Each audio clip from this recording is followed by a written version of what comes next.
Kule being offered by Mike Lowe. Please.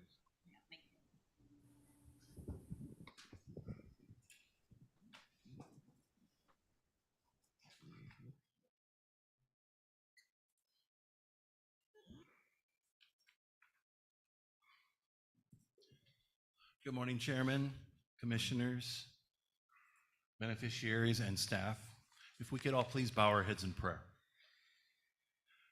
Almighty God, our Heavenly Father, we give you all praise and glory for this beautiful day here in Kona, on the big island of Hawaii. We just thank you, Lord, for the opportunity to be together to discuss matters specific to the Department of Hawaiian Homelands and our beneficiaries. We ask you, Lord, that you please be in our midst throughout this day and tomorrow as we discuss all the different topics at hand. We also ask you, Lord, that you please bless one of our commissioners who is retiring from the commission. This is his last meeting today. Please bless Commissioner from Maui, Randy Kale Aul. We just thank you, Lord, for his service, for his dedication, his years with the commission. And we ask you, Lord, that in his retirement, that you please continue to bless him, his wife, Momi, and their family. We give you all the praise and the glory in the name of our Lord and Savior, Jesus Christ. Amen. Mahalo. Okay, call to order. The meeting of the Hawaiian Homes Commission is called to order. The meeting is being held live and in person at the Courtyard, King Kamehameha's Kona Beach Hotel, and virtually via Zoom. Holly Watson, Chairman of the Hawaiian Homes Commission. Today's date is May 20th, 2024. The time is 9:58. Leah, will you please call the roll? Commissioner Aul. Here. Commissioner Freitas. Here. Commissioner Helm. Here. Commissioner Kalikini. Aye. Commissioner Kaneakua. Aye. Commissioner Marfil. Eo. By Zoom. Commissioner Nevis. Aye. Commissioner Namu'o. Here. Chair Watson. Aye. 9 members present. We have a quorum. Okay, and let's see that. Item C1 of the resolution honoring Commissioner Aul will come before public testimony on agendized items. At noon, the Commissioner will recess for lunch and convene in the executive session. Tonight's community meeting is at Kealakehi High School starting at 6:30 p.m. Can I have a motion to approve the agenda? So moved. All those in favor say aye. Aye. Those opposed, motion carried. C1. Okay, the first item we'll do is item C1. Item C1. So we're going to start with the video. Okay. Exiting through the video.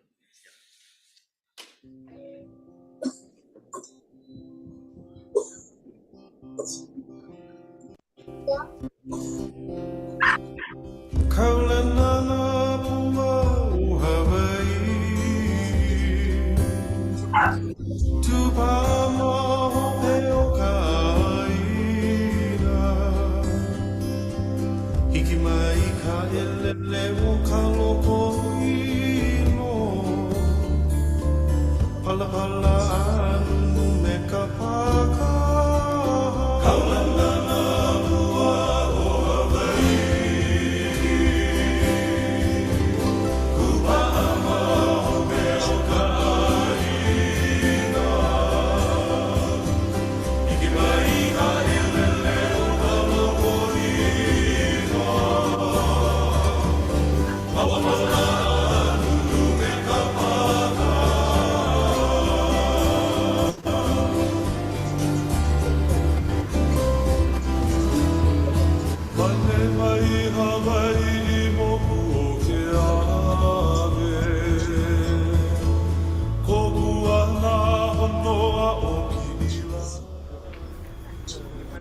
Good.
ka po'e I aloha o ka ina.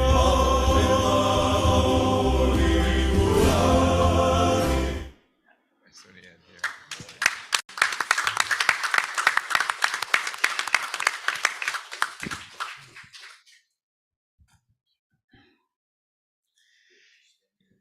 Yeah, I'd like to ask Dennis Neves to read the resolution, please. Oh, boy. How many pages they got here? I got my napkins, okay. We just should have just said Superman.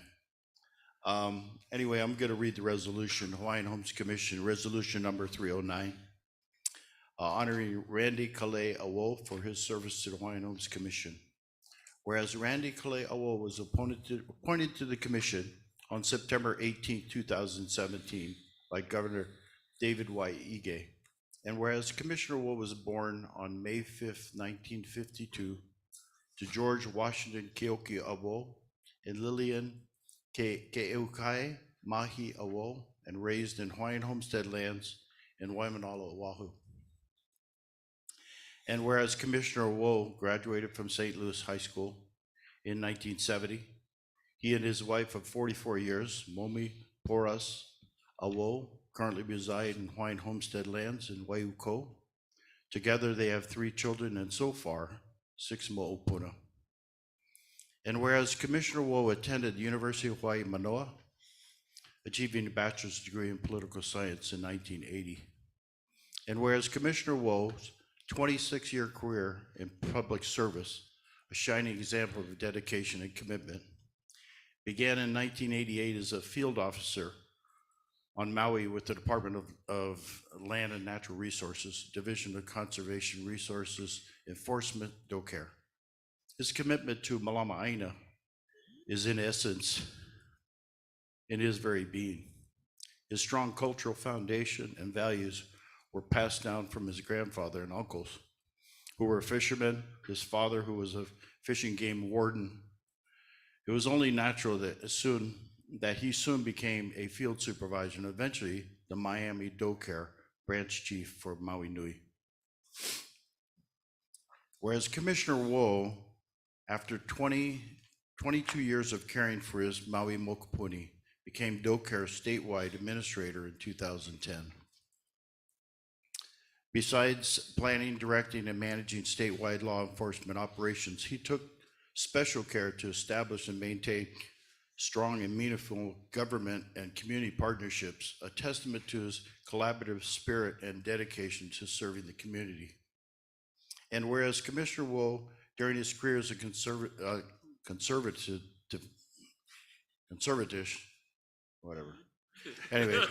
developed conservationist, there we go, okay, I got it. I wasn't a conservation, I'm sorry. Developed and later encouraged creative programs to provide effective responses to community needs and concerns throughout the establishment of Hawaii Wildlife Fund Makai Watch Program for Maui's Ahi Kinau Natural Area Reserve, creating specialized units as community fisheries enforcement teams, and supporting Apua management models. Whereas Commissioner Aul is a lifelong learner and generous mentor in collaboration and educational institutions ranging from grade school through college, he delighted in educational campaigns to promote awareness to the conservation and best practices for resource management.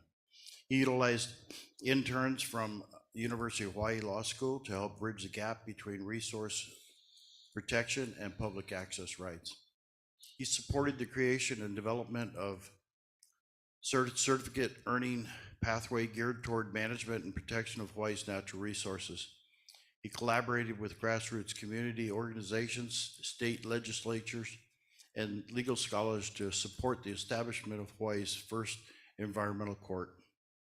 And whereas Commissioner Aul is passionate about his Hawaiian community, as a community leader, he is committed to conflict resolution and mitigation to maintain a balance between progress and environmental protection.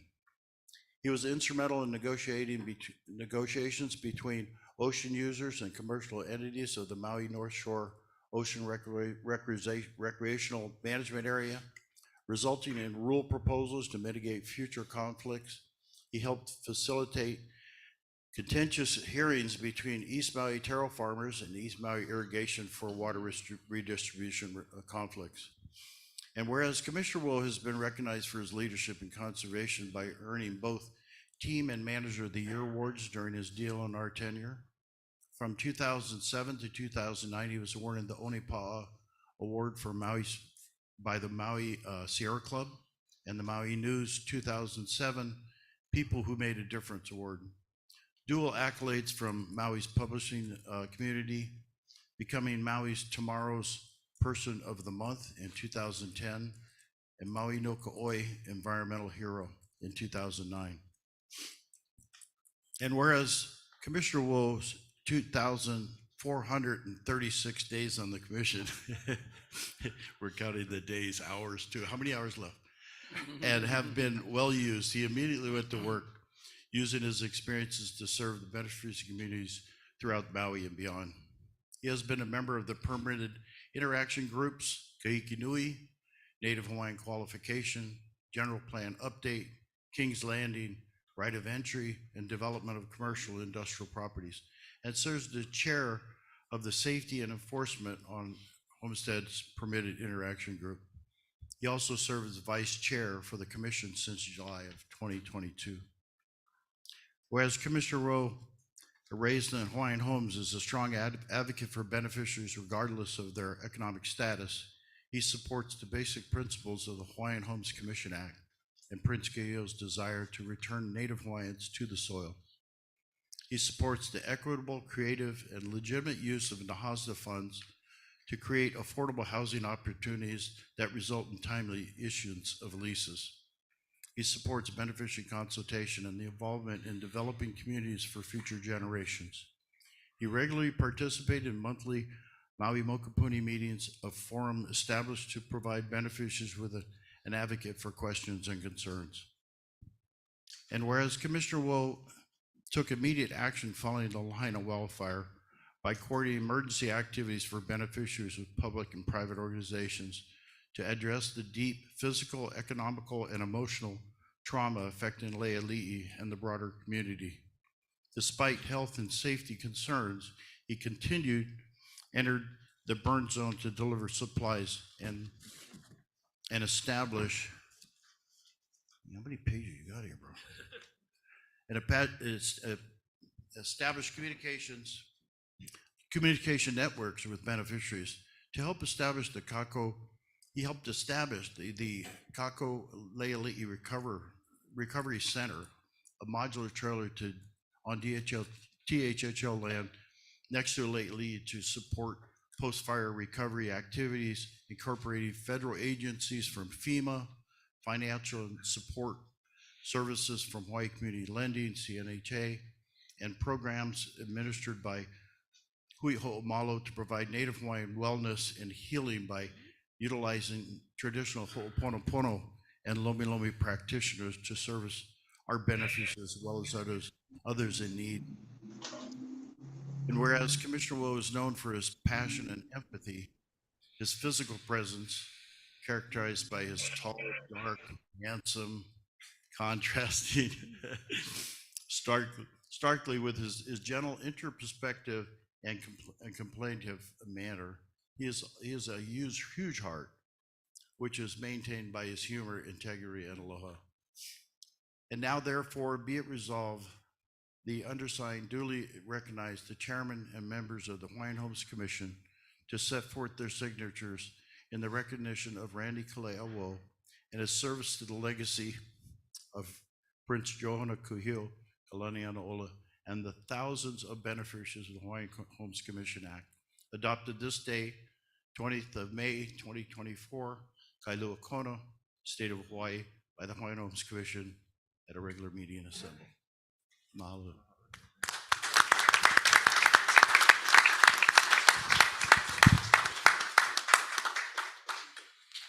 Okay. No, okay, I'd like to echo the statement that Dennis made per the resolution. You know, in the short year that I've known Randy, I found him to be a man of strong integrity, compassion, committed to the Hawaiian Homes Commission Act, and without a doubt, one of the best commissioners this program has ever had. And his immediate response, especially to the wildfire in Maui, just is reflective of his commitment and dedication to helping Native Hawaiians. And I can't say any more than that, other than we really appreciated your service and to the program, as well as the beneficiaries, our staff, everybody, our fellow commissioners. Really appreciated working with you. And as a small token of that appreciation, we'd like to present you with a paddle, which hopefully you can take a look at it periodically and reminisce about all the good things that you've done for the program. And again, I mahalo you.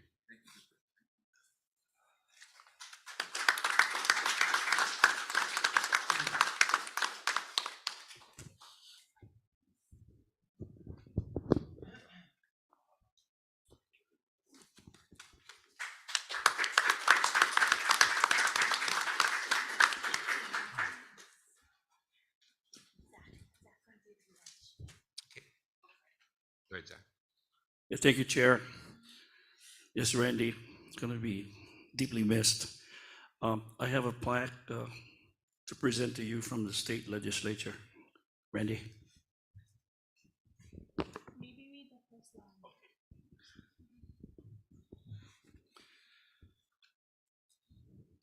The Hawaii State Legislature honor and recognize Randy Kalei Aul for his service to the Hawaiian Homes Commission.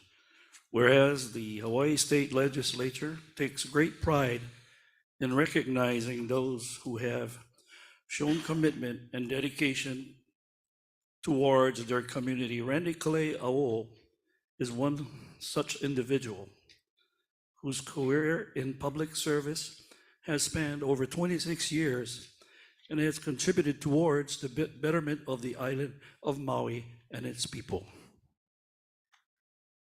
Randy?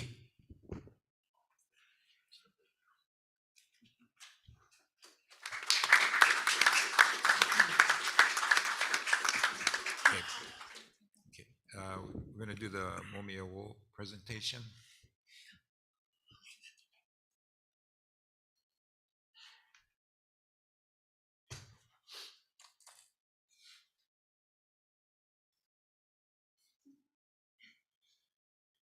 Aloha, everyone.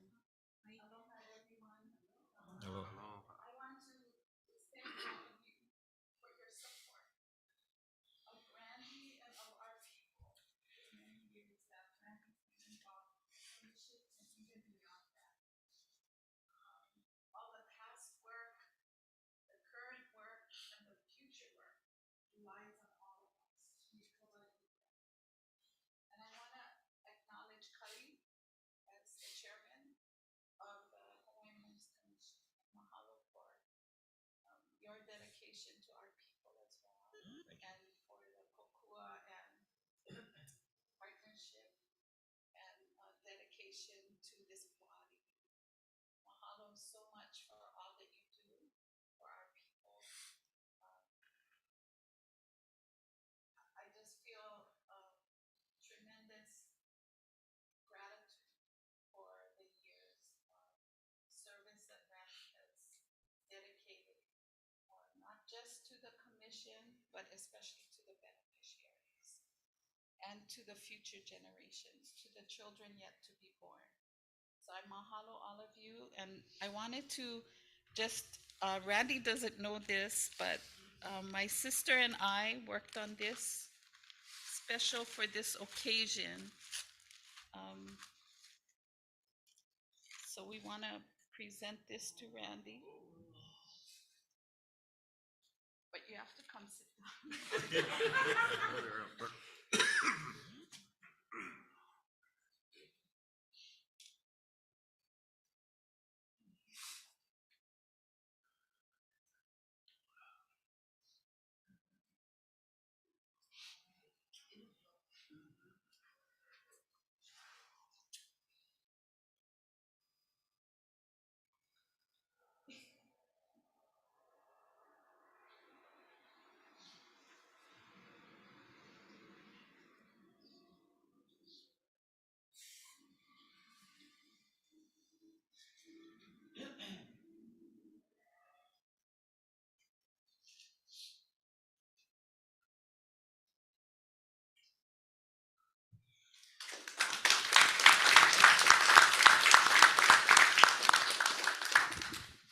I'd like to take this time to hear from the other commissioners. Maybe start with Paul. Yeah.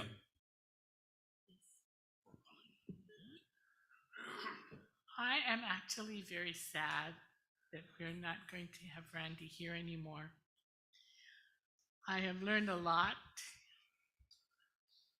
He has done so much for the beneficiaries in his work.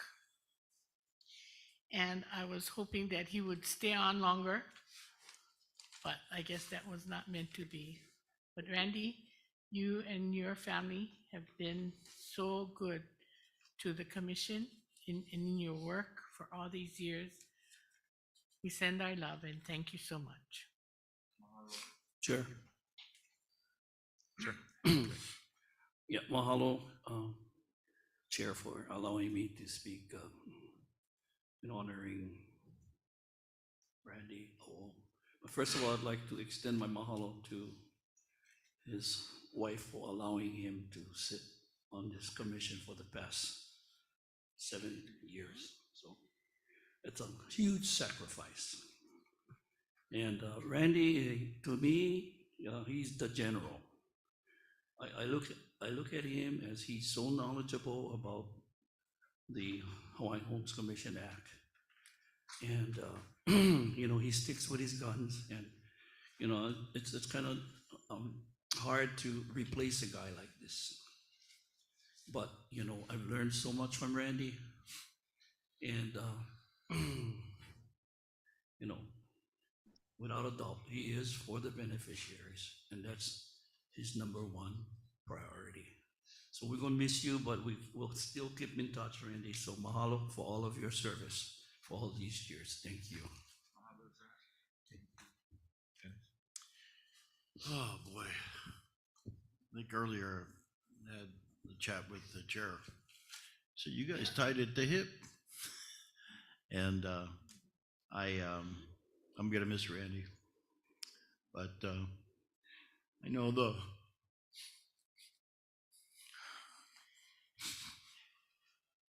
sacrifices we make for to be on this commission away from our family. I spent time with his family, and he needs to spend time with his mopuna, and I'm sure he's gonna do that, but I will miss him. He's my brother, and I'll miss his, I like to charge Randy's one, hey, slow down, bro. So I appreciate that, and we'll be forever friends, brothers, and my parents always said, somebody comes to your house, and now your family. So, thank you, brother. Love you. Walter. Commissioner Aul, as one of the newest commissioners, I echo all the sentiments in our resolution for you.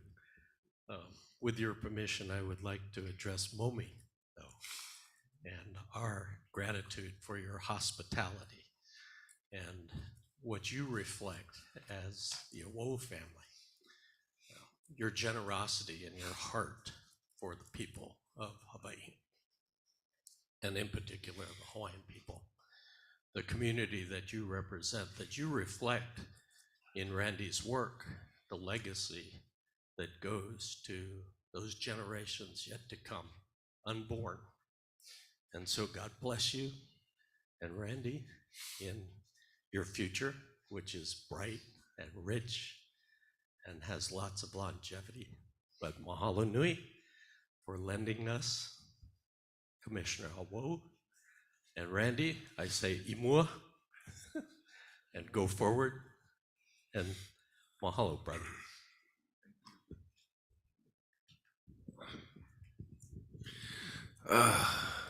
Randy. I tell you, I recall the first meetings that I started. This was the end of 2019. And Randy, David, they were like the they're like the leaders of the commission, and I learned so much from Randy, and really appreciate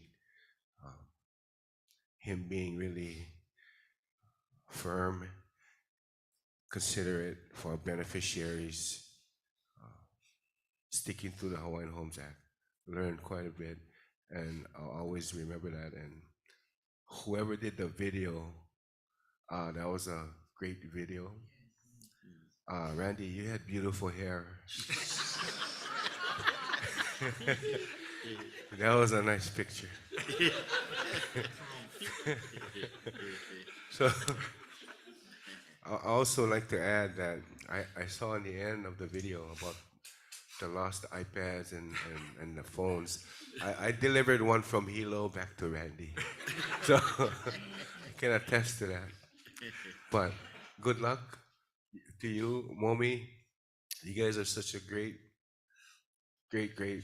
representative of the Hawaiian Aloha. Good luck, Randy. Yeah, Randy, you never struck me for a St. Louis Crusader. Right there, I was kind of in shock. So,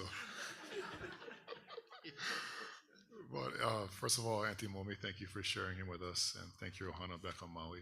I know it's there's a lot of turbulent topics we go through. I can imagine what it's like, and just thank you again for allowing us in your home. Randy, thank you for what you've done for beneficiaries, but I'm going to be real selfish in this dialogue. Thank you what you did for me, brother. Whether it's just having a beer at your house, taking time, talk stories on the phone, listening to how you deliver your message.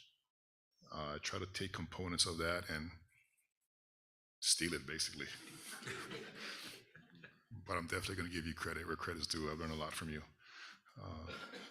Just across the board, just too many to really articulate right now, but just from the bottom of my heart, thank you for all you've done for me and our beneficiaries. You are a role model for all of us moving forward. I know men like you don't ever retire. Just another step in life, and hopefully our paths in life will continue to cross with you and your Ohana. And brother, please reach out in the future if I can help you in any way. Thank you.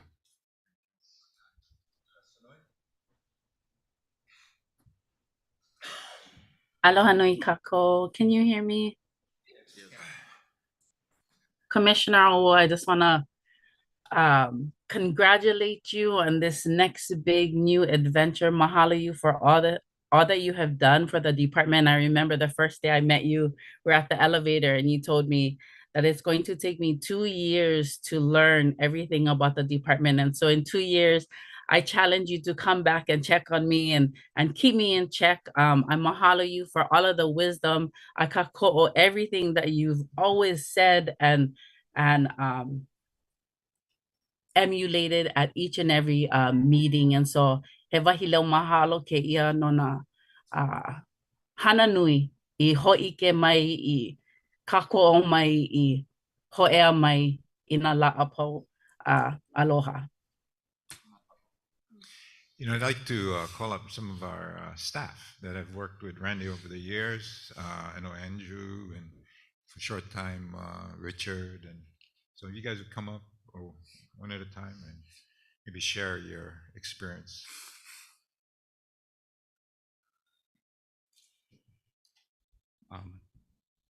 I didn't really prepare remarks, but I guess what was going through my head when I was listening to all the presentations and all the comments, I was trying to reflect on some of my favorite moments with you as commissioner.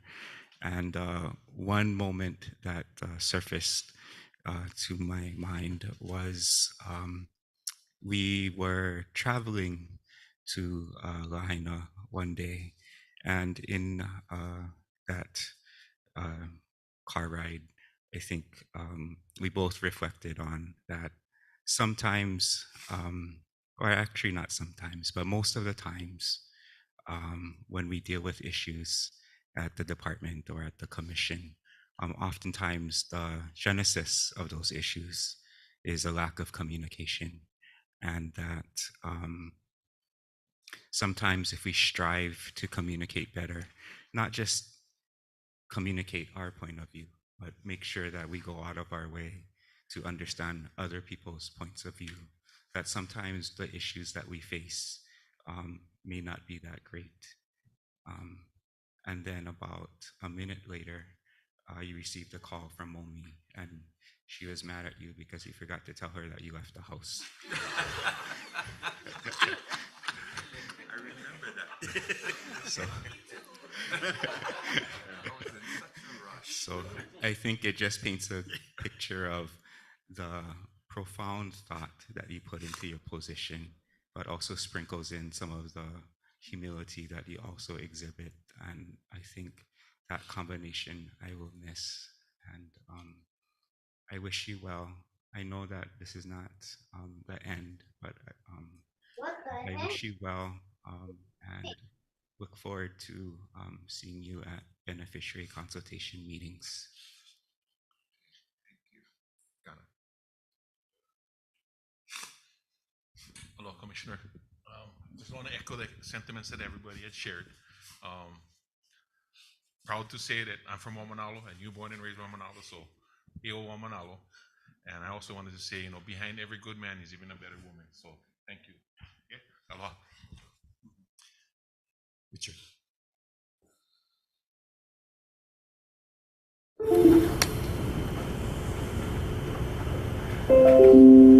Thank you for the heads up, Kelly. This is also unprepared, but it's from the heart, Randy. We've had this conversation before many times, and always told you that I really appreciated your point of view on the commission. You're an independent speaker, you're an independent person, and that you should always stick with your beliefs, because that is what we need on the commission balance. And your voice is going to be missed. Thank you for your contribution.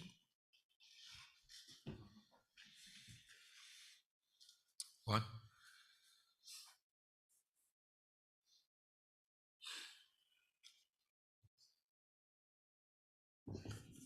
I'm trying very hard not to cry. Commissioner Aul, on behalf of Homestead Services Division, we want to mahalo you for your years of service, your dedication, and your commitment to this program. And although your time is ending as a commissioner, by the words spoken already, it's in your nature, it's in your spirit that you'll continue to serve and advocate for our beneficiaries. So I want to mahalo you in advance for the work that you will still continue to do. Commissioner Helm gave you the title of general. And as my colleague Kahana indicated, behind that title of general, there's always a general behind you to provide you support. And I want to mahalo you, Momi, for your sacrifice through the years and allowing Commissioner Aul to serve as a commissioner. We will miss you. I will definitely miss you, but I know that our paths are going to cross now and then. And don't be surprised if I give you a call and ask for your help. Again, mahalo. God bless you.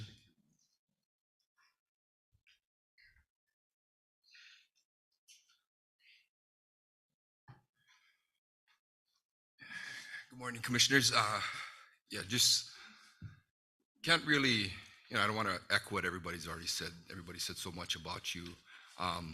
To bring something kind of new, I want to speak about all the advocacy you did for our unit. Your perspective on what it's like to work for the government, the limited resources, the limited manpower.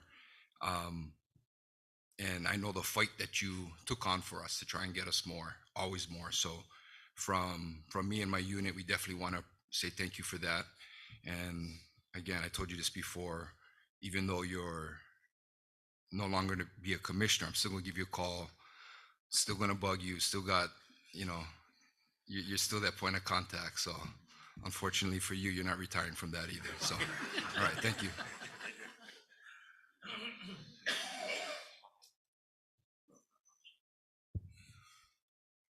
Aloha, my name is Leah and I'm the Commission Secretary.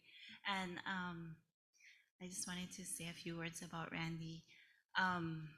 We had this, first of all, I wanted to thank Diamond, our ICRO director, for facilitating the reso from the legislature and from Mayor Bisson. Can you pass me your resume? Sorry. So this was in the video, but I forgot to mention it. Sorry, Diamond. But Diamond got the mayor's office to issue a certificate of recognition to Randy in appreciation of his remarkable service and steadfast dedication to the Hawaiian Homes Commission. So I just wanted to put that on the record. And then I've told Randy in the past that he is one of the my most high maintenance commissioners. Every time he stands up or leaves, I'll be like, phone, iPad, jacket, glasses, or it would save me a trip to the airport. I have had to run to the airport several times to deliver phones and chargers, iPads. So going through the list is for my benefit. I think the most memorable time we've had with him was, I guess, on all of our site visits. He always is recognized by the beneficiaries, and they all aloha him. So it makes our job when we go into that community a little bit better, because Randy already has the the relationships. So and I too mahalo Mumi for sacrificing all that time away from your ohana for us, for the beneficiaries. And I give him back to you.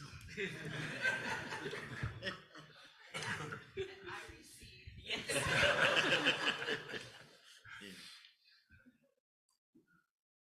Commissioner Aul, on behalf of everyone from our office, the Attorney General's office, I just wanted to say thank you so much. It has been really a pleasure to work with you, and I personally have learned so much from you. I've learned about patience, and in a lot of our discussions, I've learned so much about how to be just an upstanding person in government, and your commitment to ethics is something I really respect. And it has been really wonderful to see your commitment to your cause and to the beneficiaries. So thank you. Okay, let's have some testimony from the public. We have a bunch of people. Patty Kahanamoku.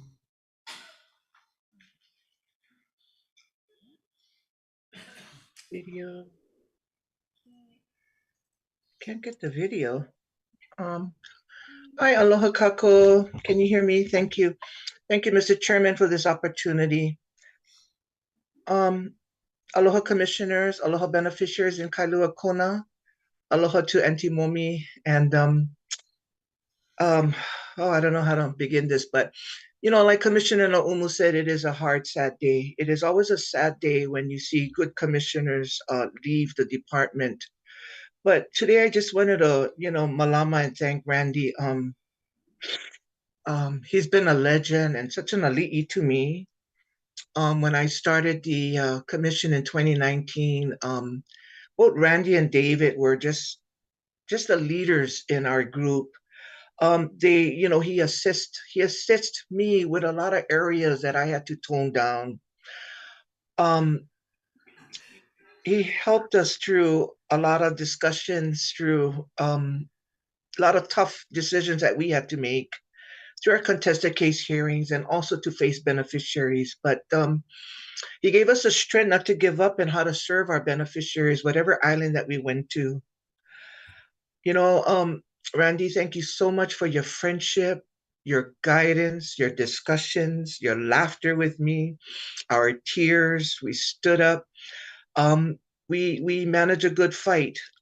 It's never easy, the decisions that we have to make. And it's always a pleasure working with the department staff to get things done. Randy, I know you enjoy your retirement. We talked about it. You enjoy your wife, Momi, and your mo'opunas especially. Do the things that you can. And, you know, just don't turn into an alcoholic and take it easy on the wine at night, okay? You know, I think the most memorable thing that I had fun with the commission when we traveled was all our wine tasting that we enjoyed. But Randy, I know you relax and you enjoy yourself with your family, and thank you so much deeply from your service and standing so boldly for the beneficiaries from Waianae to Molokai to everywhere that we travel to make a difference. Um, as Chairman said, you're one of the best commissioners ever, and I agree to that. Your leadership helped me to be where I'm at today. So I love you, Randy. Thank you, Auntie Momi. Thank you, commissioners. Thank you, everyone. Have a blessed meeting and a hui ho. Thank you. Patty. Blossom Fatera? How about Jan Makepa? Aloha, Kalamai, my camera is not working.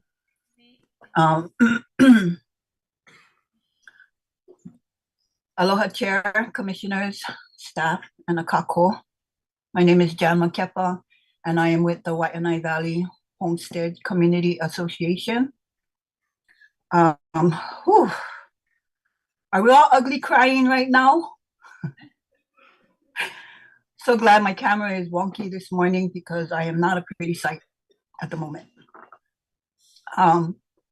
So many accolades for this Kane, all for us, Kanaka, us.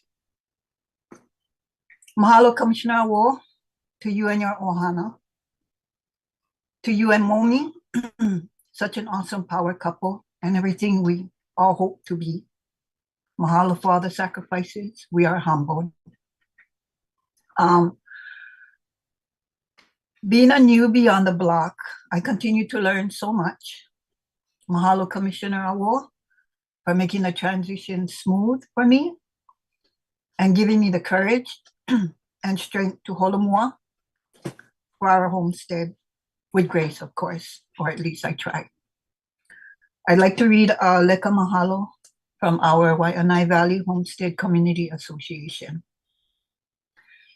It says, Aloha mai kako, aina ho'opulapula avava o Waianae would like to thank Commissioner Aul for his outstanding service to the Kanaka across the Pai'aina of Hawaii. His determination to ensure that the Hawaiian Homes Act of 1920 is upheld in the best interest of the beneficiaries and has stood as a testament to his heart and goodwill towards our po'e o Hawaii. Commissioner Aul's dutiful effort to ask the hard questions and stand against what could be detrimental is appreciated beyond measure. Mahalo to Commissioner Aul for also supporting our homestead and our current ROE, Aina Ike. His kokua has helped us to holomua in this dream for our homestead. Our hope is that his replacement also stands firm and listens to the heart of its people. We ask Akua to find favor upon this Kane in wherever and whatever the future holds for him. Sincerely, Jan Makepa, Peliki Kena, for the Board of Directors of Waianae Valley Homestead Community Association. So mahalo, mahalo, mahalo, Commissioner Aul, for your service. We wish you all the best. And who knows, maybe a future governor will gift us with your presence as Chair Aul. Wouldn't that be awesome? Aloha, aloha, and mahalo. Okay, the next testifier, Blossom. Sure. Good morning, Mr. Chair. Thank you for this opportunity. So, everything that was said earlier about Randy has been so true. I've had the privilege of knowing both him and Momi for almost 30 years, and has never ever deviated from his service to his people with integrity and honor. So while we've all talked about all the wonderful things he's done, just wanted to share a few tidbits of Commissioner Aul, and I call it his WTF moment. When he became a commissioner, there were several issues that was brought to his attention. So one of them was the ungulate issue and the reforestation efforts in Kahikinui. That was his first WTF moment. He immediately deployed, established a relationship with his fellow co-workers at DLNR, came up with a plan, brought it to the community, facilitated the beef that went down, but ended up having a very concise and comprehensive plan that would help us remove the excess ungulates in Kahikinui and begin the process of reforestation. That was a 30-year effort. The other one was King's Landing. You remember that? 40 years. He calls me up. What's up with King's Landing? Okay. There were several WTF moments in that conversation. But today, the commission is going to be reviewing a comprehensive environmental impact statement for King's Landing and move it forward. Randy played a very integral role in establishing a solution-based plan that will eventually see those families that are currently in King's Landing get their homestead leases. The other one was enforcement and compliance. So Randy was approached by Kupuna from our communities on Maui, and he decided he was going to take a walk in the neighborhood. And there were several WTF moments there as well. Today, we have a compliance and enforcement division working with the community on homestead lands, partnering with other law enforcement agencies in the state, and moving that effort forward. And then finally, last but not least, the Lahaina fire. Okay, there were quite a few WTF moments there, but Randy hit the ground running on August 9th. He worked with the department, he worked with the community, he worked with developers, got a trailer set up, hired staff from the community most impacted, and today they are continuing to serve beneficiaries and the larger community, providing them with access to services, particularly in trauma-based counseling for the community. So, throughout your time here, Randy, you've made the beneficiaries your priority. You have provided and facilitated the relationship going forward between the department staff and beneficiaries, both individuals and community organizations, and has set, by far, we see a lot more progress moving forward because of this facilitation of yours. You have made yourself available. You've made your home available. You've made your contact information available, much to the chagrin of your family. And your response was immediate and uncompromising. You called it like you saw it, never deviated from that. Your efforts have been exemplary on behalf of beneficiaries. And one of the things that I've always admired about you is regardless of how bad the situation was, you've always served with integrity and honor. You never deviated from your belief that is the only way that you can serve your people well. And the result of that will be long lasting. So for Momi, after 5 o'clock tomorrow afternoon, you will have your husband back. Your children will have their father back. And especially his mo'opuna will have their papa back. So for your years of service, Randy, mahalo, mahalo. I cannot say anything else except thank you. Thank you. Let's see, Jermaine Myers.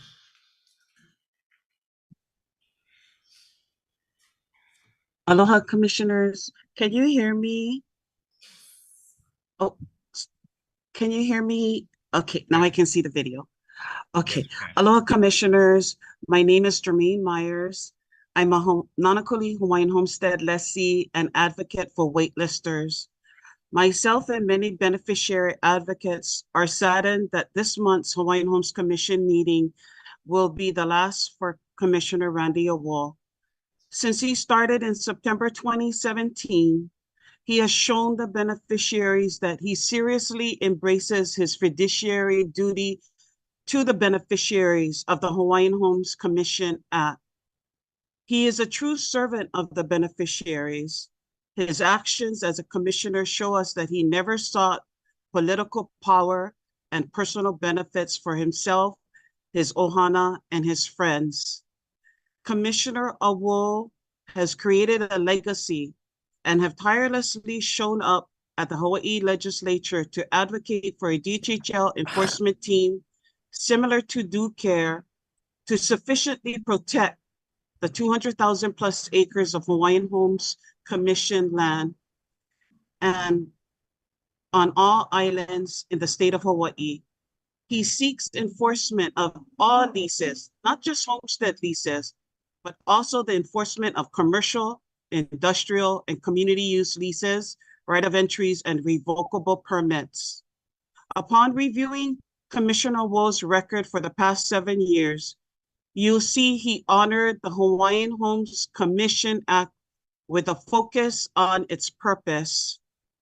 To honor Commissioner Aul, I now read to you the original purpose of the Hawaiian Homes Commission Act that Commissioner Aul kept his eyes on, Section 101, Purpose. We all need to be reminded of the purpose of the Hawaiian Homes Commission Act. This is Commissioner Aul's legacy, honoring the purpose. Section 101, Purpose. The Congress of the United States and State of Hawaii declared that the policy of this act is to enable Native Hawaiians to return to their lands in order to fully support self-sufficiency for Native Hawaiians, the self-determination of Native Hawaiians in the administration of this act, and the preservation of the values, traditions, and culture of Native Hawaiians. The principal purposes of this act include, but are not limited to, establishing a permanent land base for the benefit and use of Native Hawaiians upon which they may live, farm, ranch, and otherwise engage in commercial or industrial or any other activities as authorized in this act. Placing Native Hawaiians on the lands set aside under this act in a prompt and efficient manner and assuring long-term tenancy to beneficiaries of this act and their successors, preventing alienation of the fee title to the lands set aside under this act, so that these lands will always be held in trust for continued use by Native Hawaiians in perpetuity, providing adequate amounts of water and supporting infrastructure so that homestead lands will always be usable and accessible, and providing financial support and technical assistance to Native Hawaiian beneficiaries of this act so that by pursuing strategies to enhance economic self-sufficiency and promote community-based development, the traditions, culture, and quality of life of Native Hawaiians shall forever self-sustaining.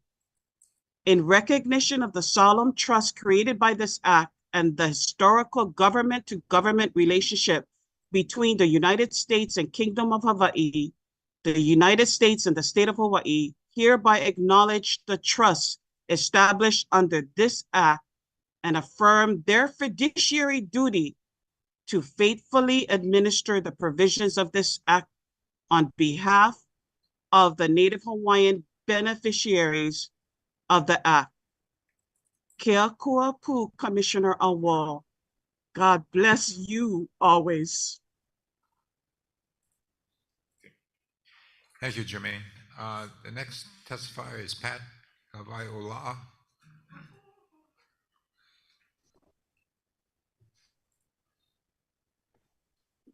Hello, my kako. I cannot start. I cannot start my video, so no need another word. It's my words that I believe needs to be heard. To Commissioner Aul, it has been my honor as a product of the Aina Ho'opulupulama Keokaha, which is celebrating its 100 years as a association or as a community made up of 61 lessees. The last presenter or testifier in Ms. Myers said it all. That is our legacy. The beneficiaries for which you represent, you and the other 8 commissioners on the dais represents, you have been a staunch supporter and continue to echo the voice of Ali'i Prince Jonah Kuhio. It is none of us had a choice. None of us had a choice in who our parents were going to be. However, we all had a choice in who our friends were going to be. And I am blessed, truly blessed, to have had you call me a friend. And the feeling is absolutely mutual. The challenge that I see moving forward for the department is for all of the commissioners that are left, for all of the staff that is left, is to emulate, in my opinion, an Olelo No'eau that speaks to hard work. E hana pono mai pono hana. E hana pono mai pono hana. Do what is right. Do not just do it. With that, Randy, from me, my ohana, and the Keokaha Community Association, I offer this to you. Go enjoy, rest, spend time, do whatever is necessary, because we are all never promised a tomorrow. Aloha, ahui ho. Yesupu. The next testifier, Jojo Tanimoto.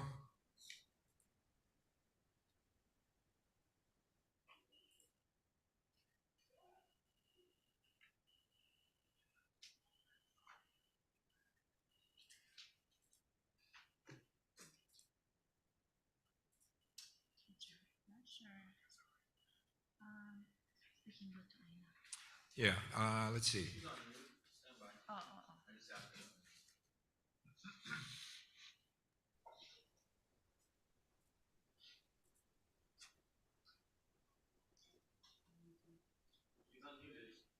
Jojo, Yes, your turn.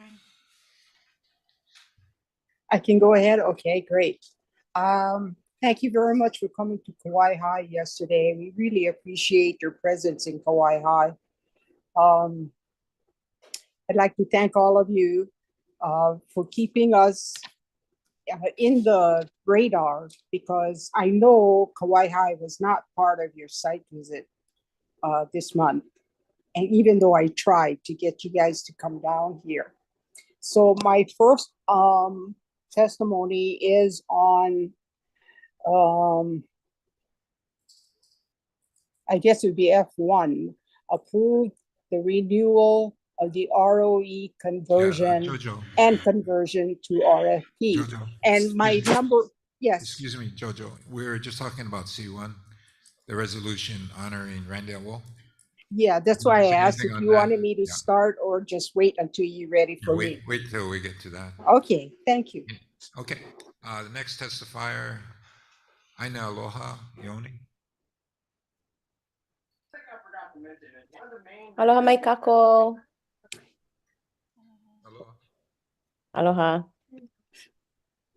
Hello, aloha ke ia ia oi, Commissioner Aul, for your steadfast commitment to our lahui. Thank you for participating in the PIG King's Landing. Thank you for providing the recommendation that led us to the creation of the King's Landing Settlement Plan. And as a result, commissioners will be reviewing the draft EA tomorrow morning. This is a historical time for our Maha community, and you are the pohaku or the foundational cornerstone of this progress. He leo mahalo ke ia from the Ohana Ioane, from my father, and from our community in King's Landing. Thank you for advocating for us. Aloha. Thank you, Aina. Let's see, the next person, Laurie Buchanan. Aloha, honorable commissioners, and thank you for the opportunity to speak on your behalf. Okay, I was asked to start my video, but I'm going to be chicken like Jen McKepa because we got to hold it together. We're not like everybody says crying. So, because we warriors. and Randy, love you plenty. Thank you. No, I'm not Paul, Chairman. Thank you with respect. I don't know what more can say, what everybody has said, because I knew you from holding it together for all our conservation as the head of DoCare. And from then till now, you've had a fan in me. Your leadership, your sacrifice, your wisdom, and most of all, your servant heart. So hard. It's easy to be junk and bad, and it's so hard to be good and awesome. And that's why I love you plenty. And you can see everybody love you plenty for that too. So I like to think that I'm the first in line, but I know I'm not. I'm gonna apologize in advance to your Ohana. But if you're interested, I have about 5 jobs waiting for you. I need you. We need you. And if you're interested, it's waiting. Okay. Mahalo. Love you. Right. Randy, would you like to say a few words? Oh, one more person. I'm sorry. Sybil Lopez.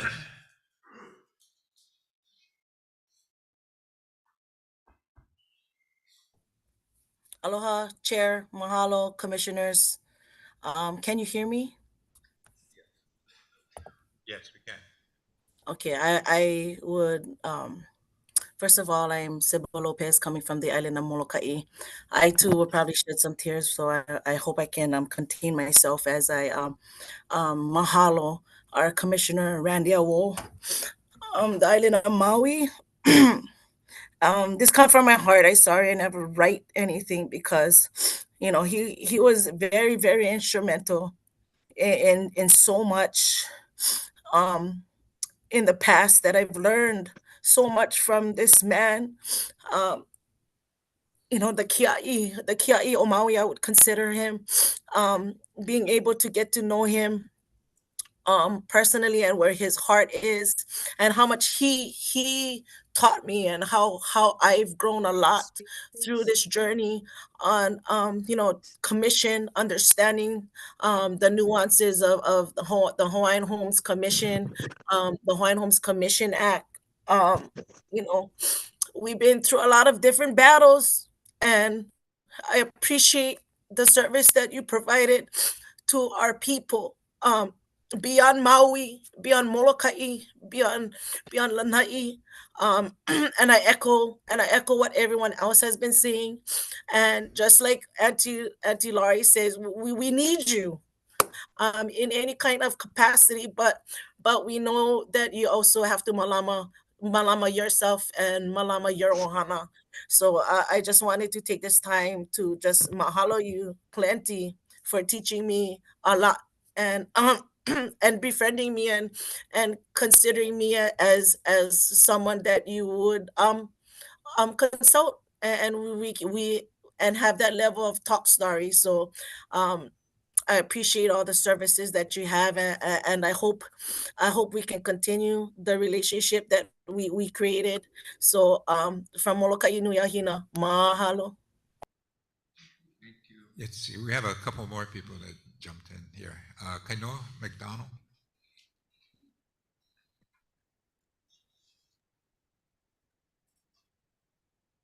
Aloha. Hello, we can hear you. Okay, turn my camera on. All right. Whew. That's a lot of advocacy and testimony for you, Commissioner Aul. So I'll start here. Mahalo nui to the DHL staff on the resolution. On behalf of the Shaw Maui Lanai Mokupuni, we want to extend our heartfelt gratitude for our Commissioner Randy Aul. Support for Commissioner Aul was sent in to Governor Green's office and submitted on February 2024. That came over as a carryover to the end of May 2025, of which commission assignments have not been required, governor appointment, or Senate confirmation. Randy has shown exemplary leadership and dedication in protecting the Hawaiian Homes Commission Act of 1920, its trust lands, and its beneficiaries. Since 2020, during the pandemic, together we have forged a relationship on building homestead, advocacy, and policy. He has become a mentor to me in this journey while living in San Antonio, Texas. There will always be many other issues that warrant the attention of the Hawaiian Homes Commissioner, but none that he engages with beneficiaries like me on the wait list. In the face of adversity in our homestead, especially at Leali'i and the Lahaina's neighboring communities, it is intertwined with struggles and encompassing social and economic and political complexities. Randy continues to open pathways that are crucial to overcome bureaucracy. His relationships with agencies, communities, and government ease the challenges faced by others. Commissioner Aul's leadership qualities are direly needed to guide us through the social, economic, and political challenges that impact us here on Maui and across the Pai'aina on homestead communities. Being born and raised here on Maui with genealogical ties dating back 120 years, my relatives, Kukahiko and Na'ehu, coming back home, moving from the continental US was a kuleana to me that has called me back home, specifically on Hawaiian Homes Trust Land. I come in the face of many great leaders. Together, we are seeing more and more beneficiaries step up and be heard because of Randy's ike to navigate the nuances of the politics. It has been a profound journey for each and every single one of us. My favorite moments with Randy when bringing agendized items to him to review in preparation of our Maui Mokupuni meetings were what I fondly will remember as holy shit moments. I knew we were on to something. I am honored to have a chance to spend this time with you, Commissioner Aul. A big mahalo nui to Auntie Mommy and the entire Aul Ohana for sharing your special kane with us. We are looking forward to engaging with the new Maui Commissioner. These are some very big shoes to fill. In ending with the Olelo Noeau. He po'ina kai uli, kai ko'o a'ohehina huko'a. The sea is deep and rough, and the coral remains standing. This has to do with the resilience of our people. No matter how rough the times we see, we continue to remain standing together. Commissioner Aul, I will see you back here on Maui, waiting with a bottle of wine. Meke aloha nui. Mahalo. Thank you. The next person, Luann Mahiki Langford.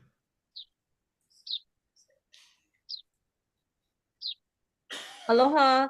Aloha from the Ho'olehua Homesteaders Association. We want to definitely thank Commissioner Aul, one, for attending our scholarship luau to honor our Commissioner Zach Helm, both him and Commissioner Nevis. Thank you very much from Molokai.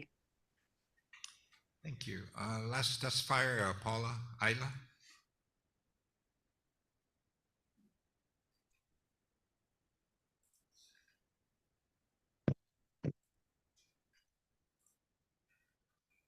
Aloha, commissioners. Can you hear me? Yes, we can. Oh, I'm sorry, my video. Aloha, chairman and commissioners. I'm sorry for the delay. I just wanted to take some time to mahalo Commissioner Aul. Truly one of the best that has served as a commissioner on behalf of our Hawaiian people.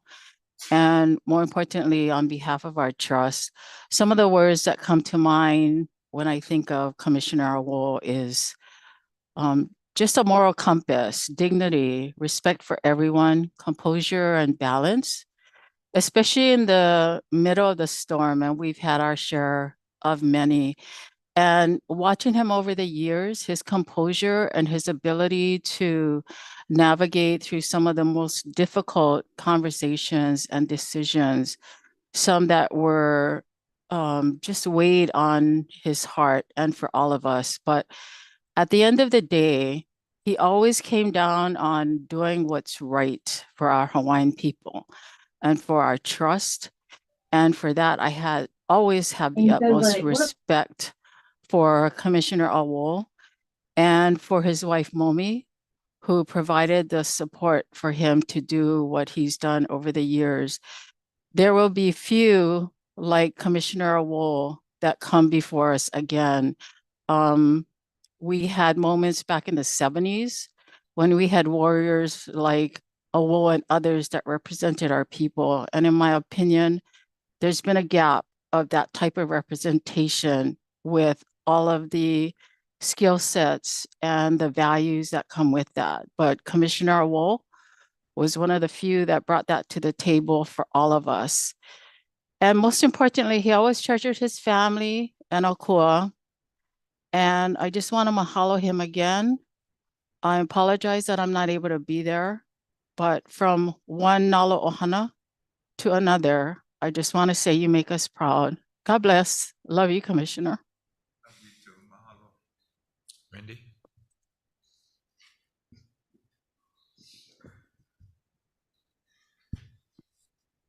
Well, I gotta say, I'm overwhelmed. I was not anticipating what this has become,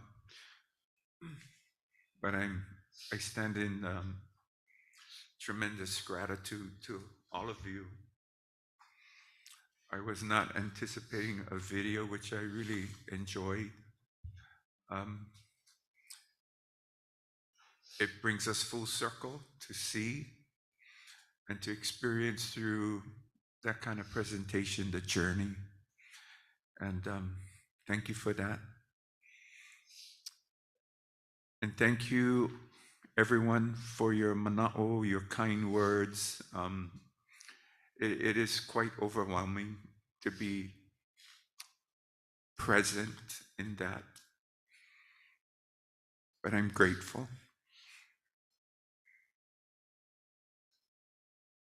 To Momi, our keiki, our mo'opuna,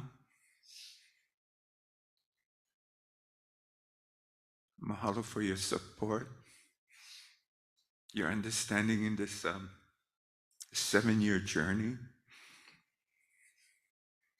Just going to remind you, 7 years ago when I was asked to consider this, I was supposed to say no.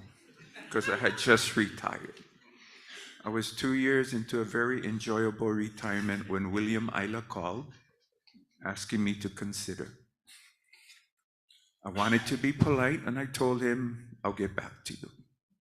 But I was sure it was going to be a hard no. Until I got home, and you reminded me of my kuleana. Having grown up in Waimanalo, that special place it holds even today for us. Having returned to Wai'ehuko in 2006, our daughter, our son-in-law, our mo'opuna in Wai'ehuko as well. So I have you to thank and you to blame. But mahalo always, you've always supported me in my life's work.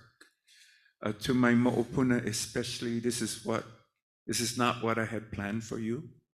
I had planned to spend more time with you in retirement. But I hope that one day you will understand, mo'o, that in serving our lahui this way, I was also acting in service to all of you. So many people to thank to our DHHL staff. It's been a privilege and honor to work with all of you unsung heroes that work really hard under very difficult circumstances. Not always appreciated in ways that should be expressed, but this is the nature of that work. This is about aloha. This is about coming to work every day to act in service to our people, which is often not about the recognition we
done, the manner in which we have engaged one another in our differences. I like to describe this as an amicable divorce. There's no alimony, but you keep the kids.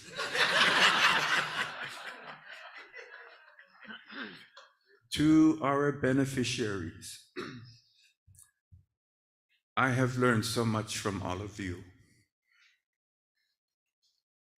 It's important that you continue to engage us. It's important that you hold our feet to the fire. We are here to serve you. You are here to guide and instruct us.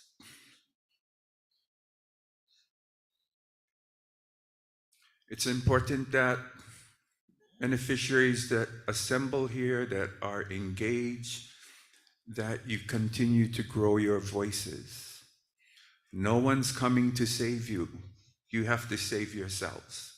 For those policies that work, that serve you well, we stand in gratitude.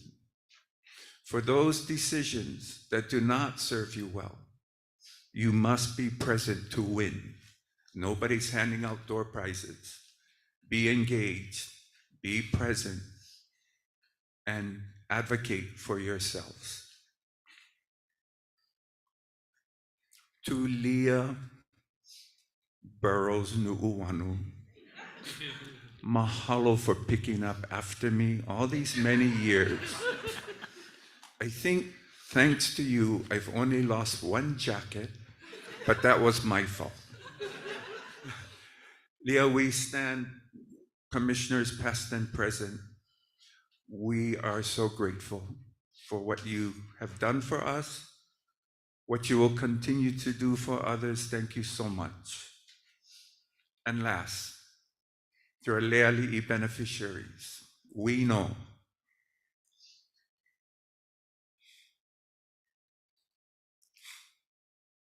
the road to recovery is long.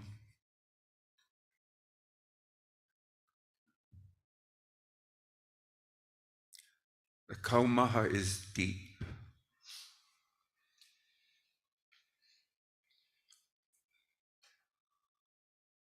But also know that we will continue to serve you. I want to also say, for the commissioner who's not yet named officially, that will be replacing me, he has a proven track record of leadership. I believe that he is committed to serve with integrity and passion, and I will be here to support him in that effort as we all try to move forward. Mahalo to everyone. Mahalo. Thank you.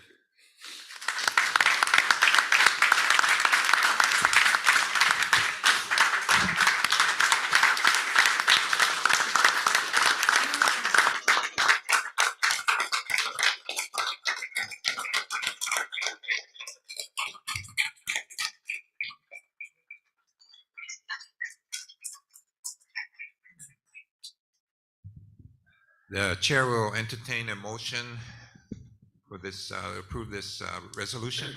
So moved. Second. All those in favor say aye. Aye. Those opposed, motion carried. We're going to take a short recess. Thank you.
Kaulana pua o Hawaii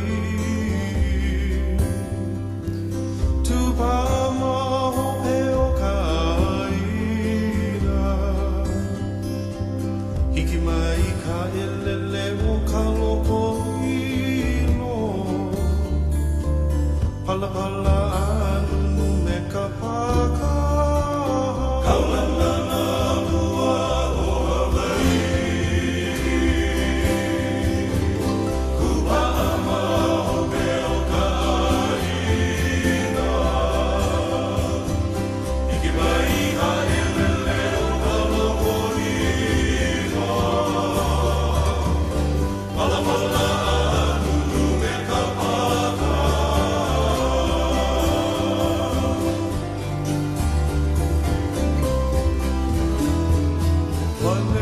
Hawaii moku o ke ave. Koku ana honoa o ki ila. Good. Mai kaua I o mano. Haupu me ke one o ka kuhi he. Hawaii moku o ke ave.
Kaulana pua o Hawaii.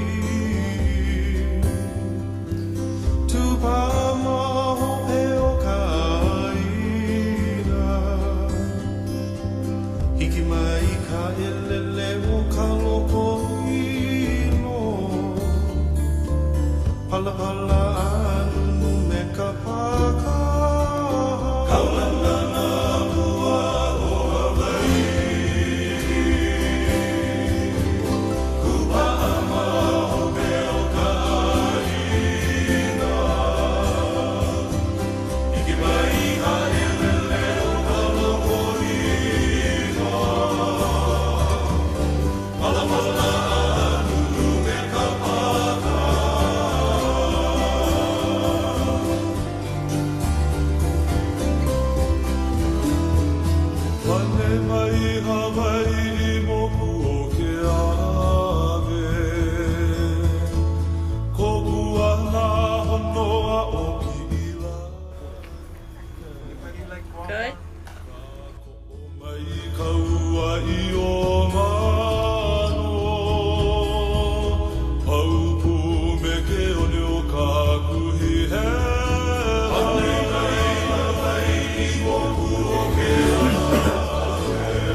I want to thank everybody for sticking with us throughout the years. Sorry about some of it. Fallen Idols, Nick and Aaron Carter, and I YouTube front of it. It's Monday at 9 on ID and stream on Max.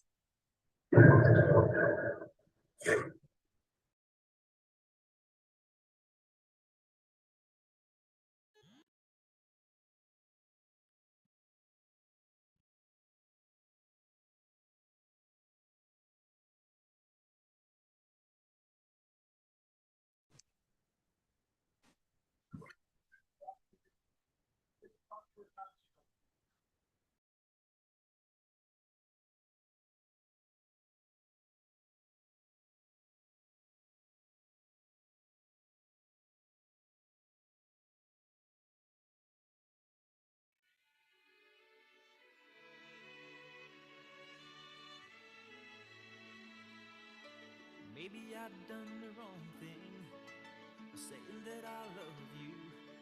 Maybe I chose the wrong time, saying it makes me blue. But how else can I tell you, will have to leave me behind?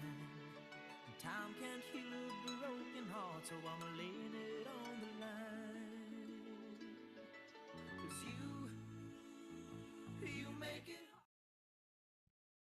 Check. Aloha, everyone. Can we come back? Can we start to resettle? So we just wanted to make an announcement that our executive session is at 1:30, which means lunch break is at 1:30. So no longer at 12. We're gonna start with the agenda in a few minutes. We're gonna start with approval of the agenda and then go back to regular public testimony. and then move on to business items, starting with consent agenda, and go right into the meat of the agenda. So. Wait, I'm sorry. Where's my?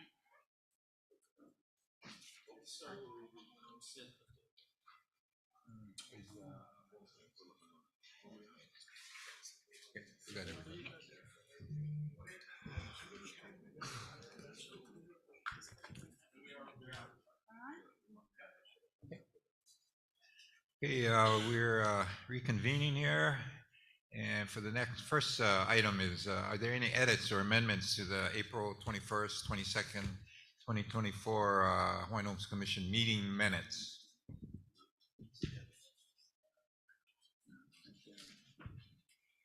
If not, can I get a motion to approve the minutes? So moved. Second. All those in favor say aye. Aye. Those opposed, motion carried. Okay, we have a little bit of public testimony on the agendized items. So you either can testify your 3 minutes now or wait for the item to come up. First one is DeGray Vanderbilt.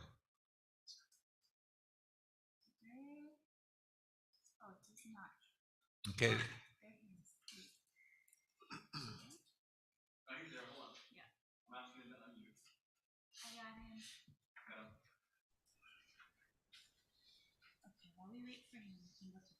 Okay, while we're waiting for him, Jojo Tanimoro, do you want to do your 3 minutes now or wait for the agenda item? He's on? He's on? Okay. I'd like to wait for the agenda item to testify because it's you're going to have a oral record. Sounds good. Thank you. Jojo, you want to testify Yes. now or wait till the item comes up? I'd like to testify now. Thank you. Okay, Especially, I have a request on my written testimony to get minutes of the March meeting because the audio was turned off. Jojo, the minutes were uploaded last night for the March meeting, so you can find it on our website. Great, thank you. So now item F1, which is up for vote again. I have a problem with right of entry lease number 485, and that's Polycoki Ranch. They have 7,600 acres, and I have listed a lot of the impacts to the community that have not been addressed all of these times. And one of them was the Polyhigh Stream. Yeah, and I'm really thanking you for coming out yesterday to check out the stream. But that is one of our biggest, and we need to find a way with staff and with this ROE that you're planning to consider. We need to find a way to save our resources at the marine coastal areas. Everything is eroding into the ocean and it's killing our coral and our fishing, and that is our mainstay, our resilience. And then I want to go on to item G4, which is actually for information only.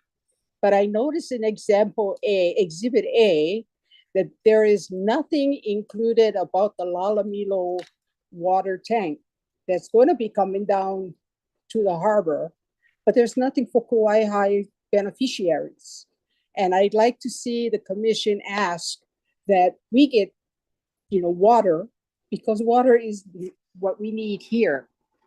And then to make this really short, the water subsidy. I'd like to ask again for the Kauai High. I think we are 100% in agreement to get the water subsidy back. And the suggestion that is going to be presented to you is to charge the general lease people. Those people get county water rates while we have a private rate. And so the exhibit, the matrix, we have a problem with that in Kauai High, but we do not get a beneficiary consultation. And you guys are going to have this opportunity to approve it without our say. We have nothing to say about it.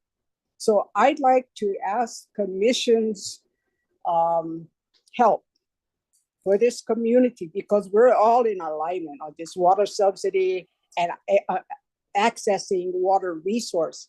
Now, if the department and the commission don't pay attention, our $1 million resort people, that water is going to them. And they're buying up the resources, like I said.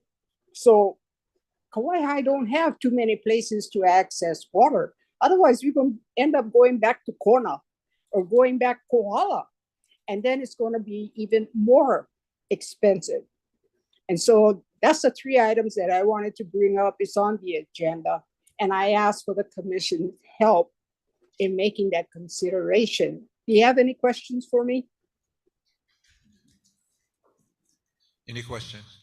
Okay, thank you, Jojo. Thank you.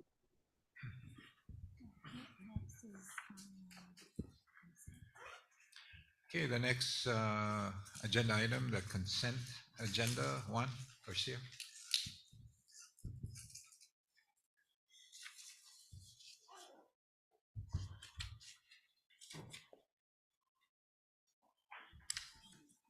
Good morning, Chairman, members of the Commission. For the record, my name is Juan Garcia. I'm the Chair, Division I Administrator. had my hand raised up. I've been waiting to testify at the beginning of the meeting.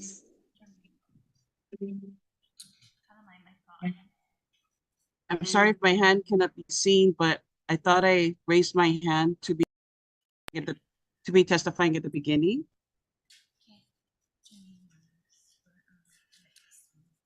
Okay, Jermaine, you want to testify now, or you're going to wait for the agenda item? No, right now. Okay, you got your 3 minutes. Proceed. Okay, mahalo. Aloha, Commissioners. My name is Jermaine Myers. I'm a Nanakuli Hawaiian Homestead lessee and an advocate for waitlisters. I'm here to provide testimony on agenda item D14, FYI, rules related to lessee leave of absence and caretaking of homestead lots. I'm hoping the department will be enforcing that all 10,000 lessees are in compliance with occupancy of their lots. And if they are not occupying their lot, they must submit a leave of absence and caretaking information for the chair's approval and for the record. My neighbor next door has never occupied his residential lease since he obtained it in the early 2000s. I have brought this to the department's when Bill Isla was there, and then I also saw enforcement at that time. And he has been renting his unit and has never ever occupied it. I asked if he had submitted such a form or such approval, and I was never given that information. But he basically lives on Oahu in Makali, and he rents out his house without occupying it. So I'm wondering if this rule is being now enforced so that if anyone has abandoned their lot and they no longer live on lot, that this will be a record to show that they had requested approval to be absent from their lot and caretaking information so that the department can proceed with terminating of abandoned leases. I hope that that's what this policy is being brought to the commission at this time for their information. I know that it's always been a commission policy, an administrative rule, but as far as in practice, I have not seen it happen. For example, Trustee Luana Alapa has a Papakolea lot. She's a lessee of Papakolea, but yet she's a trustee of Molokai. To be a trustee of Molokai, you need to be a resident. Is there going to be on record a leave of absence and caretaking of her Papakolea homestead lot on Oahu while she is being the resident and trustee resident of Molokai? So these are the kinds of things that I'm concerned about, that there is parity, that what is required of one lessee is required of all lessees, and that the department provides enforcement to all and not just against some. So that is my manao regarding this agenda item. Mahalo Juan Garcia for putting together the packet. I looked at the form and I'm hoping to see that we can have in UIPA requests to see that this is being enforced and on everyone's records. Mahalo. Kia kuapu, God bless all of you. Okay, one.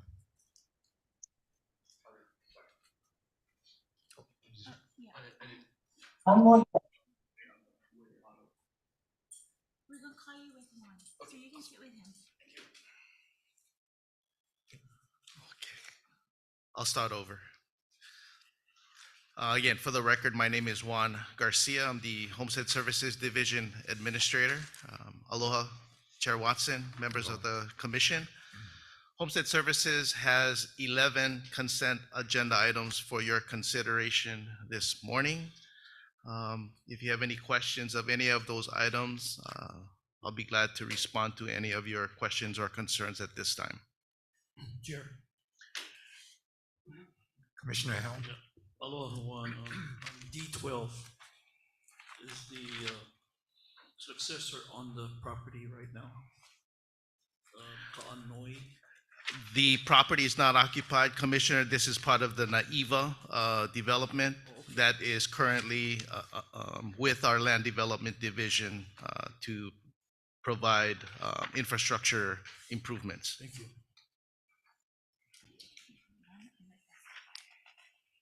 Let's see, Kavika Kiesling.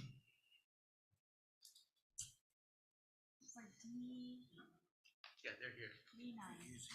Is that D9? D8.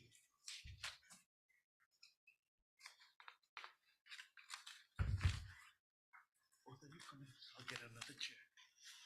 Excuse me, Juan, you were just doing items D1 through D2.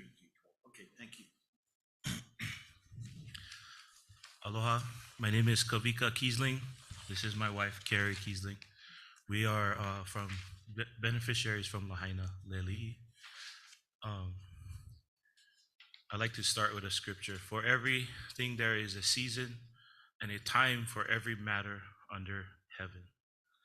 We are thankful to be here today on such a special and important day. We like to express our gratitude for our lease and our home in Lahaina. We acquired the lease in 2007 and lived there until the Lahaina wildfire happened.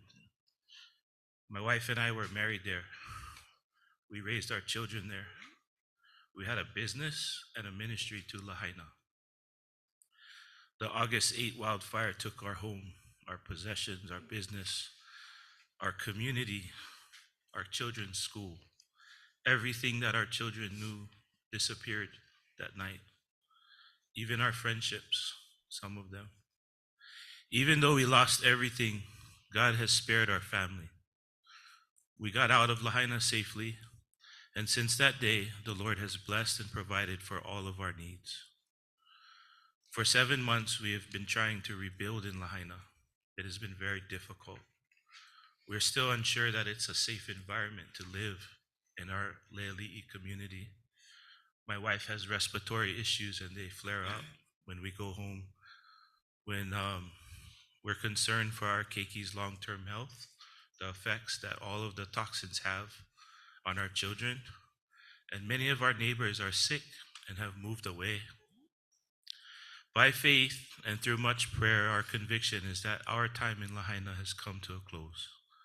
We still go to Lahaina. We still have many friends and family in Lahaina, and we are still supporting the rebuilding of Lahaina. But Lahaina is no longer our home. Today, we are here to give a testimony and to request lease transfers. We're requesting a lease transfer to Waiahuli in Kula. What that represents for us is a safe environment, a stable home for our ohana, a place that we can farm and produce food, where we can reestablish our business and our income, where we can homestead in a place that we can raise our keiki, hunt, and farm. Please help us rebuild our home and our lives. Please help us approve our lease transfers so that we can move forward in rebuilding our life. Selfishly, I speak for my needs and that of my ohana and our keiki. But I also have many neighbors in Lahaina at Leali'i. Many are sick, many have moved away. Some are unable to live in their homes because the house is toxic and polluted. They've been tested and proven to be unlivable. Many are stuck and feeling helpless to move because they cannot afford to move. The Department of Hawaiian Homelands has the resources, the finances, and the ability to help the Hawaiian people suffering in Lahaina more than anyone else for long-term solutions. And we are proof of this. Mahalo nui loa for your kokua and for this opportunity to share with you guys today. Thank you. Chair. Yes, question? If I could say a few things. I want to go to what Kavika has spoken about. And I think there is a myth that just because your home is standing, that it survived the fire, that you are somehow exempt from the kaumaha that comes with a home that's toxic. What we are learning from families, they are suffering, they're learning. They have an awareness that when they're in their homes and the respiratory illnesses they suffer changes when they go to stay with ohana in other parts of the island. The Department of Hawaiian Homelands must be very thoughtful about how this continues to impact our families. Even the surrounding communities believe that just because a house is standing, that they are somehow better off. In some ways, that may be true because they have a physical structure. But in many other ways, it's not. The suffering continues, and we have to begin considering more drastic measures to make these families whole again. So I do support this effort for the Kieslings to have an opportunity to transfer a lease in another location that's deemed safer. And I do appreciate, Juan, your efforts to help make that happen. Thank you. Thank you. The next testifier, Lu'u Aoneo.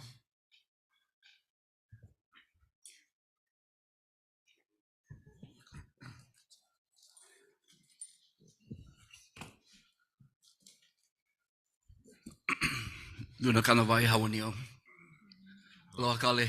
I know, recognize me because, never have all these keo. So, Kalamai.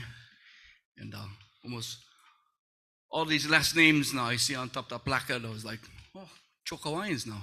I think we finally got it right, This is like 35 years ago, but anyway. So, I don't know how to, because I got, like this Kuleana over here, mean, mean Kali.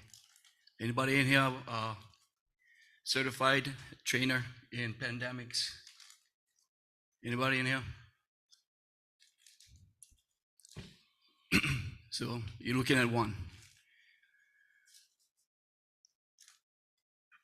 This thing that would happen over there in Lahaina, we gotta get our people out of the harm's way. Whatever we gotta do, we get big purse, you gotta pool all the resources, you gotta get them out of harm's way. We gotta hold those guys accountable. We cannot be hiding on our friends. All these governors saying that it's climate change, bulai, bro. The police officer, the chief telling that it wasn't his guys when blocked the traffic, bulai.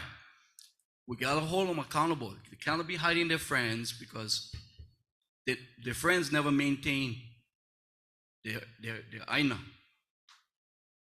They never follow the basic fundamentals that we implement in this state, back in 84. You talk story with, my mother's brother, Harry Kim. We implement disaster services. We make legislation. Pandemics, everything. Fire, all that was all in there. Ballistic missiles, all in there. But somehow, it's not there. We gotta hold them accountable. These guys that were in somehow this state, and when cause legislation so that they get private ownership of water, who lie? That's public trust doctrine. You look at Oceanside 1250, right? That case. We're not supposed to be having this problem. Anyway, sorry. Again, all new because our people know even private investigators that they can hire. Because they know more nothing. So I landed over there, on August 20th. Our people, they don't know who they can trust. Because you get too much bulleye going on. We gotta have the legislation, audit all of those departments, find out where the money went from the county, federal, state. We gotta audit them. There's something wrong. No can, ladies. Sorry, all this stuff come up from way back. Golly, I thought we fixed all these problems, Bob, way back then. What happened? How come? Anyway, just wanted to, who's the, yeah. Can I get on just one that you guys received? Thank you.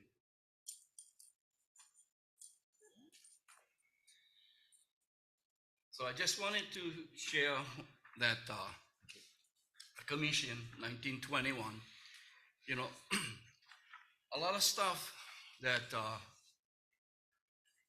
Hawaii did not, we didn't have is rice kaya tunnel. Okay, we never have a decision that says, the relationship between the United States and Hawaii, is a question whether or not Congress can treat Hawaiians as a tribe. So we never have that, back when the confession in 1993. We never have that, We also never have a recent case, 2020, McGirth versus Oklahoma. We never have that. Well, what is that? 5 tribes. 1822 treaty. The state and the federal government, when, violate the treaty. We never have that. Now we do. So I'm gonna bring notice upon our commissioners that we need to take into consideration this transition that's about to happen.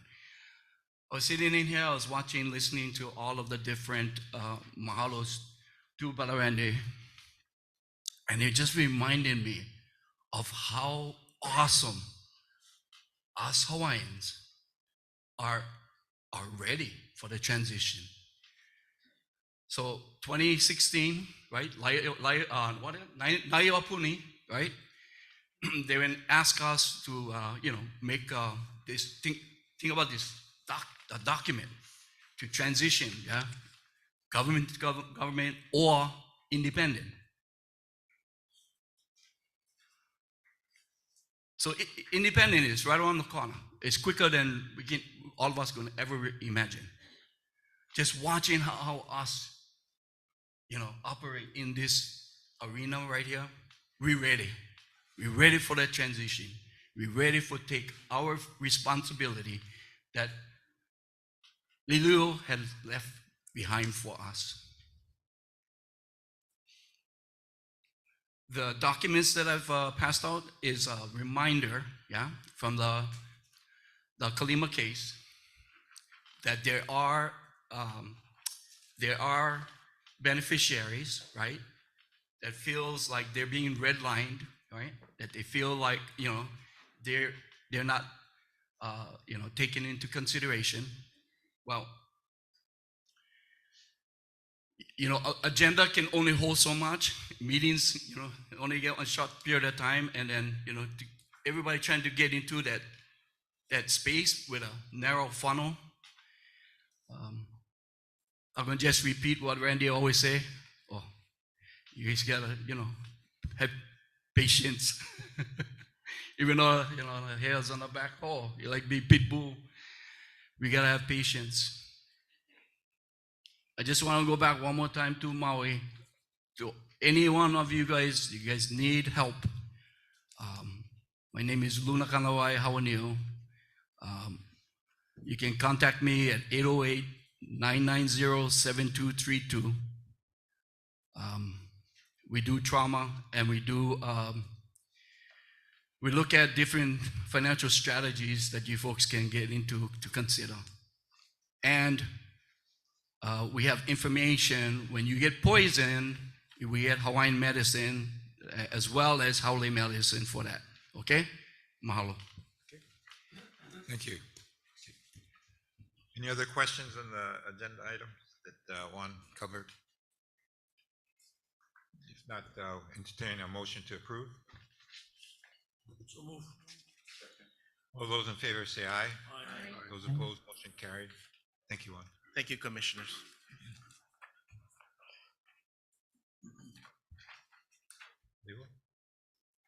Next one is the C2 down payment and closing costs assistance. Lehua. Aloha Commissioners, Lehua Kililau Kano, Nahas, the Government Relations Program Manager. The motion that is being proposed for you today is to approve use of down payment and closing cost assistance programs through the Federal Home Loan Bank of Des Moines on Hawaiian homelands, and to approve the Hawaiian Homelands lease addendum for the down payment and closing cost assistance programs through the Federal Home Loan Bank of Des Moines.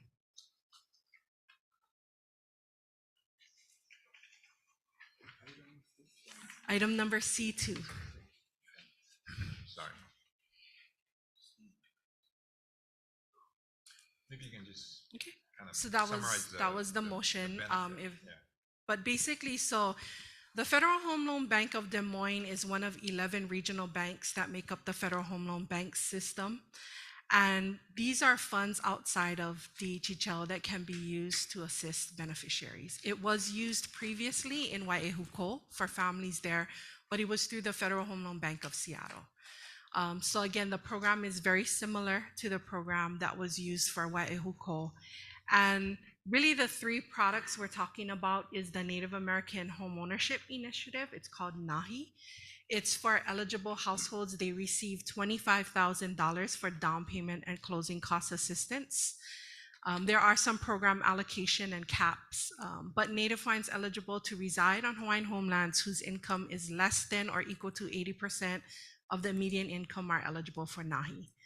The second program is the Home Start program. That one is for eligible households, again, whose income is less than or equal to 80% of median income completing a home purchase in Hawaii may receive $25,000 in down payment and closing cost assistance. And again, there are some program allocation and caps. And then finally, there's the competitive affordable home housing program, and that encourages partnerships between member financial institutions and local housing providers or sponsors to secure funds for the purchase, construction, or rehabilitation of affordable homeownership or rental housing units. There is a application that was submitted by Dowling Corporation in partnership with DHHL to the Federal Home Loan Bank of Des Moines, and we'll see if that's awarded. Again, one of the things that is required with this program is the lease addendum, and so that's why that lease addendum is being provided. A similar lease addendum was done previously for the Wai'ehuko project. I do have on, I think she's on now, Melody Dawes from the Federal Home Loan Bank of Des Moines. If she is available now, we can do our best to answer any questions about the program. But again, I think it's very creative and it allows for funds outside of DHHL to assist our families.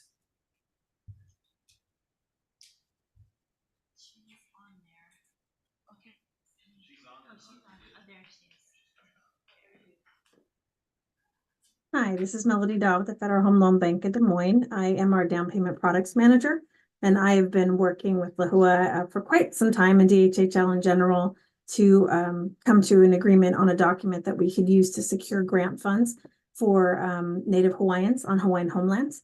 And we have all partnered pretty effectively to find a document that can be used with our 3 programs, NAHI, Homestar, and our competitive AHP program. And I would be happy to answer any questions I can.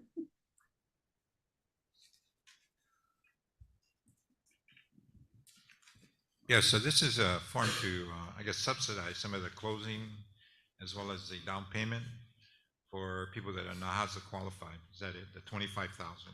The income requirement is the same for the NAHI and Homestart is 80% or below. And then the competitive grant, depending on the competitive application, it does call for incomes less than or equal to 50%, 60%, or 80%. So yes, again, NAHA's the. Is there any matching or is just a? No, there's no matching required. This is strictly grant funds, and we don't have a match, and we don't have a requirement for an asset test for any home buyers within our programs. And is what, a 5-year retention period on this one? Correct.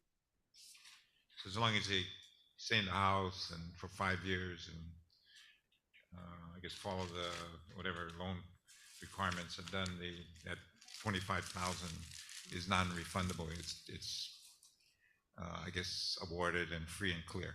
Correct. There is a calculation. I don't know if Melody wants to elaborate on Yeah, that. yeah, sure. So there is pro rata forgiveness for every month that a buyer maintains their ownership. They get an automatic forgiveness amount. But if they should sell their home, there's actually a lot of credit given to a home buyer for their original investment, time in the property, any money they paid towards their mortgage. All of that gets credited. And we also have what's called, the FHFA has established what's called a proxy limit. So if someone sells their home under a certain limit, it is an automatic forgiveness because the assumption is that it's being sold to a low to moderate income buyer. There's very rarely do we recapture with these grant funds. And then of course, as you mentioned, if they just maintain their ownership and their residency within the property for that 5 years, it's automatically completely forgiven. Great. Yeah, it's something a lot of our participants, especially with all these housing projects we're putting up, that are going to need this type of subsidy. So we really appreciate your participation in making these funds available. Any other questions, commissioners? Yeah, sure. Commissioner Aul?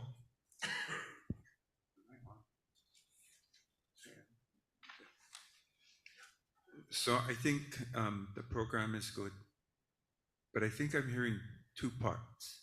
So there's the $25,000 down payment, that's the cap, right, for mortgage reduction. So this is not a NAHASDA program. This is completely outside of NAHASDA. So am I looking at the wrong person? Should I look at her? Yeah, well, okay, so my question is, this is a $25,000 cap that goes toward mortgage reduction. Is that correct? Correct. It's it pays for down payment or closing costs or a combination of the 2. Okay. Does this also consider reduction in points as part of the loan package, or it's just mortgage down payment? We would consider points and fees to be closing costs. So it could be attributed to that as well. Okay, thank you, because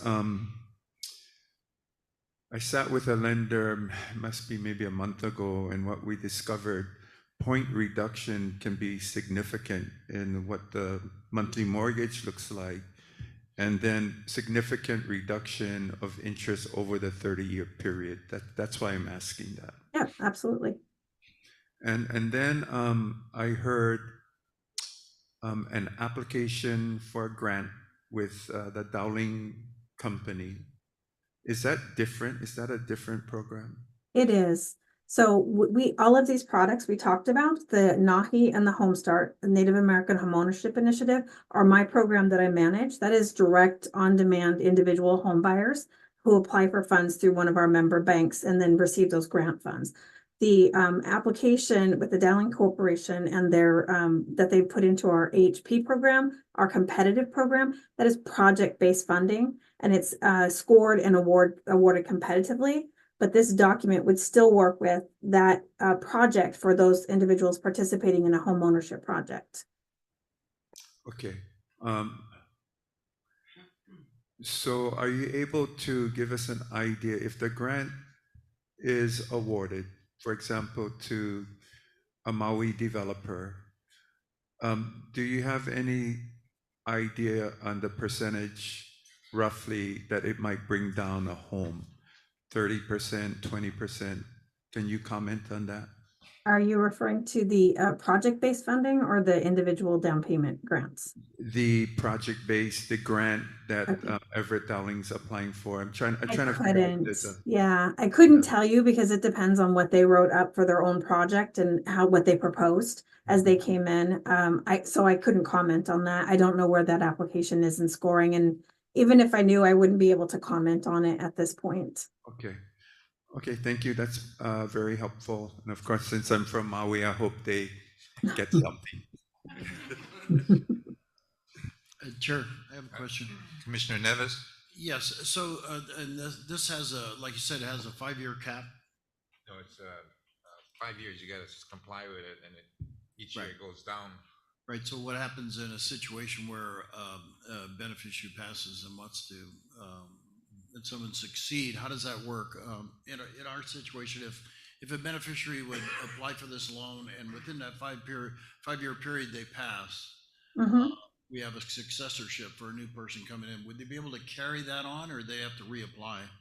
So the funds are actually completely forgiven if a homeowner passes in an event of bankruptcy or foreclosure. That would be something that DHHL would notify the bank, or rather the member, and the member would notify us and request full forgiveness. That's an instance of full forgiveness detailed in that lease addendum. Okay, that's even better. Thank you. Yeah. Any other questions? We have one public testimony, Blossom Fatera.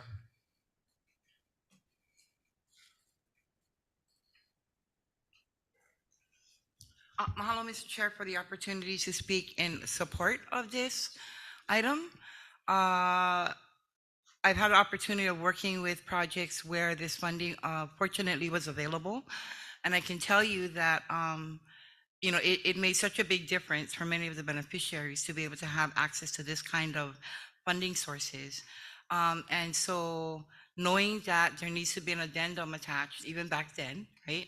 I think that by streamlining the process and having this addendum made part and parcel of the package will make it a whole lot easier and would speed the process along. So, mahalo. Any other questions? If not, would entertain a motion to approve. So moved. All those in favor say aye. Aye. Those Aye. opposed, motion carried. Thank you, Leo. Next agenda items or item E1, final EA Wailuku single family residential subdivision. Kalani? Rhonda?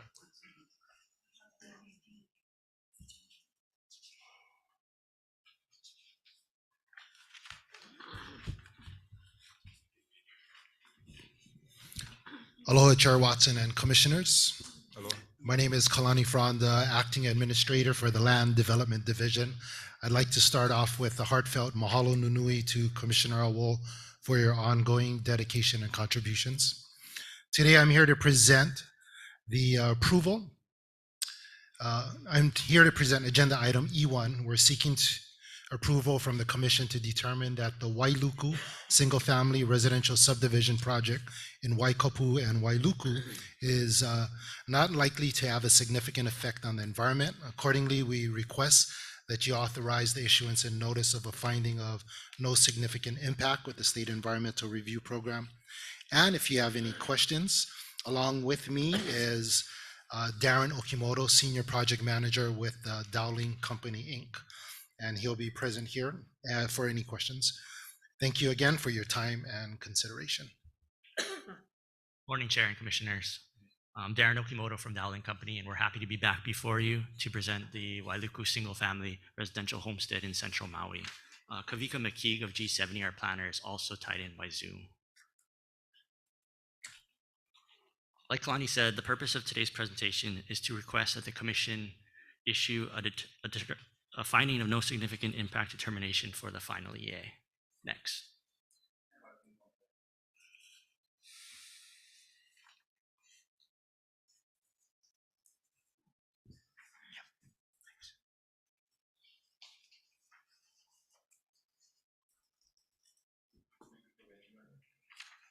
So the project is close to schools, the hospital, police station, fire station, and adjacent to the Kealani Village Shopping Center, which has Long's Drugs, Foodland, a gas station, and several local banks. Next, please. The project plan is based on beneficiary survey responses and will include up to 204 residential lots with 173 turnkey homes and 31 vacant improved lots. 5 home models will be offered with 2 to 5 bedrooms and 1 to 3 baths. Next, please. 2 access points to Wailuku Homestead are proposed off Kuikahi Drive to comply with Maui County's fire code requirements. There is also proposed a linear park along the southern boundary shown in green on the left side of this site plan. Next, please.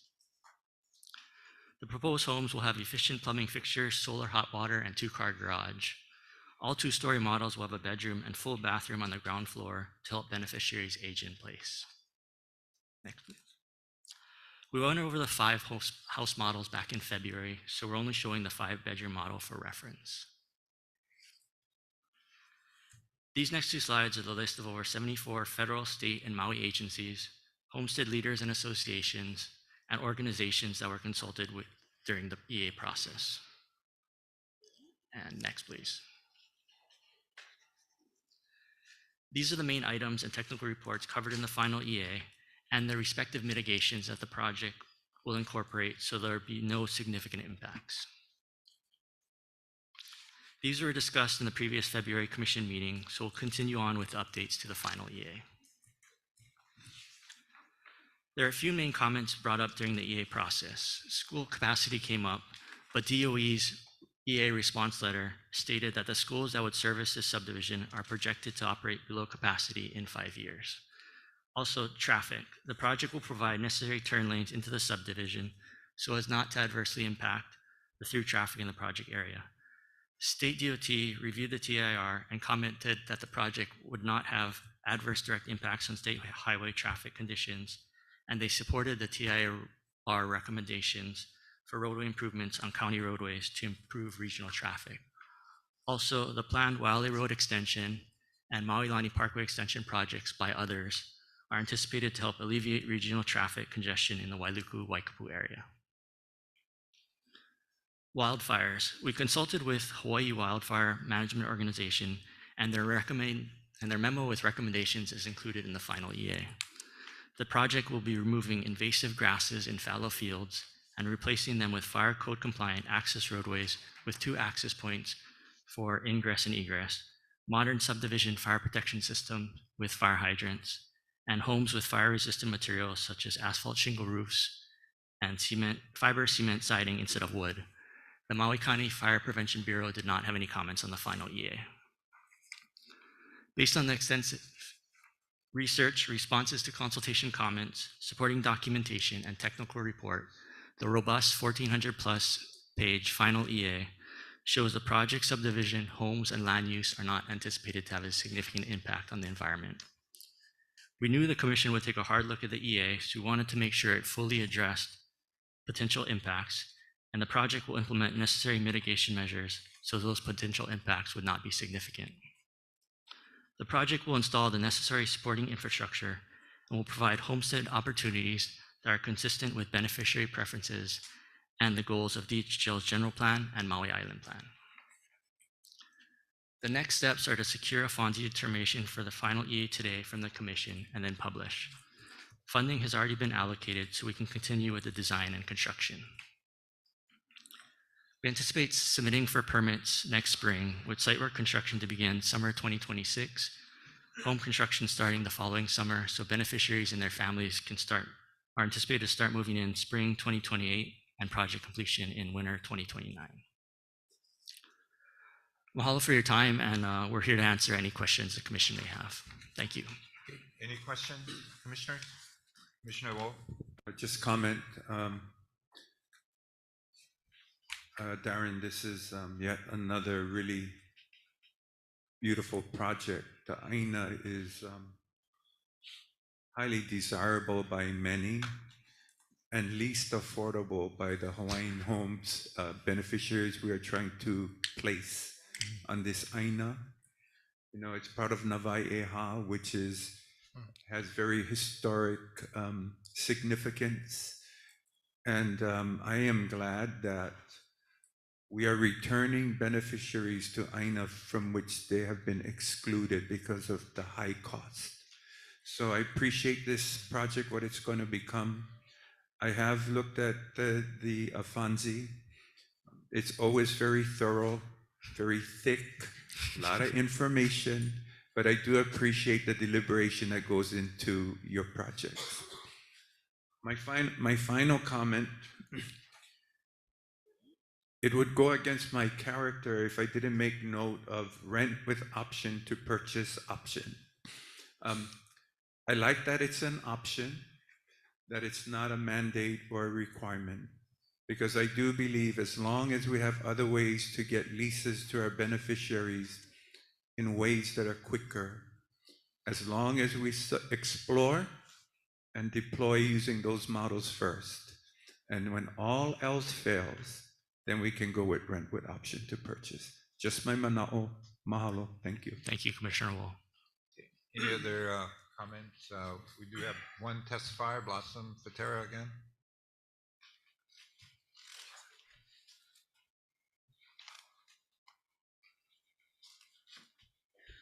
Mahalo, Mr. Chair, members of the Commission. So I'm here to support the adoption and approval of this draft FONSI. Anything that we can do to move this project forward in a timely manner. I know that beneficiaries on Maui is anxious and waiting for this project to get going. When we participated in the orientation session, was it last week? The week before, yeah? Yeah, a couple weeks ago. There was over 180 beneficiaries that showed up, okay, for our first offering of 52, right?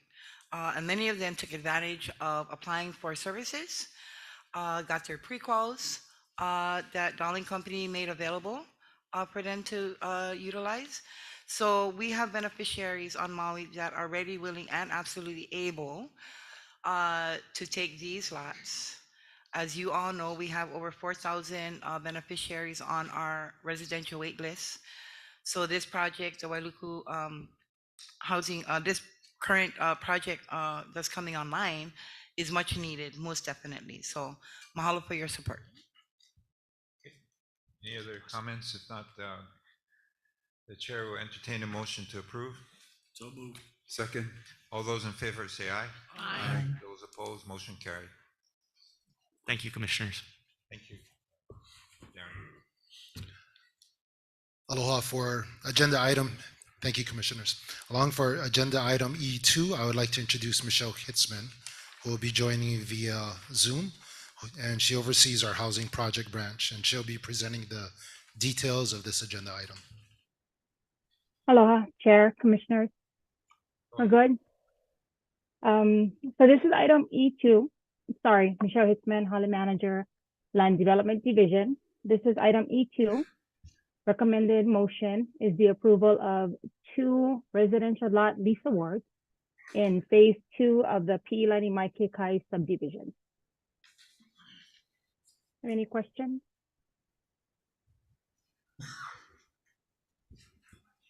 Okay, Chair will entertain a motion to approve. So moved. Second. All those in favor say aye. Aye. Those opposed? Motion carried. Thank you, Michelle. Thank you. Thank you, commissioners.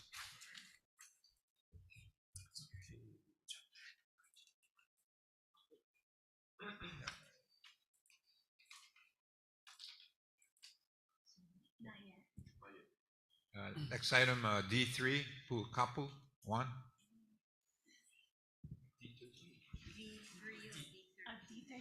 D13.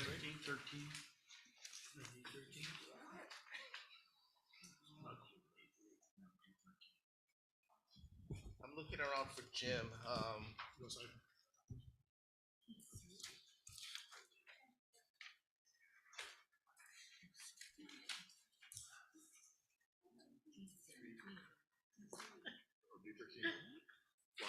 Yeah, D13 is again for action to amend the commencement date of the 182 pastoral lots in Pukapu.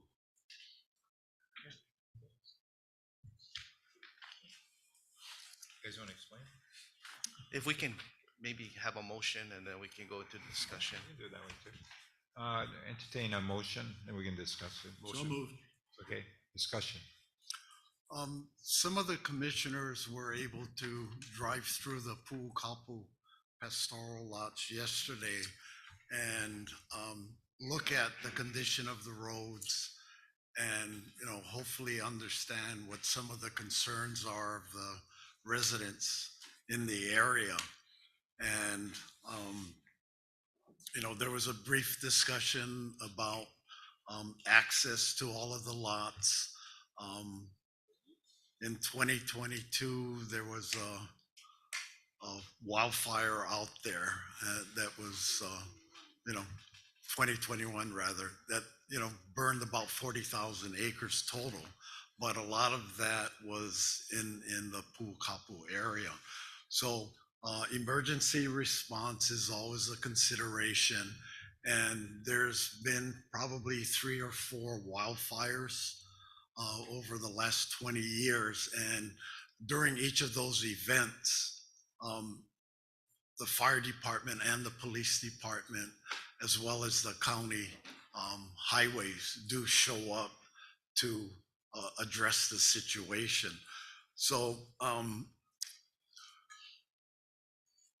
this subdivision was created in 1990. The understanding was when the access roads were constructed to a standard acceptable to the department, that would allow staff to come to the commission to request amending that original lease commencement date, which is February 1st of 1991.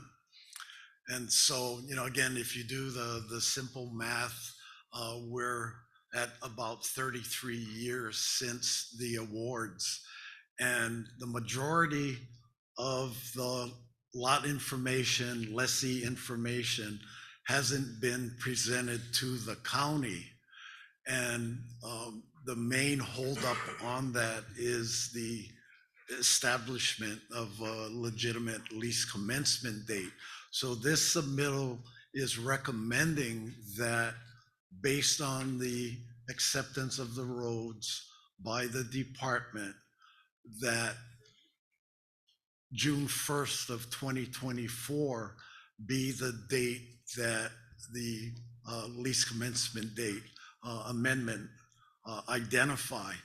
And with that, the department would be able to produce a route slip to the county to provide information about each of the individual lots and the lessee's information, which would assist the lessee should they decide to construct a home. They, would now have a tax map number to their individual lot that they can go to the county with after, the department approves the plans for their home construction, and just help facilitate home construction. There are approximately 50 residents in the area. The majority of their residences or their dwellings do not have building permits. And, going back to shortly after the award, the county looked at their plat maps, and the plat map showed these lots to be 200 or 400 acres in size. And so as a result of the award, the department created a paper map of the subdivision showing the 184 lots. So in 2009, the Pu'ukapu pasture lots of record was approved by the county that allowed the county to create new plat maps to show the actual lot sizes, 10, 15, 20, 100, and 200 acres. So again, right now there's 4 to 5 lessees that have been paying property taxes because their information at some point was reported to the county. So we still have approximately 177 lessees information that could be reported once the lease commencement date is amended, and then we begin working with the county. One of the items in the submittal are options that the county discussed. This is the Real Property Tax Office. So if the department goes forward with the February 1st, 1991 lease commencement date, the county would begin assessing property taxes on all of these lots beginning in the 2025 tax year. If we're able to get the commission's approval to amend the lease commencement date to June 1st of 2024, this would be considered new leases, new lessees, and there's a 7-year real property tax exemption that would be applied to all of these lots. So approximately the 2031 tax year is when lessees would begin to pay taxes. The minimum tax on an ag zone lease is $100 a year. And just like anybody else, what makes a difference in real property taxes are the improvements. And for Hawaiian Homeland's purposes, the County of Hawaii purposes, the land portion of the taxes are waived, so the lessees would only pay the value that is assessed by the tax office on the improvements. If there's no improvements on the land, again, the minimum tax is $100 per year. So again, the department's acceptance of the roads built to a standard that the department can accept is the trigger for amending the lease commencement date, again, from February 1st of 1991 to June 1st of 2024. Are there any questions? I'm going to defer to Ati Kanani first because I think she's waiting to speak. But I do have some questions and comments based on a submittal as well as our field trip yesterday. So, I'm going to go first, Ati. Stay there.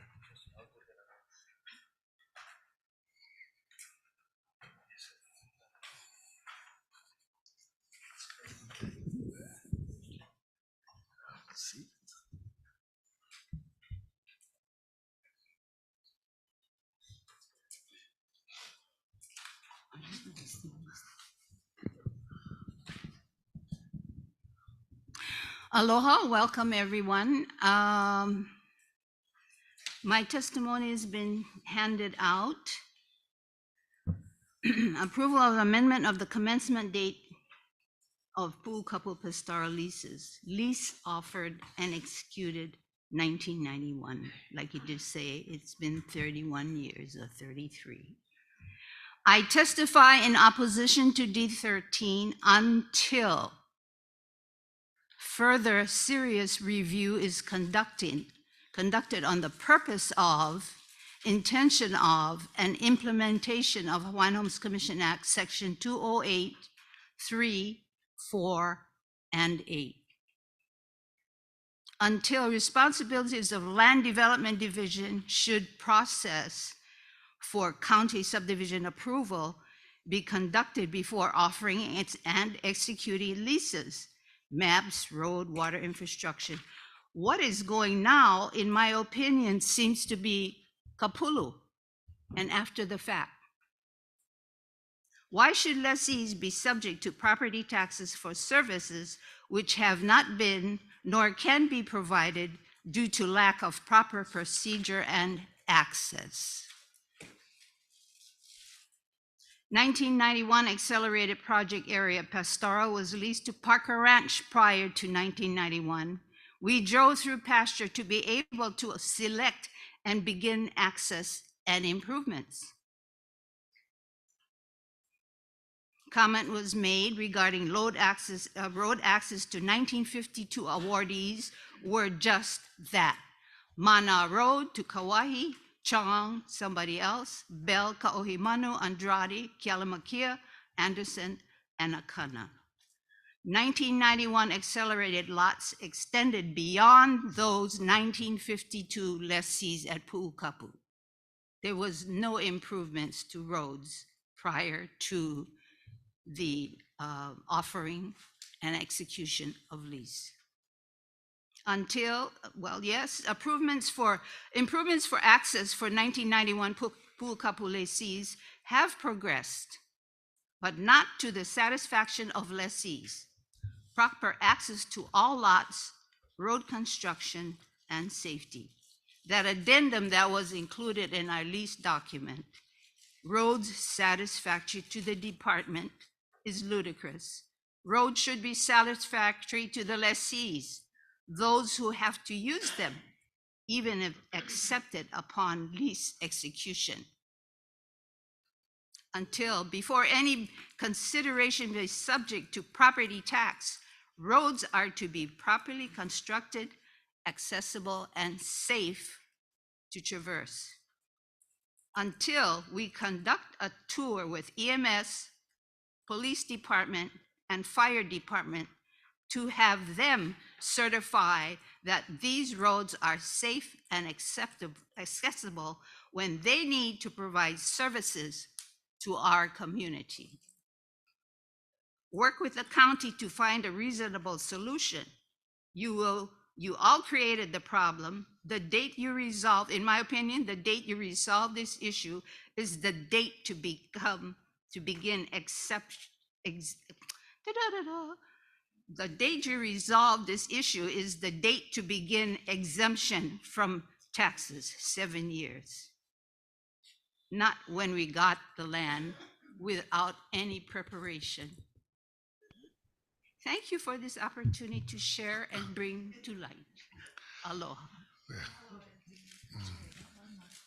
We have one more, Pat. Hawaiian.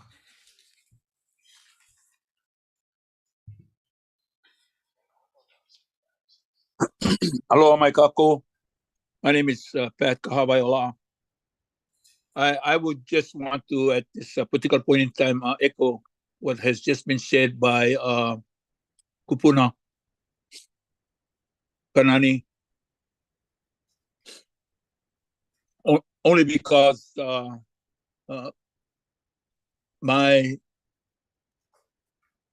award in agriculture took 12 years for the infrastructure to be put in from 86 till 97. So I can feel for those in Pu'ukapu, especially, that's been waiting 33 years for their infrastructure. So I would also want to register my disapproval based on what was done, unless certain things are created that the new date be for their residents to go in when the roads are built to standard that the lessee can and use, and that service equipment in cases of fire and emergency medical can access our property. Thank you for the opportunity. Aloha. Sure.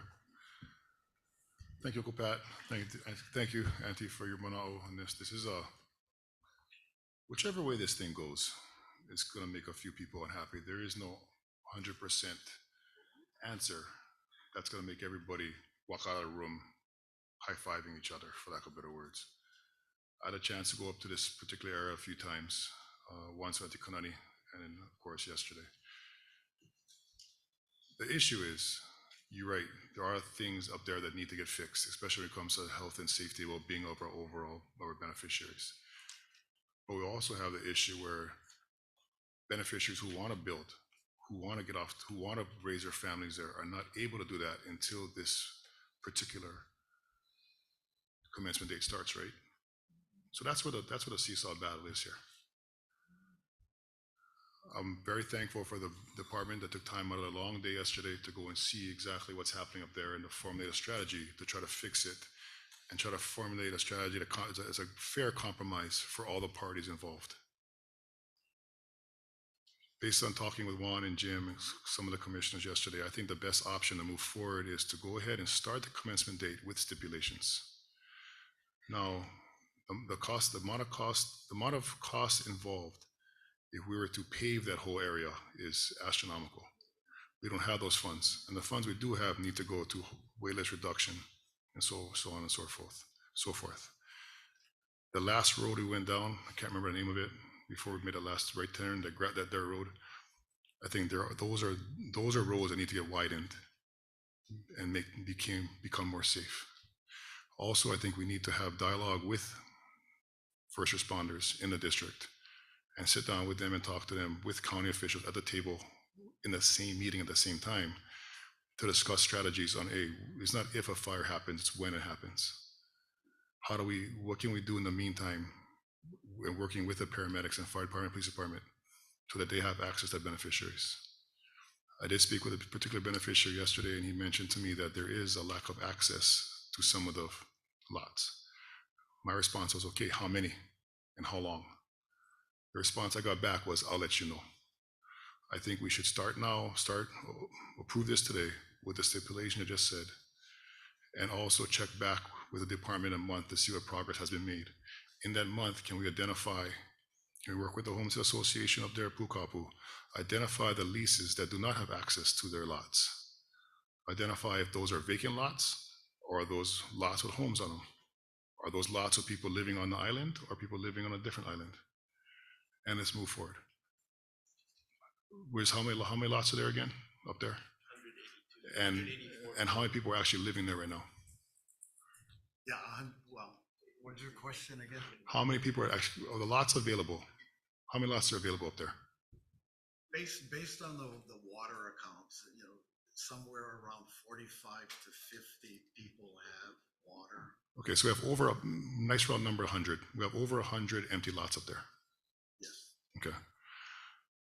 So with that being said, we identify if those lots are being used. The lots people are saying are inaccessible.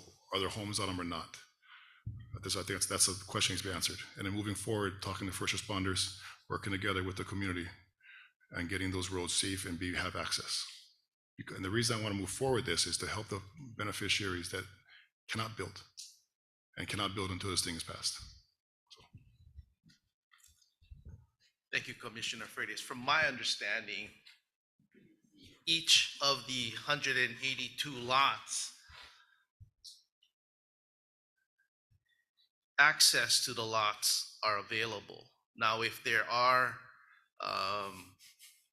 belief otherwise, then I agree. I think there has to be further inspection of those lots and to determine why the lessee feels that the lot is not accessible.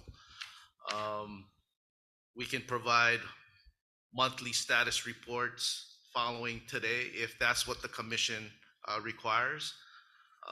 But I think the department including the West Hawaii District Office, is committed to maintaining the roads. We have a equipment operator as well as a heavy equipment operator. I don't know how many miles of gravel roads there are to maintain, but there is a large number of miles that needs to be done. And with the amount of staff, it's a challenge. But nonetheless, I think staff is committed in doing what is right for the beneficiaries. Okay, I'm looking at the submittal, page 2, third to last paragraph, I'm sorry. Talks about regular weekly maintenance is ongoing. Can you please articulate or explain on that, what that phrase means and what has happened? Because of the amount of traffic in Pu'ukapu, normally on Mondays and Fridays, the operator is grading the roads, and in the interim, if there are sections that need to be repaired, then more gravel material is brought in. I think that there's been discussion about paving, and roughly half the people would like paved roads and half of them don't. And I think, again, for those commissioners that did the drive-through yesterday, you've seen the long stretches where the roads are fairly flat, and we're already having situations where, the posted speed limit is 25 miles an hour, and you have people going 40 to 60 on those roads. So, to me, like I mentioned in the submittal, the main reason for the dangerous roads, besides the limited sight distance, is the speed that people go on those roads. And when you add in the limited sight distance, you can't see who's coming from the other way. And, the road widths right now are 10, 20, maybe 30 feet at the most. On those narrow sections, if you can't see the person coming and they're going in excess of 40 miles an hour, it's very difficult to, maintain road safety. And I understand that there are a number of improvements that need to and should be made. And it's a matter, again, of the department and mainly my office finding the right amount of funding to begin to address this. I mean, it's not like the commission, the department is going to spend $20 million a year in Pu'ukapu. And like I mentioned, yesterday, the cost to put in a county standard water system for people that want and expect potable water is probably in the neighborhood of $80 million. And so when you start to talk about subdivision approval, then, the discussion needs to take place. What does that mean? What does an ag subdivision to county standards look like? And my understanding is it's a 20-foot wide road with gravel. They're not talking about, asphalt or paving. So, that's just one of the subdivision requirements from the county, but there's more when you start to talk about subdivision approval. So the county will only maintain and repair roads on Hawaiian homelands that are built to county standards. So, that's a good place to start. What does that mean? And what is that going to cost? And, is the department and the commission prepared to, spread this expense out for the next 10 to 20 years? Because you're not going to spend $100 million in 1 year on Pu'ukapu alone when there are other demands statewide. So, this is a longer term discussion. I've had meetings with the police and the fire department. And like I mentioned earlier, there's been at least 5 wildfires in Pu'ukapu. And on each of those occasions, the fire department showed up, the police department showed up, and the county public works highway showed up. So, you know, there's different degrees of people saying that their lots are not accessible. And I'm willing to, you know, sit down and talk to those individuals and identify, you know, what the issues, concerns are, so that access is provided to their respective lots. But again, we've had different events. The county emergency response has been there on each of those occasions.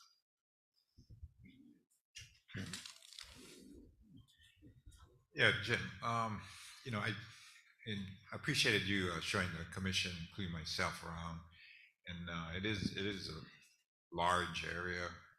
It is rural. I mean, it's you know, agricultural area. So putting paved roads when, you know, I think a 20-foot gravel road would be sufficient for that area. My concern is we have close to 100 lots that that have been awarded out, and the question then becomes, well, how do we get the individuals that have been awarded these lots to use the land? I mean, that's the whole thing about this program is, you know, it's active use of the lands. And so I think this first step, which is to me important, because by having a start date in 2024, obviously should be the date rather than earlier.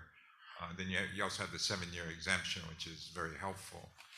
But more importantly, I think if we can set up these potential builders of homes on these leases, it'd be kind of like an incentive, as well as more likely that they'll come and use their land. And I think this is a very important step that we need to move forward so they can get the financing. One question I did have was for those that are already on there with existing houses, do they have any outstanding loans that might be adversely impacted with the change in the start date? Yeah, I'm not aware of any loans. Okay. Okay. Beneficiary. Yes, Chair, so I just have a couple of questions. So there are, it seems like there's some lots that don't have access, and obviously we need to find out what that is. There's also, when we took the drive around, I was on the drive as we drove around, I noticed the back end of the property, as we discussed, by one of the water tanks. That back end needs to be widened, and that needs to be cleaned up. And then when you say it's been approved by the county, has it been approved by each one of the entities, fire, police, and EMS? I've contacted in years past the police department and the fire department, and they've been to the area, and wherever they've made recommendations as far as improvements to assist them, we've done that. But this is a continuous process where on a regular basis, we need to get the police and fire department out there so that their staff, you know, are familiar with all of these roads. And, you know, probably about 25 years ago, I created, you know, this fire road map specific to assist the police and the fire department in figuring out where they are. So, you know, all of these fire roads were identified on a map. These maps were provided to the local fire department and police department. And when the county approved the lots of record based on the paper subdivision map, that's when official road names were added to the list. So the county has identified these roads by name and by fire road numbers. And so again, it's a long-term process to get everything in place. And you know, we just need to continue working with the county and determining if this area is going to be set up for subdivision approval that the county will, agree with, then that's the direction that we go in. But, I've had discussions with the planning department, and, one of their road standards, like I mentioned earlier, is a 20-foot gravel road. So James, what I'm trying to get to is that, just because they give it a name doesn't mean that those individual departments have approved it. I'd feel more comfortable if the fire, police, and EMS sign off that, yes, we're gonna service that area. On some of the areas that are widened, you get a large truck in there, fire truck, how's he gonna turn around? If he goes out and fights a fire, now he's gotta go back and replenish or whatever, how does he do that? So I would feel more comfortable that those items are in this document before we approve it. I would suggest, Chair, that we look at some of these items and defer this for decision-making tomorrow, because I do agree that we need to get people on there that want to get on there, but there's too many holes in this. I'd like to clear up the holes as we move forward. Because you've admitted there's an area where that the road needs to be widened. We need to say, okay, this section of road needs to be widened, and that'll be upcoming. On your maintenance, who does the maintenance? Is that the county? No, this, again, because this road is not designed to county standards, the county does not come in and do any work on those roads. Yeah, okay. So it's all department staff and equipment. Got it. I'll go back and take a look through my files to see if I can find the letter from the police chief at the time I just and the don't see fire that. chief I at that understand time what you're saying. I'd that like to see that before we move approve forward. the roads. Okay, thank you, Chair. Sure. Commissioner Aul? Yeah, so to add to what Commissioner Neves is saying, I do see the challenge here is to strike the right balance between providing access to lots, but also improving portions of what's not there for emergency services. So what I'm hearing from the department is a county, because it's not to county standards, I get that. So that's not going to be part of the formula. I also hear that the department is committed to doing certain things in the form of maintenance. But there's a vast difference between commitment and having the resources to do so. So to Dennis's point, I want to hear more about capacity, about, for me, I'm okay with a deferral if it leads us to the right compromise. So if there's opportunities to improve upon roadways, maybe not the entire package, but enough to address emergency services. What I would like from the department is a commitment that speaks to capacity to do those things, rather than approve something and then nothing happens. So that's it for me. Thank you. Sure. Commissioner Kalekini? Just a quick comment. For those of us that went around starting off in East Hawaii, you guys' roads are awesome. We went to King's Landing, and those roads were tough. Yeah, James, it's all about safety and accessibility. I was not part of the tour yesterday, but listening to Commissioner Neves, and he said that there's some areas that really needs to be addressed. To me, it's all about protecting our beneficiaries. You mentioned that there's people driving there 40 miles an hour or more, and I'm not sure if it's a lot of these traffic is daytime or in the nighttime. If it's nighttime, then you're going to have some problems. You know what I'm saying? So I'm just concerned about the safety of our people when they get to their homestead. So that's my concern. Sure. Yeah, I'm okay with the deferral, but I don't think this is something we should keep deferring month after month. We gotta find that balance like people were saying. Chair, if I could clarify, I'm just talking about deferral, clean it up. Okay, We'll no problem. decide tomorrow. No problem. I'm not looking at deferring. Okay, no forever. problem. No, that's fine. I think, but I agree with what, the commissioners down there are saying as far as when it comes to emergency response and communication, I think. But again, it's fine that balance, where's the balance between the two so we can collectively move forward and compromise. So in the submittal, there's reference to a 25 RM Powell report on the Pu'ukapu roads. And in that report, they identified approximately 46, 47 sites where road widening and or proper signage is what they recommended. And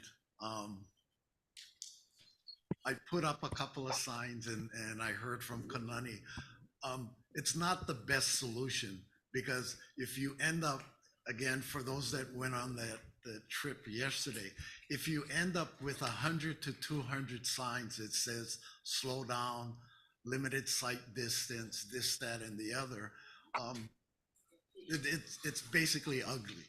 But I don't know, because I'm not an engineer, I don't do traffic things, but there are certain sections in the area that are down to bedrock. So basically, if you wanted to get the proper sight distance, you're going to have to break up that rock and bring it down to a suitable level.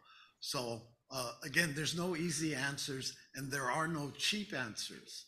And I understand the bottom line is the safety of our beneficiaries. We have a couple people that want to testify. Bo, Kahui? Is there a- No. Okay, how about Patrick by Ola?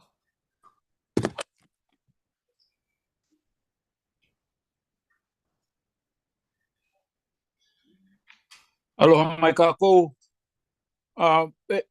It's again only because of what Mr. Fronda was saying and what you, Commissioner Freitas, once done, and I think those are commendable things to do for people that's been waiting 33 years to even move to their properties. But there's still this underlying question in the county, and I try to text something to you guys.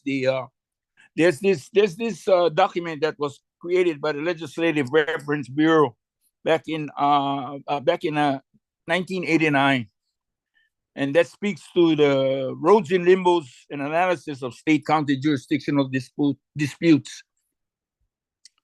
I would caution all of you, and that's me, just having this idea that we lose sight of the fact, because we talked in such great passion this morning about Kohil's vision. And Kohil's vision, when he created the Hawaiian Home Commission Act in section 220, it speaks clearly. It doesn't say if the road got to be made to county standard. It speaks clearly that the county shall maintain the roads over and through Hawaiian homelands, whether they made of gravel, whether they made of cinder, whether they did Mana Road. They were doing it back in the day before even Jim DuPont got here, when Jim was working out of Honolulu. They were working these lanes. Jerry Botello and those guys were the cowboys doing the pasture, the community pasture. But what I'm saying, that we need to make it clear and get a better understanding, and that the counties need to find, that's the resolution we need to do. We have been told, and I've heard it over and over today from commissioners, from the chair, from Mr. Fronda, that unless the roads are built to county standards, the county will not maintain it. Trust me, they will, because they had to come into Panaeva to maintain roads that were not built to county standards. There are roads in Kilcar right now that are not built to county standards. We have no curbs and gutters. That's county standards. They maintain the roads with swales on them.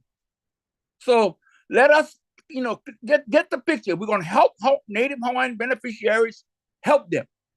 But let's not, and maybe that's the discussion that Commissioner Mackay wanted, that everybody got to be at the table at the same time. We cannot go there individually as the county Lease and police chief there and fire chief here. We all got to be at the table because you guys all have that responsibility to the beneficiaries. And I thank all of you for allowing me the opportunity to do it again, to hear it. But I just lose it when I hear people make representations that really, really are going to hurt the department and the beneficiaries. Thank you. Can we defer it to tomorrow? Sorry. Okay, we'll defer it to. Kanan, you want to say one last thing? Yes, one more. I did want to comment about the road that you were talking about, that you folks came down on. That's Ka'ali'ali. The road, the only road that may be 20 foot wide is Puliahu. The last road you folks went down towards the water tank. Nothing else is 20 feet. Lucky Visit's 10. Pat just made a great reference to section 220 about projects appropriation by the legislature regarding water and roads. So that's something that, in addition to my list of what we need to review, would be consideration studying section 220 of the Hawaiian Homes Commission Act. Thank you. Defer it to tomorrow. Thank you. Let's see, it's 1:20. We'll do F1. We'll do F1. I know you're excited about getting up.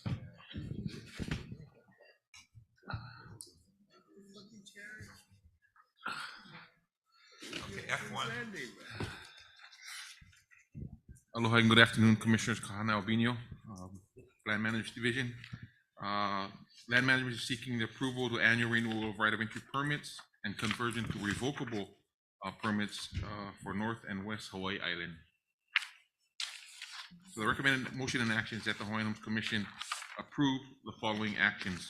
A, renew all North and West Hawaii Island right of entry permits as listed on Exhibit A and identified by approximate location on the North and West Hawaii Island map, Exhibit A1, that are in compliance as of June 1st, 2024. B, pursuant to the Hawaiian Homes Commission Act, approval of LMD agenda item number F1 at its regularly scheduled monthly meeting held on April 21st, 22nd, 2024.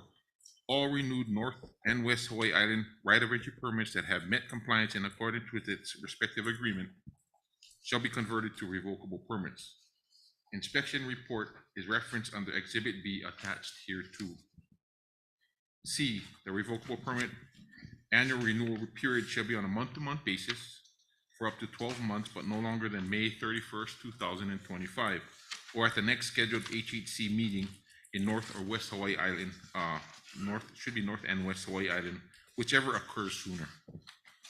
C, the revocable permit annual renewal period shall be on a month-to-month basis. Oh, I read down, sorry. D is authorize the chairman to negotiate and set forth other terms and conditions that may be deemed to be appropriate and necessary. Okay, can we get a motion and then we're gonna have a discussion?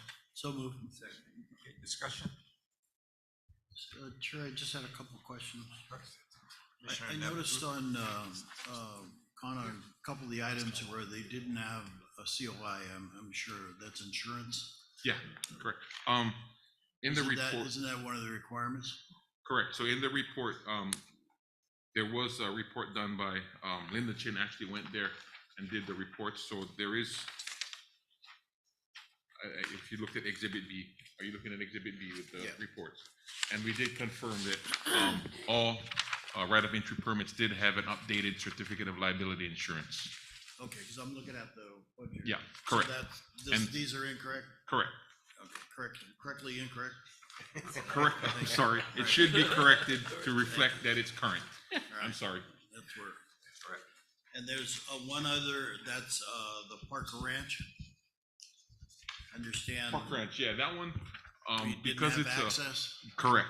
It is, How do we know it's okay? They're paying rent, they have their insurance in place.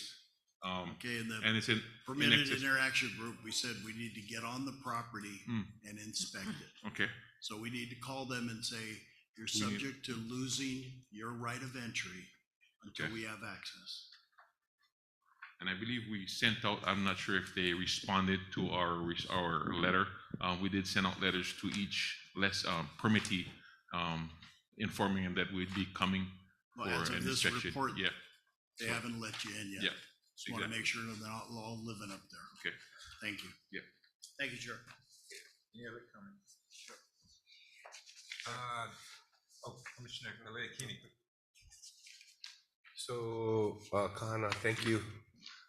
I'm just curious, the value or appraised values for like the commercial leases. How is that? So based accomplished? on the report that was approved last month for commercial and industrial type leases, we look at the assessed value from the real property tax assessment. We take 8% from that, and we give them a 50% discount off of that 8% because it's a short term. Because it might have, it might lack the appropriate infrastructure and so forth. Yeah, okay, I remember you sharing that with us. Thank you. Mr. Chair, Commissioner Aul. Kahana, I want to commend you and your staff for this report. I mean, this is 100% better than what we used to get. Right. There are pictures now, and there are detailed descriptions about questions that we used to ask. And I think it's a great thing. Thank you very much. Thank you. And that's kudos to Linda Chin, who's helped us tremendously. With Obviously a woman. This. Yeah.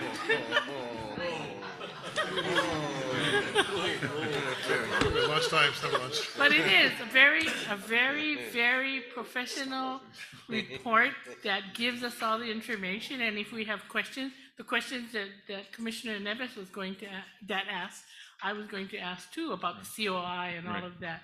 Considering that insurance is a big problem no matter what. Correct.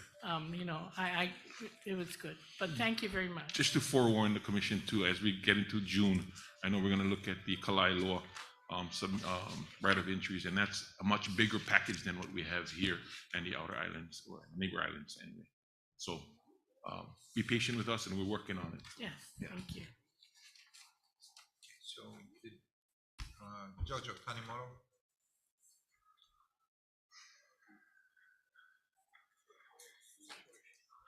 She already talked about this. Did she talk already on this? Thank you.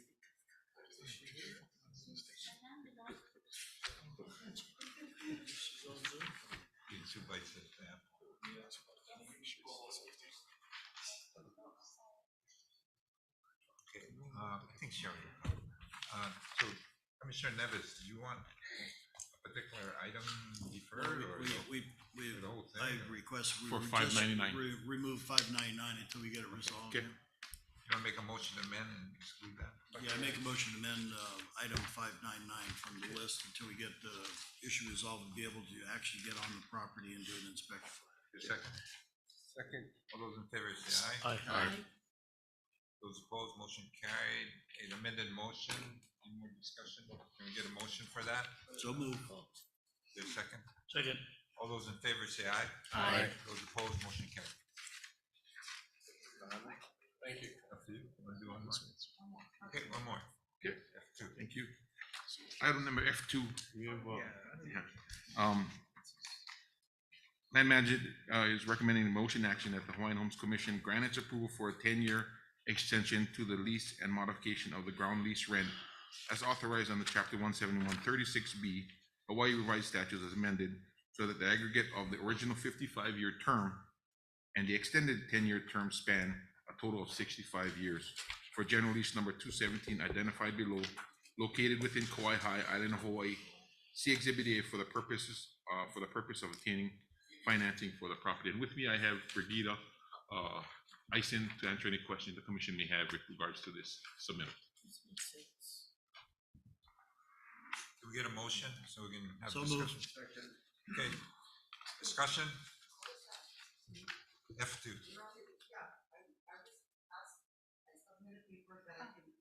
Okay, when she finishes presenting, then. You have any Is there any questions on this one? Oh, Oh, you want to say something? Right. yeah, F2. Good afternoon, Commissioners. My name is Perdita Ison, Land Agent at the Land Management Division. So the lessee plans to refinance and spend at least $100,000 on the improvement, but commercial lenders are requiring at least 20 years remaining on the lease in order to refinance the existing mortgage on the lease. Hence, the lessee is asking for a 10-year extension to the lease.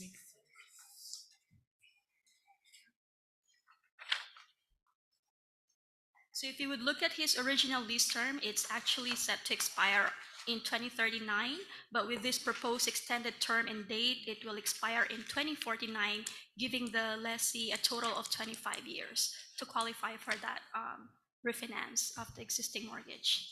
Mahalo. So this still stays within the 65 years. Correct. Yes. Any other questions? Okay, if not, all those in favor say aye. Aye. Oh, yeah. Oh, Kali. Oh, Kali. Repeat the last thing you just said. Oh, the lessee is asking for 10-year extension because he's planning to refinance, putting $100,000 on the improvement on the property. About the 65. Oh, so the original now- aggregate 55-year lease term with the 10-year extended will become 65 years. Total. Yeah. Okay.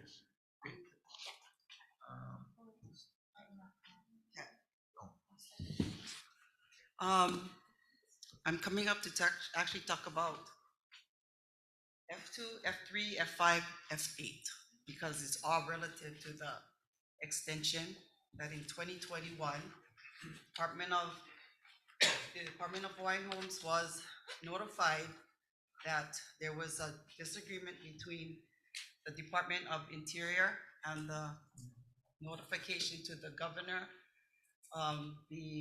There was a discussion that occurred because at that time Kai Kahele was representing the Congress, and he submitted the letter on our behalf, beneficiary's behalf, regarding 236, which is coming up in executive session. And so I'm just kind of like wanting to ask if this is when we talk about it, or we talk about it after you guys' executive session, or I need to bring it to you guys' attention that these letters mean something. And I'll read the one that he submitted to the Solicitor General regarding, actually it was 499, it started as 499, which was to extend leases on public lands. Then when the governor didn't sign it, it automatically became law 236, of which you'll be discussing this in executive session. I write today, this is from Kai Kahele, to request that your office investigate the role of improper and potentially undisclosed lobbying efforts to influence the Department of Interior's actions regarding the State of Hawaii Department of Hawaiian Homeland's decision to implement a recently enacted state law that has major implications for beneficiaries of the Hawaiian Homes Commission Act of 1920. The spirit and intent of this legislation is to return Native Hawaiians to their lands with prompt and efficient placement in order to support self-sufficiency and self-determination. As you may know, the HHCA established a federal land trust of approximately 200,000 acres, created permanent homeland for Native Hawaiians to build homes, farms, ranches, and otherwise engage in commercial, industrial, or economic mercantile activities. The spirit and intent of this legislation was to economically and socially uplift the Native Hawaiian people. And I repeat that, but I think one of the words that they're missing in there that's very important, instead of just saying people, because it gives everybody the impression that this is public included, are the beneficiaries of this trust. Yet, because of persistent challenges to the trust, over 28,000 applicants at that time are still on the wait list for a homestead as a result of recent decisions by entities of the state level responsible for HHCA administration. Significant future resources that could benefit the trust and its beneficiaries could be undermined. I keep on repeating that because that is the sole responsibility of this department. It's the beneficiaries. Anytime there's a question about that, there shouldn't actually be a question. It's for the beneficiaries. In 2021, the state of Hawaii enacted Act 236 relating to extensions of public land leases. Act 236 amends the Hawaii Revised Statutes 171 to authorize the Board of Land and Natural Resources to extend the terms of certain leases of public lands for up to 40 years. Although Act 236 makes no mention of the lands held in trust for beneficiaries of the Hawaiian Homes Commission Act, the Department of Hawaiian Homelands and the Hawaiian Homes Commission has decided to apply Act 236 to its leasing terms and provisions for its general, commercial, industrial, and utility land leases. Specifically, DHHL intends to grant a 40-year extension to the leased property, which is on today's agenda, Prince Kuhio Plaza, a shopping mall on the island of Hawaii, whose parent company is Brookfield, North American Commercial Real Estate Company. The application of Act 236 lands under trust per the HCC is currently a violation of the Hawaii Admissions Act and of the compact that exists between the United States of America and the state of Hawaii regarding the administration of the HHCA. The Department of Interior has already expressed serious concerns that the DHHL and the Hawaiian Homes Commission actions in this regard violate federal law. On October 13, 2022, the Office of the Solicitor wrote the State of Hawaii Attorney General to express that Act 236 must be reviewed by the Office of Native Hawaiian Relations, the Secretary of Interior, and approved by the United States Congress before being implemented, since this legislation would increase encumbrances, burdens, that means burdens of the Hawaiian homelands. The burden is being increased to its beneficiaries. As of this letter's writing, there are a total of 3 lobbyists, blah, blah, blah, blah, blah, blah, blah. I'm reading this to you because whether it's whatever we're talking about today, it's in conflict with what I just read.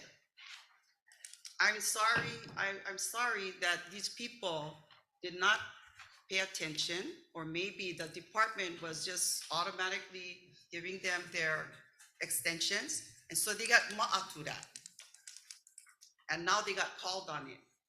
The department got called on it and said, wait a minute, you have one lease, stick to the lease, and then when it's over, when it's finished, 65 years, then you get a renewed lease. And the other thing that is complicated, but it's something I want to say is this. Please. How many of these leases belong to Native Hawaiian 50% blood quantum beneficiaries? You are not here to service the public of the state of Hawaii. I would really consider this commission to be doing their jobs by putting more Native Hawaiian 50% business people on their land. If everybody else needs, go DLNR. Go DLNR. Thank you. Because that's what their land is all about. We appreciate it. But for our land, Howie, thank you. It's for 50% beneficiaries. Thank you. Chair, if I could. Go ahead, you can come. Go ahead, Commissioner Aul. So just to synthesize or summarize what I think you're trying to say, House Bill 499 eventually became Act 236. Act 236 allowed the state of Hawaii to take Hawaiian homelands and extend it by 40 years beyond the 65-year aggregate period. Yes. That's the rub, right? And so it's coming back to me because I remember several years ago when we were asked to pass this, and we didn't have what the federal government provided in the way of a warning. And so there was a letter. I have it right here in front of me. Oh, here. So you make reference to October 13, 2022. And this is from, let's see, Hali Shikara, United States Department of Interior, Office of the Solicitor. And in the first paragraph, it states, I am writing to give you notice that the United States has significant concerns that any action by the Hawaiian Homes Commission to grant extensions of commercial leases of Hawaiian homelands pursuant to Hawaii Act 236, 2021 Hawaii Session Laws violate, I'm going to say it again, violate federal law and constitutes a breach of trust by the state. I think that summarizes what you're trying to say. Before we go into exec session, that is a concern. It remains a concern. I also note that when this law was passed, it touched Hawaiian homelands, DLNR lands, as I recall, Department of Ag lands, but it exempted University of Hawaii lands. So, no, these things concern me, as it should all of us. That's it. Thank you.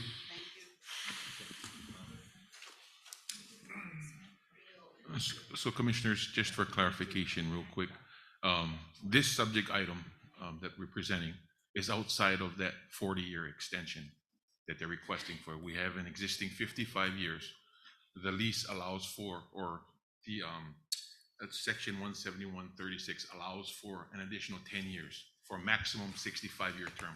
So that's what this subject item is asking for. Correct. So maybe I'm jumping ahead, but I'm looking at Kohio Plaza. Yeah, As exactly. the agendized exec session Yes. item, not this one. Yeah. Not this one. But yeah, I'm jumping ahead. No, but I just want to clarify, make sure. It's okay, you allow. We'll get to it, don't worry about it. The motion? Howie, excuse me. Howie, you've had your opportunity to testify, please. Hang on. Okay. Any other discussion? Okay, we're gonna take action. All those in favor say aye. Aye. Those opposed? Let's have a motion first. Can we have a motion? So move. There's a second? There's a second? Second. All those in favor say aye. Aye. Those opposed, motion carried. Thank you. Thank you. Okay, so the commission will convene in an executive session pursuant to section 92-584 HRS to consult with its attorneys on questions and issues pertaining to the commission's powers, duties, privileges, immunities, and liabilities. Is there a motion? Second. All those in favor say aye. Aye. Those opposed, motion carried. Thank you.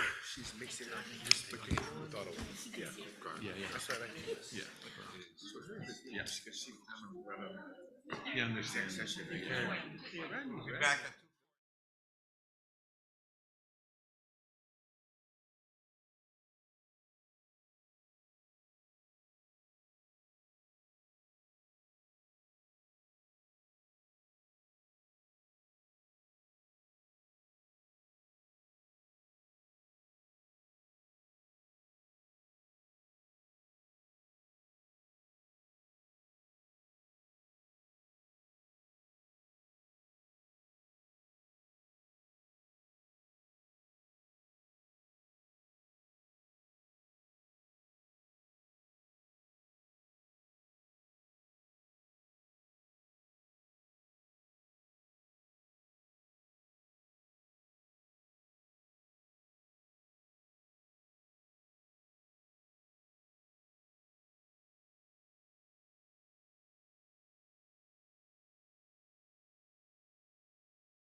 Commission is reconvening from its executive session.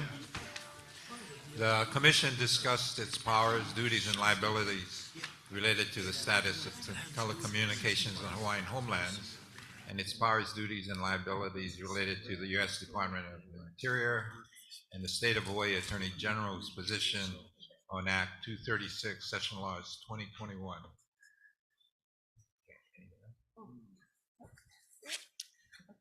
Okay, we start the agenda again. Okay, item number F3, aloha again, commissioners, yep. Kahana Alvini with the Land Management Division. Land Management Division is seeking that the Hawaiian Homes Commission grant its approval to a 10-year extension to lease term and modification of the ground lease rent as authorized under Chapter 13136B, Hawaii Revised Statutes as amended, so that the aggregate of the original 55-year term and the extended 10-year term span a total of 65 years for each of the respective general leases identified below, located within the Kaehana Industrial Subdivision, South Hilo, Island of Hawaii, Exhibit A below. Brigida is with me. She is gonna do some corrections to the table. Brigida. Yeah, my name is Brigida Eisen again, land agent at the Land Management Division. I would like to make a correction on general lease number 163, the last tax map key. There's actually two parcels, 47 and 48, and the total land area would be 40,500 square feet. I apologize for my oversight. All of these general leases mentioned here, they're all in full compliance with their lease agreement, meaning they're current in rent. They have an updated certificate of liability insurance, as well as certificate of good standing with the DCCA, and they have kept the property in good condition and repair, clean, sanitary, and safe. We recommend approving the 10-year extension to these general leases to avoid flooding the market with too many available lands at one time, and to continue to have steady stream of revenue for the trust. Mahalo. One more quick typo on page 2, the first set. Sorry, excuse me, Kana. On the 163, the lease rent The last, is still 23,200. so the parcel number should be 47 and 48. Right, but what about the lease? The rent? land area will be, Lease rent. oh, the lease rent is the same, Same. 23,200. And then square footage is what, 40,000? 500, because there will be two parcels. Each parcel is 20,250 square feet times 2. And then on page 2, quick typo, the sentence up on the top, the first sentence, the approval of this lease extension instead of license extension. Should read lease, you can strike out license. Okay. Anything else? Nope. I don't think we need a motion for that. So move.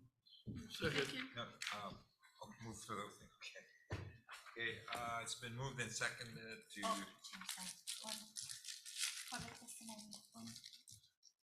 Okay, Pat, now Viola, you're up.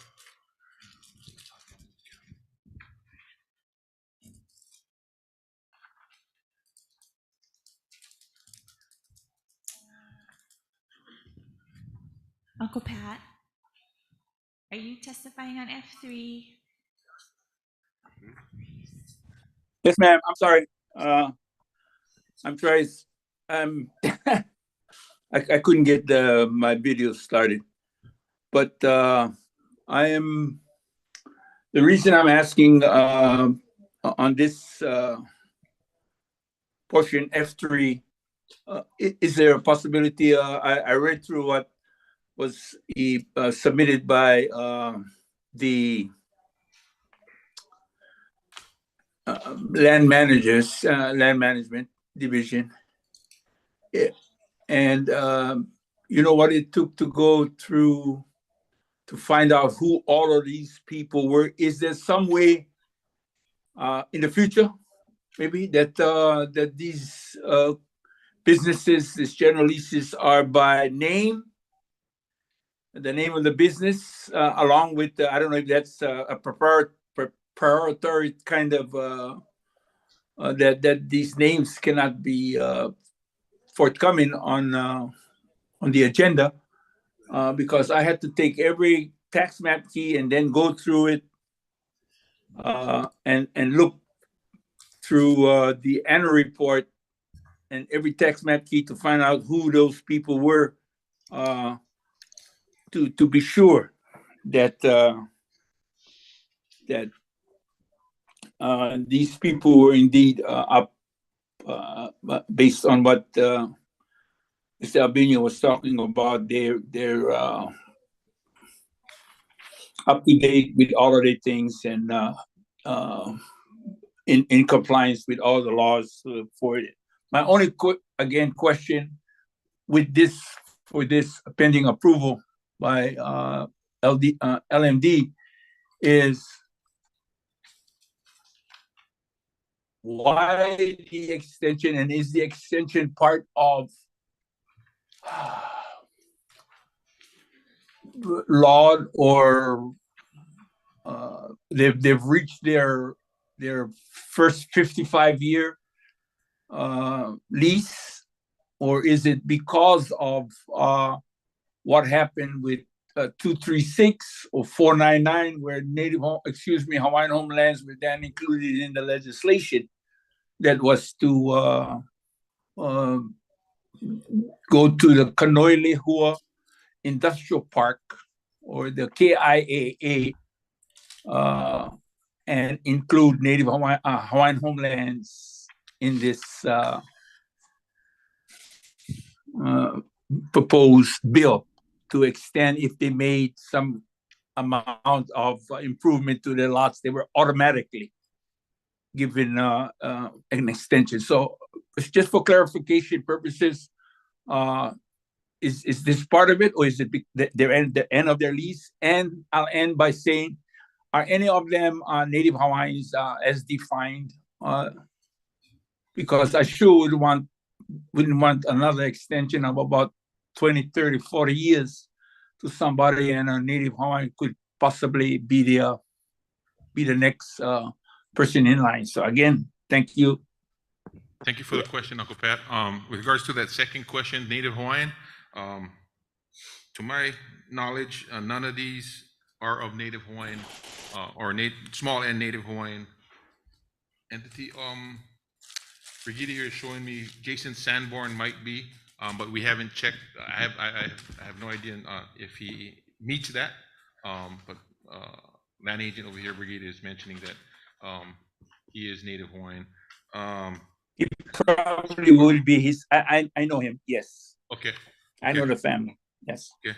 In regards to the extension, most of his leases, if you look at the end, the proposed extended term and date, you'll see their expiration dates expire within the next few months, 2024, some of them 2024, or most of them 2025, 26. So they've expressed their desire to extend the lease. They've mentioned, or they've expressed also about extended longer than the 10-year lease, but by statute, we had mentioned that we can only exercise a 10-year extension and nothing more. Thank you. Okay. Any other discussion? Is there a motion? So moved. Second. All those in favor say aye. Aye. Those opposed, motion carried. Thank you. Next item. Thank you. Mahalo, Commissioners.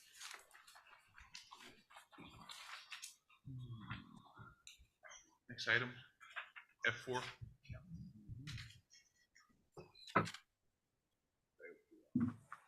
LMD is requesting that the Hawaiian Homes Commission is requesting that the Hawaiian Homes Commission grants its approval to the issuance of a right of entry permit to Laiopua CDC to use a 2.1 acre parcel of land identified by tax map key number 374021003. You can see Exhibit A, for the development of a preschool. This approval is subject to the following terms and conditions as listed in the submittal. If you have any questions, we have Uncle Bo, Auntie Dora, and Charlene. What you guys want to say something? Go ahead. Thank you so much, Commissioners. Mahalo for the opportunity. My name is Bo Kahui. I'm the Executive Director for Laiopua Community Development Corporation. With me to my left is Dara Ayo. She's our Secretary for our board, and Board Director Charlene Kahumo. We, of course, seek your approval for the right of entry. This right of entry application was done believe was January 2023. We think we have, in fact, we know we have the capacity. Sadly, we had applied for a grant in this last grant funding round, and in as much as we might have expressed, I think, funding coming from the Lieutenant Governor's office, that did not appeal to provide us the kind of capacity monies that we needed to move the 200,000 to move this project forward. So we'll be applying for funding sources within the department, outside the department, at the state, and possibly at the federal level to meet our obligation for this approval. Bottom line is Laiupo is growing, and we have to prepare for ourselves and prepare our keikis and their growth as we begin to move in a direction that is going to almost quadruple our population at Laiupua. We recently received the award for the approval of the water source that will enable the department to get more beneficiaries on the home. And when more beneficiaries are included in the community, we need more resources like the preschool to provide early education for our keiki. So with that said, we request your approval on the matter. Thank you so much. I have a question. Aloha, Bo. You mentioned the $8 million from the Lieutenant Governor is no longer on the table. It's a little bit more technical. The $8 million that we had discussed with our architects, we had a planning meeting with the Lieutenant Governor, and she was ready to commit $8 million to the program. We took that as, verbatim. Hey, wow, okay, let's make this happen.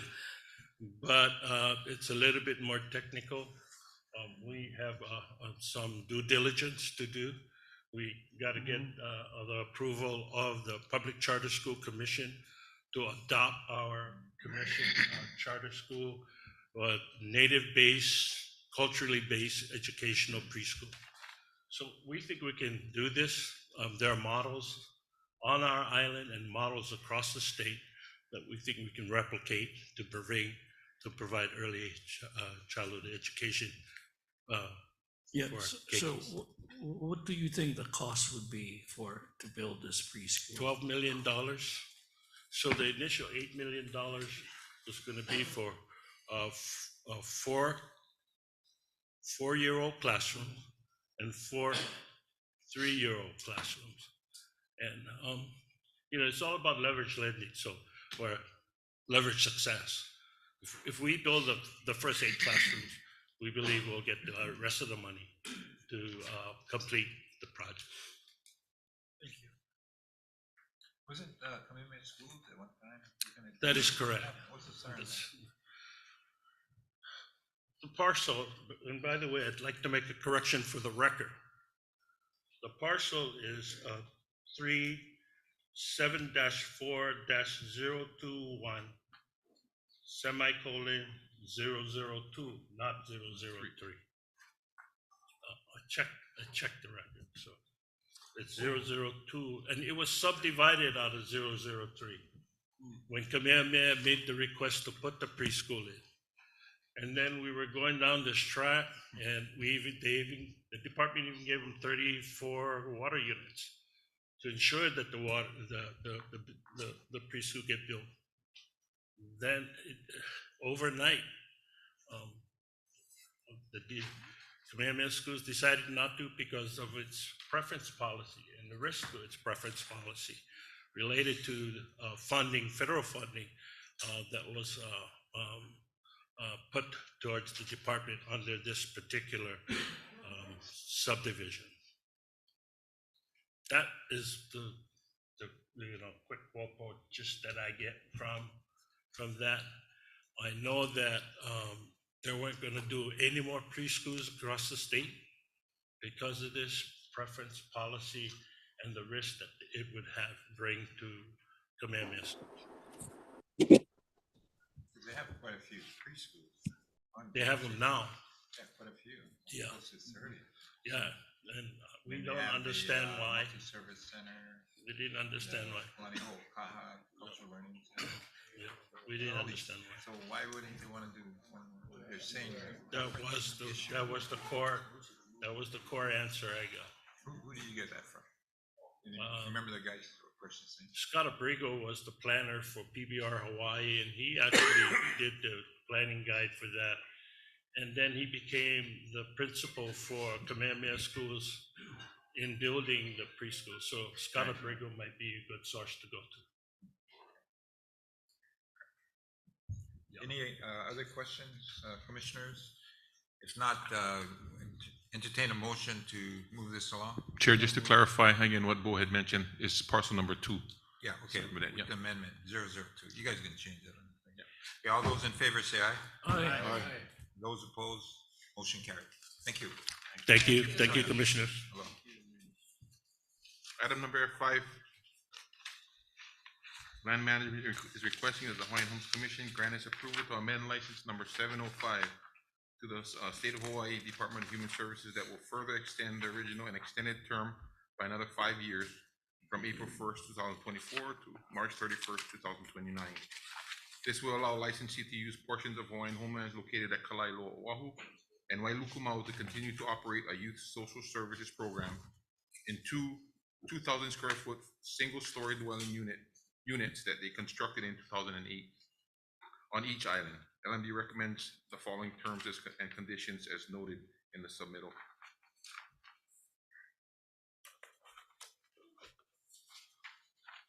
Any questions, commissioners? Yeah, I noticed in the exhibit A, it talks about transferring ownership of 2 of the houses. They were contracted in 2008, located on their respective properties from DHS to us, DHHL. Why do they want to convey title and ownership of those houses to us? Comes with liability rather than keep their inventory and then maintain it. Well, I mean, when the license expires, I'm assuming that they gave it to us because when the license expires, everything would come back to us unless we want to take it down. I mean, it's fairly good structures in good condition, especially the one in Kalaeloa. No, don't they want to continue using it or no? Or if it extends beyond. Right, we're doing an extension, Yeah, so I'm but assuming. if it goes beyond that 5 years, you can only extend it for 5 years. Right. So once that expiration hits, Yeah, I'd prefer they keep ownership and then they maintain it, they manage it. If we own it, then we might have some liability and responsibility. So see if you can have them keep it. Okay. Yeah, other than that, extension on the license, does any of the commissioners have questions on this one? If not, we'll entertain a motion to approve. So move. Second. All those in favor say aye. Aye. Those opposed, motion carried. thank you. Item number 6, I think we still have some participants on the Zoom. We have Kaylee Bisa, project manager from Alpha Inc., and we also have Shelly Carrera, land agent. I think she's still on also.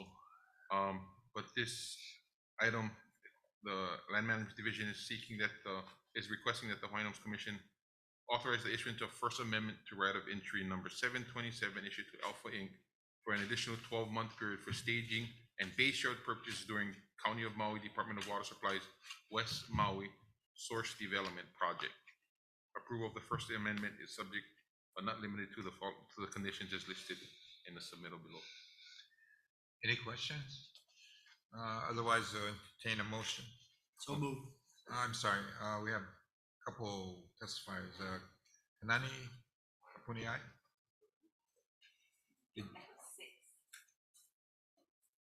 I don't know if you want to be testifying on that one. It's probably not the one. Okay. So Blossom. Yeah, I don't think she's testifying. Okay. Entertain a motion to approve. So moved. Second. All those in favor say aye. Aye. Those opposed, motion carried. As I mentioned earlier, F7.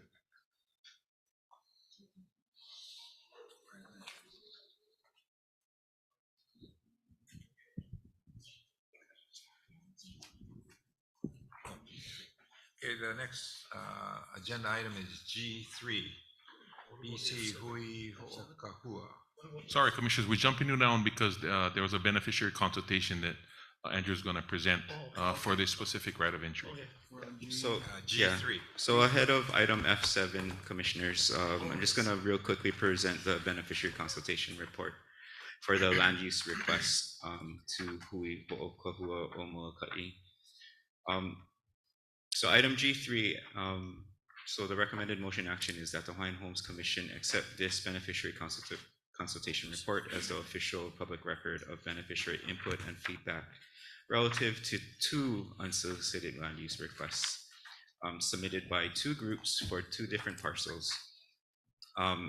The first land use request was from the group Hui Ho'okahua o Molokai for Malama Park, TMK 253001002 097 and 100 for 5 acres. The second land use request that we did a beneficiary consultation on at the same meeting was from the Ahonui Homestead Association for a parcel in Waupu'e. Those TMK numbers are listed, and that was for 412 acres. So real quickly, the department's beneficiary consultation policy is required for 4 actions. One is for long-term use of Hawaiian homelands, and that's why we did the beneficiary consultation for these 2 land use requests. We sent out postcards to DHL beneficiaries residing on the island of Molokai. Close to 1,000 beneficiaries were notified. The meeting was conducted on April 4th. About 17 participants attended that meeting, 12 of which were self-identified as Hawaiian Home beneficiaries. The comments from the beneficiary consultation meetings for both land use requests are summarized in your packet. The meeting notes are attached as an exhibit. In summary, most beneficiaries supported the Hui Ho'okahua Molokai's land use request to manage Malama Park, and most supported the Ahonui Homestead Association Waupu'e land use request. However, for the Ahonui Homestead Association request, there was a comment that Ahonui should continue to meet with Mana'e community members before DHL seeks Hawaiian Home Commission on their right of entry request. So that is why we're only moving forward with the request for Malama Park today. Again, a more detailed summary of what was said at the meeting is in Exhibit D, the actual meeting notes from the meeting.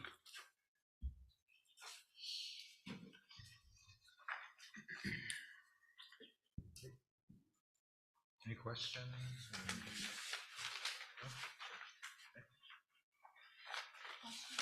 So the recommended motion action is that the commission accept the beneficiary consultation report. Oh, is there a motion for that? So second. All those in favor say aye. Aye. Those opposed, motion carried. Thank you, Andrew. Thank you. Okay, moving on to F7, which land management is requesting that the Hawaiian Homes Commission grant its approval to issue right of entry permit to Hui Ho'okahua Molokai for approximately 5 acres, more or less, of Hawaiian homelands situated on TMK number 2530001, parcel 002, parcel 097, and parcel 100 for the purpose of conducting due diligence studies, including but not limited to project master plan, business plan, and related Chapter 343 HRS and Chapter 6E HRS compliance requirements. Authorize the issuance of right of entry permit to covering the subject area under the terms and conditions cited below, which are by this reference incorporated herein and further subject to the following as listed in the submittal below. We also have Liko Wallace, who is the president of the Hui Ho'okahua Molokai, and we also have Shelly Carrera, land agent. If you guys have anything you guys want to add, please do so.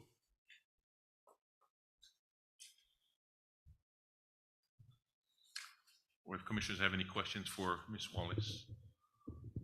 If she's still on. Okay. Okay, wait. This is F7, right? Yes.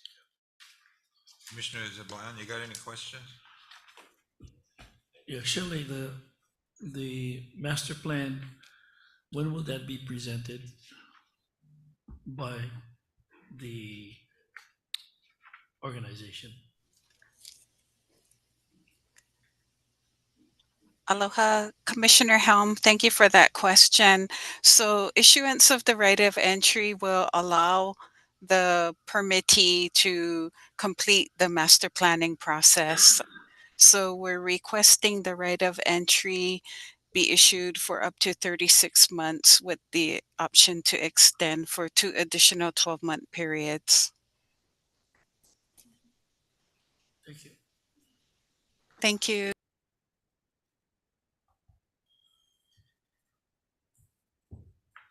Any other questions? No. If not, all those in favor, or actually, entertain a motion. So move. Second. All those in favor say aye. Aye. Those opposed, motion carried. Thank you, commissioners. Oh, I apologize, Chair, but we had testimony and I was raising my hand.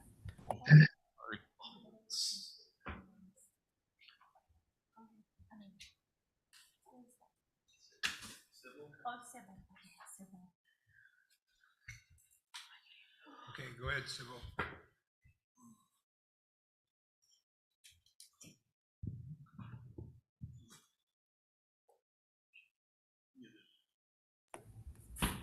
I think I'm having technical difficulties, so I'll keep my my video off because when I put on my video, it freezes me. Is that okay?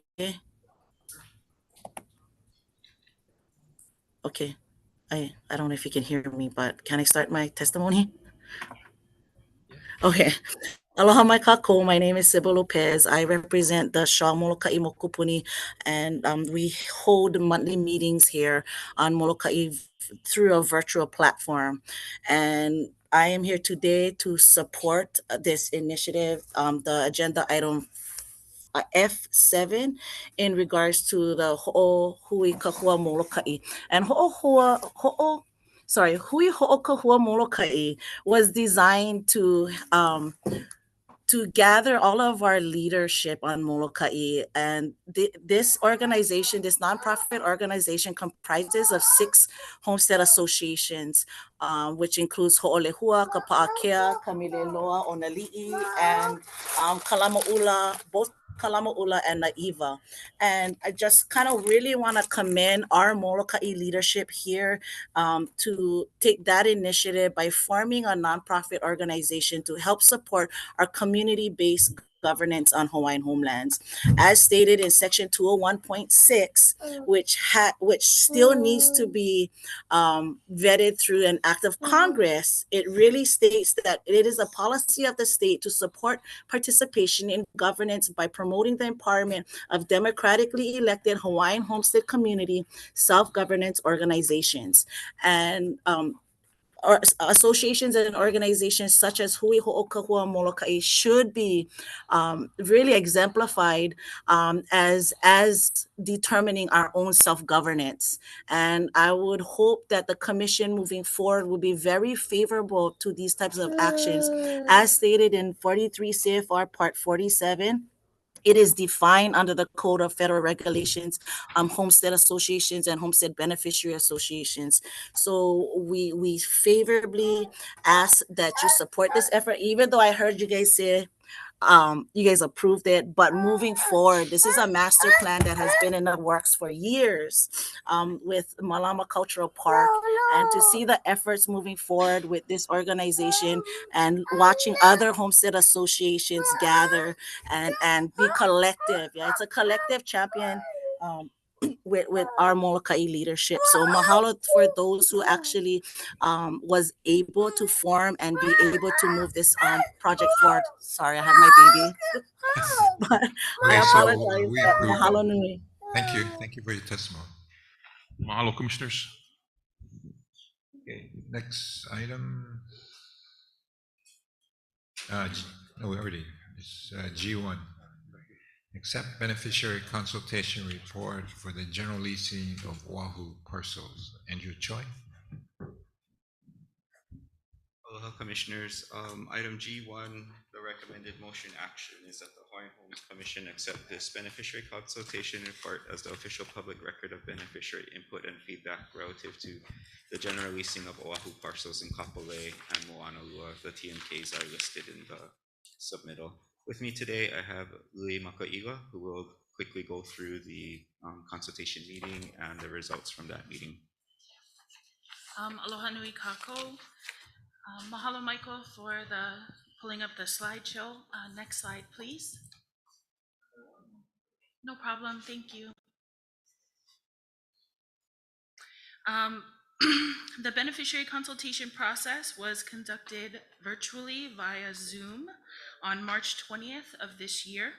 Approximately 15,062 postcards were mailed out to Oahu lessees and applicants to provide notice of the meeting. Here on the screen, you can see a copy of our postcard mailing that was sent out. The meeting materials included slideshow presentation and a project website. Next slide. Project website can be found on the Planning Office Hawaii Island page online. There's also a recording of the meeting. Next slide. Participation at this meeting included 38 participants on the virtual meeting, 32 of which identified as DHHL beneficiaries. We also received one letter sent during the 30-day comment period following the beneficiary consultation. That letter was representative of a petition with 161 signatures. Next slide. The main comments summarized include concern over the selection of tenants. In general, folks were hopeful that there would be a preference for DHHL beneficiaries and or for Native Hawaiian tenants that would be interested in those spaces. Specifically regarding the Moanalua parcels, the main comments that we received, folks were generally supportive of the leasing of these parcels. They were also supportive of the proposed land use, which was industrial land use. They also understood that there are a lot of challenges with vacant lands and the potential for illegal activities and the threats that it poses for the department. There was no opposition expressed to the general leasing of those parcels. Next slide. Regarding the Kapolei parcel, there were concerns about the proposed use. The proposed use is mixed commercial or retail. That parcel, there were also quite a few concerns that were expressed regarding traffic safety concerns, increased traffic as it is adjacent to Kanehili Homestead. Folks that participated in this beneficiary consultation did share that there have been adverse impacts that they feel have come from the opening of the Ho'omaka marketplace and the increased traffic. And as this parcel is adjacent to that, it would potentially increase the traffic. So they asked for the proposed use to be very mindful of potential traffic impacts on the homesteaders. There were also concerns for a desire for more community spaces to support the growing homestead in Kapolei, as well as concern over the actual process for solicitation, which during our beneficiary consultation was shared as competitive bidding. There was opposition during that meeting to both the proposed land use as well as the process for solicitation, competitive bidding. In the letter that we received from Kanehili Homestead during the 30-day comment period, there were signatures from 161 homesteaders. The request clearly asked for a change in the solicitation process, that an RFP, request for proposals, instead be the solicitation process in order to find a tenant for that parcel. And they also requested that the criteria in the RFP process be community-driven criteria for the selection. Next slide. That was the bulk of the comments that we received. Please let me know if you have any questions. Okay, any questions? I had a question on the traffic concerns. that Ho'omaka Commercial Center that the Kapolei Association has put in. What specific concerns were there regarding the traffic? I know there's increased traffic, Mhm. but is it the layout and the access? I think one of the homesteaders shared that she lives on the street near the Kanehili Park space. And she said that there's kind of increased traffic of people leaving Ho'omaka Marketplace and driving towards the homestead instead of kind of getting out onto Parkway. So they drive through the homestead, and she said that they're driving faster than would be normal of homesteaders in that area, and that prior to Ho'omaka, because it's kind of like interconnected, they're driving that back way and then getting onto the road that comes out to the intersection. If you leave Ho'omaka on the west side, you can only turn right onto Kapolei Parkway, and so folks are kind of going around that to the intersection and then making left turns. So she just expressed that there's higher than usual traffic, and she feels like is a bit of an undue burden. So they were directed during the meeting, or there was discussion with some of the leadership of Ho'omaka. They were present. So I believe that there was some communication amongst the Homestead Association with leadership that kind of manages Ho'omaka following the beneficiary consultation. But they did want to express concern about potentially placing a commercial or retail development on, adjacent to Ho'omaka that would increase more traffic. Any other questions or comments? I guess we just want to accept your findings. So Chair would entertain a motion to accept this beneficiary consultation report. So move. All those in favor say aye. Aye. Those opposed, motion carried. Item G2, another beneficiary consultation report for the general leasing of Hawaii Island parcels in Waiakea, Hilo. TMK number is stated. Again, the recommended motion action is that the Hawaiian Homes Commission accept this beneficiary consultation report as the official public record of beneficiary input and feedback to general leasing of Hawaii Island parcels in Waiakea on the TMK number identified below. Again, Lily will quickly go over the results of the beneficiary consultation meeting. Mahalo, Michael, for the slideshow. Item G2, this was a similar beneficiary consultation regarding the Hilo parcels. Again, this was a virtual meeting that was conducted via Zoom on March 28th of this year. Approximately 5,976 postcards were mailed out to Hawaii Island lessees and applicants. Here is a copy of the postcard that was sent out to our beneficiaries. Next slide. The slideshow presentation was prepared and shared at the beneficiary consultation, along with a project website with background and context information. Next slide. As far as participation at the virtual meeting, we had 6 participants. All 6 were identified as DHHL beneficiaries. Following the beneficiary consultation during the 30-day comment period, we received 2 email correspondence providing comments, both from DHHL beneficiaries and leadership in East Hawaii. Next slide. The comments that came up at this beneficiary consultation, in general, there was a concern over lack of participation at the beneficiary consultation meeting. During the 30-day comment period, the email correspondence that we received talked a little bit more about concerns for that kind of limited beneficiary consultation participation. They expressed a preference for meeting Healo, trying to encourage in-person beneficiary consultations on Hawaii Island. They also brought up a concern for internet connectivity, and that may be a barrier for access for our Hawaii Island beneficiaries to be able to properly participate in a virtual BC. In addition to that, those who participated in the virtual meeting did share a desire for more leasing opportunities. They did request if it was possible to subdivide the parcels or make the potential parcels a little bit smaller, just to provide more opportunities to tenants. There was also kind of concern expressed over that location, that there is a high volume of houseless individuals in that community. There's also potential for illegal activity, and they kind of expressed an understanding of the need to find tenants for that space so that there are not vacant lands over there to encourage illegal activities. No direct opposition was shared regarding the lease of the parcels during the beneficiary consultation process. More concerns about the actual process itself and what might better suit our Hawaii Island beneficiaries. Mahalo. What you guys' thoughts on that? More face-to-face I agree. meetings? I think What do that you think? whenever we have the capacity to do so, I think it's something we can implement. Yeah, I think so too.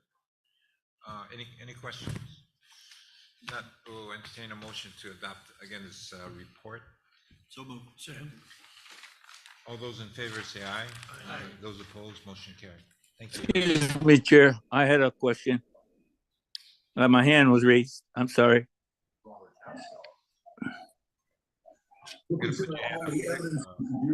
It was up before. Okay. You know, you're trying to put the blame on me. It was me.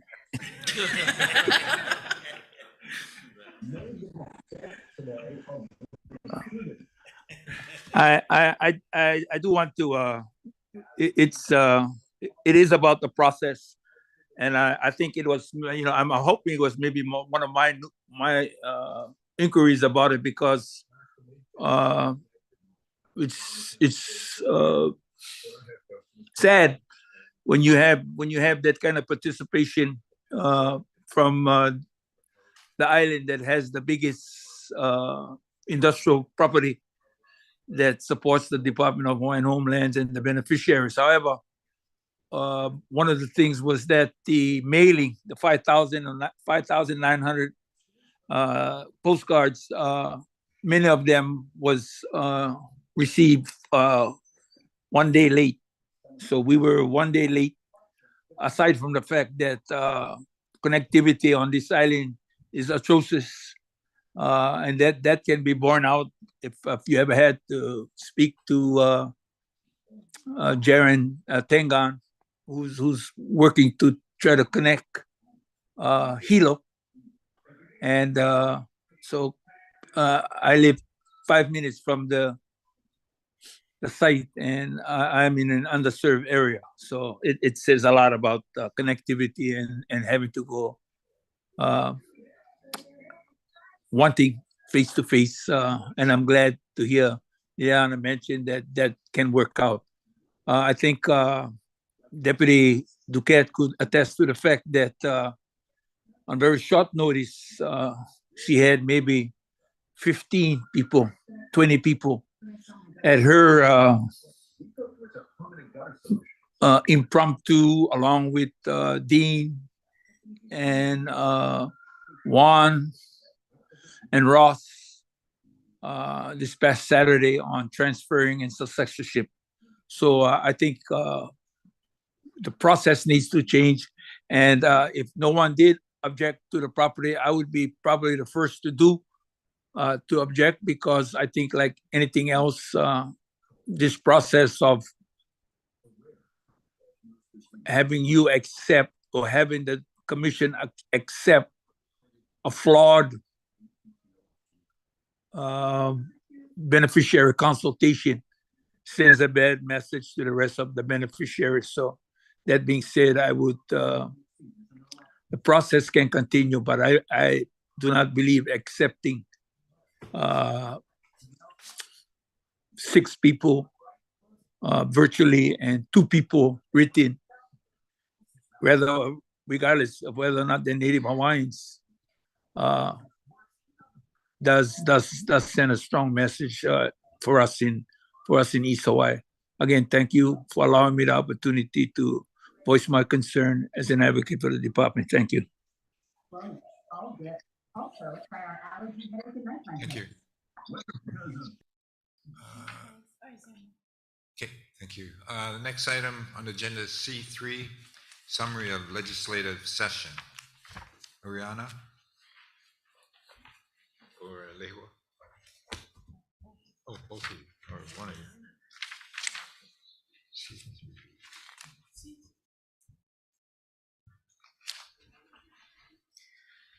Aloha e ka papa komikina, aloha mai kako, o wau Oriana Leao, Nahaz, the Government Relations Program Specialist, here to present item C3 for information only, summary of legislative session 2024. Mahalo for providing the PowerPoint, Michael. The Hawaii State Legislature appropriated funds to the department in the state budget reflected in House Bill 1800, HD1, SD1, CD1. The legislature authorized funding for fiscal year 2025 in line with the governor's supplemental budget request and included $16,796,100 for FY25 to cover the department's existing personnel, administrative, and operating costs. The legislature also included $20 million in capital improvement project funding for repairs and maintenance to existing infrastructure on various Hawaiian homelands statewide. Next slide, please.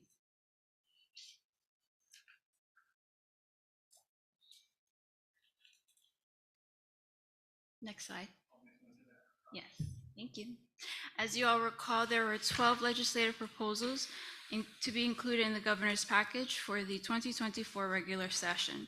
Following this approval, the legislative proposals were reviewed by the Department of the Attorney General, the Governor's Policy Office, and the Governor.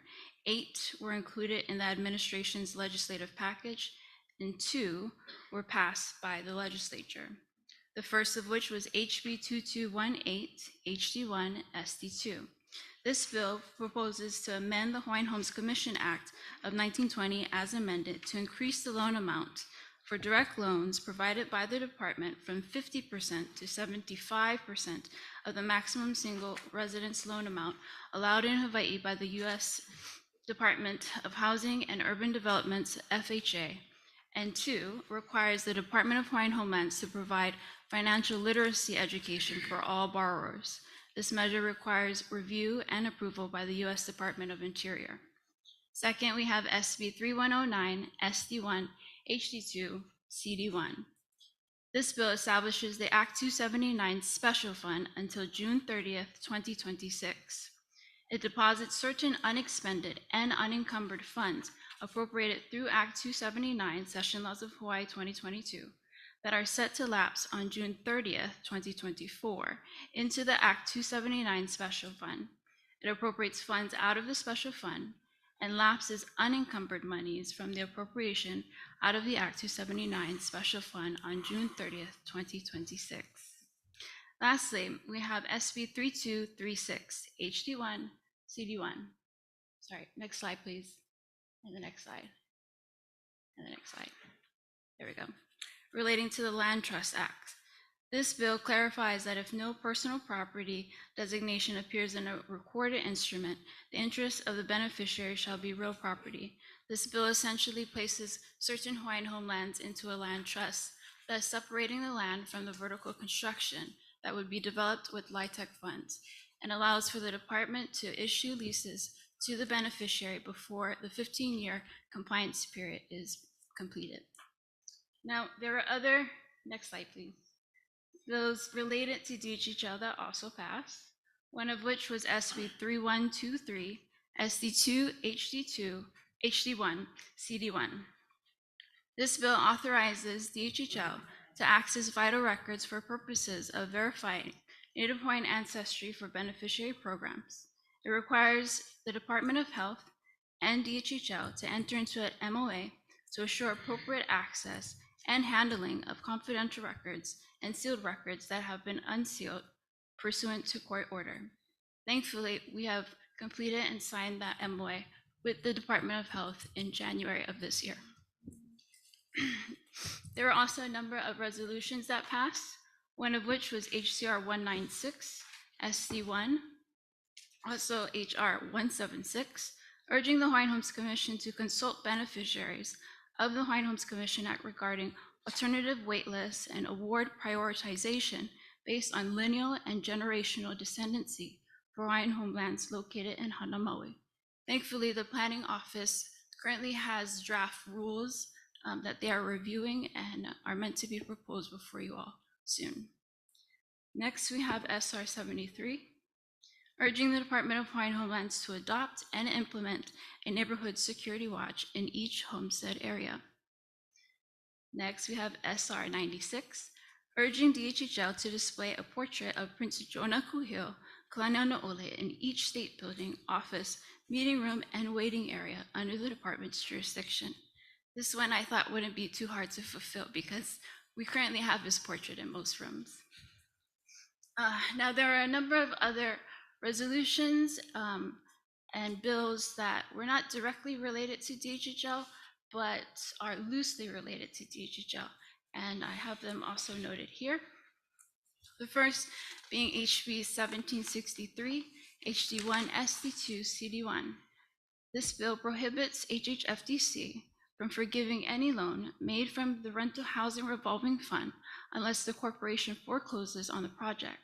It amends the permitted uses of and priority for which monies in the Rental Housing Revolving Fund are to be used. Repeals authorization to use Rental Housing Revolving Fund to provide grants, requires the corporation to submit a report to the legislature on plans to revolve funds back into the Rental Housing Revolving Fund, and applies to Rental Housing Revolving Fund applications submitted after June 30th, 2024. Next, we have HB 2743, HD2 SD1 CD1. This bill requires the University of Hawaii Water Resources Research Center and the Sea Grant College program to develop an overlay with the Hawaii cesspool prioritization tool to identify specific priority areas in which the county sewer system or other centralized treatment system may most feasibly be expended or constructed to reduce or eliminate cesspools before January 1st, 2050. This bill also makes an appropriation. There are a number of cesspool bills that we supported, so we're happy to see that this one passed. SB 1170 SD2 HD1 CD1 requires the counties to issue affordable housing credits for affordable housing units that are constructed under the various programs of the HHFDC.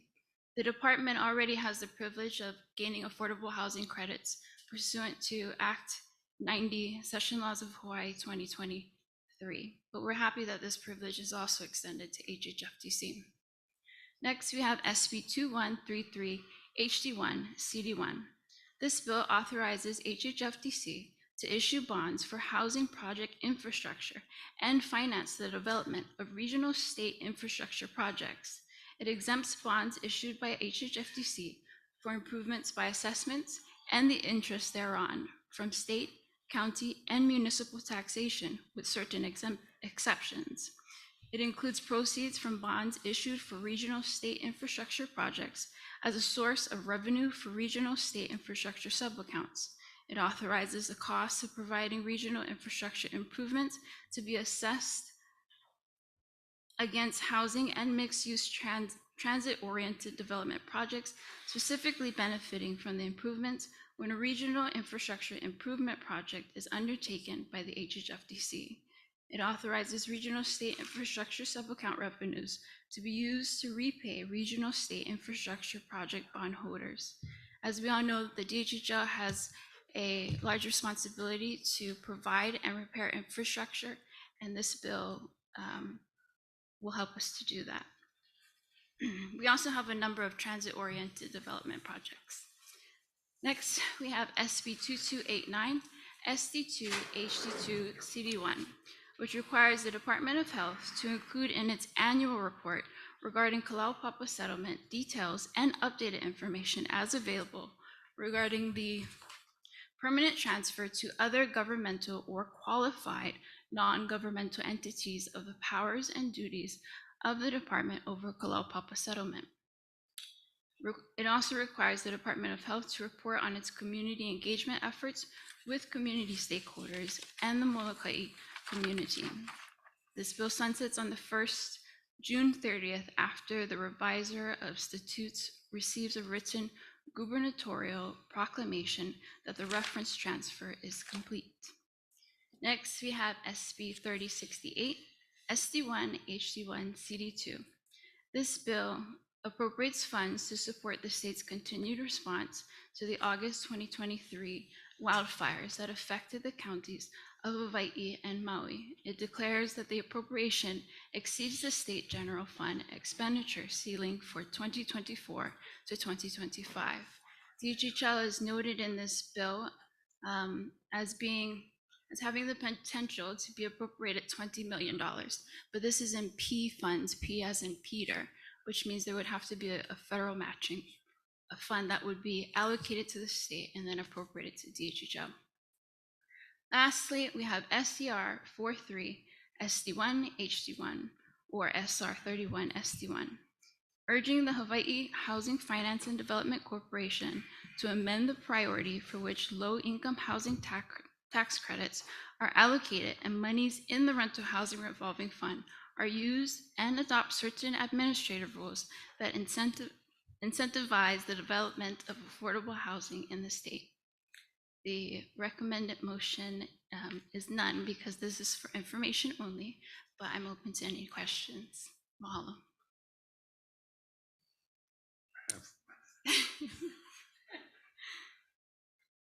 I'm going to try to get through my question, but I'm suffering from bento overload, so bear with me. So SB 3236.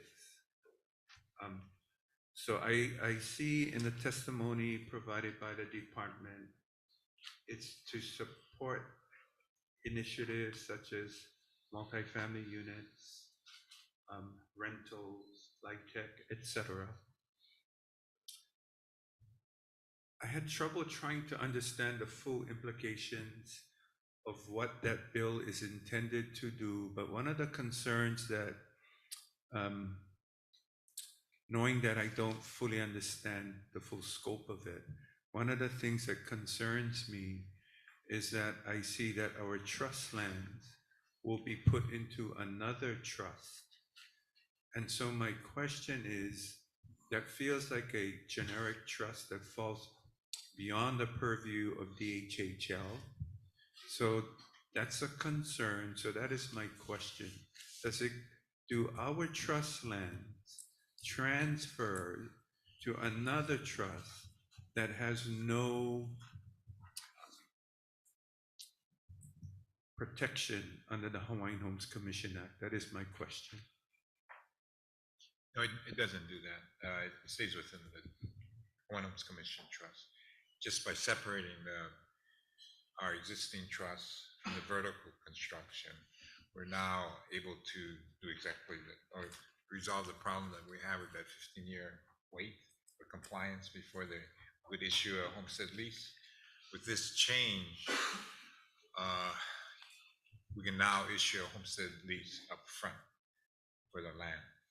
In the vertical construction through the LIHTC can proceed without impacting the award of a homestead lease. So it basically resolves that 15-year wait. Okay, so I understand the intention, but trust land assets being transferred into another trust. No, it's not being transferred. It's merely separating the two. Okay. But it still stays in the trust. The vertical construction is they're creating a CPR unit that's separate and falls under and is used to facilitate the LIHTC approach. The homesteader still, he gets his homestead lease for the land, but he's still, if he's going to participate, which is voluntary in this whole process, they want to do the, especially the guys that really couldn't afford and qualify for a turnkey house. This is an option where we can use tax credits to get them homesteads with the ultimate objective is to provide home ownership, which these particular guys, the low-income guys that couldn't qualify for a loan, that $400,000 or $500,000 loan, they can, based on their income, as long as it's below 60% AMI, they can now participate in that program and get home ownership. Okay, so I understand that, but I'm still concerned that the way the language is written, that it feels like trust assets moving to another land trust. So that's my concern. Yeah, it's a little confusing, but it's not. Thank you. On a final note, Michael, if you could bring up the second to last slide, please.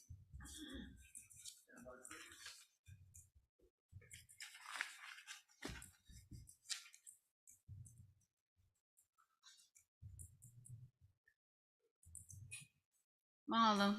Moving forward, I'll be back in June on the 17th to solicit legislative proposals. So if you have any in mind, be sure to keep it in mind and document it, because they will be due July 31st. That is the deadline to submit legislative proposals to DHHL.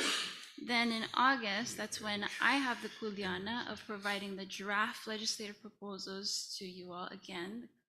And then finally in September, I will hopefully get your approval. But until then, mahalo nui. And as usual, you can stay posted. Next slide, please. On all legislative matters at our website at dghl.hawaii.gov/government relations. Mahalo. Thank you. Leah, may I give testimony regarding this agenda item? We have a list. Okay, the first, Pat Kawaiula.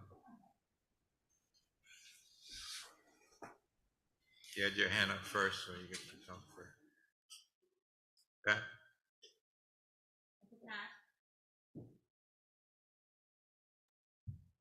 I'm sorry, is it my turn? Yes, I'm. Oh, okay, Jermaine. I'll No. acquiesce to Jermaine. I'm sorry. No, go ahead.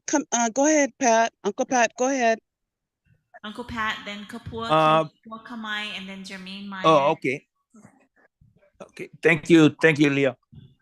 Yes, I just have a few concerns on what was reported out from Ariana, and there's still some questions that came to mind, especially the explanation that the chair gave. It's wonderful that that we're able to now maybe get 75% of the amount that the department can loan for people who need to get loans. 75% the amount of a home. Is that me? I gotta know what the number. You 70% of what?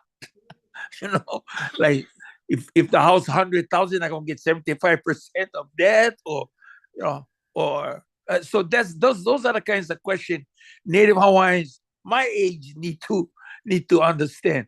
I heard Lehua mention in Nahasda, 80% of the medium family income, or the AIM, but 80% of what? You gotta have some kind of income, and you gotta be below that.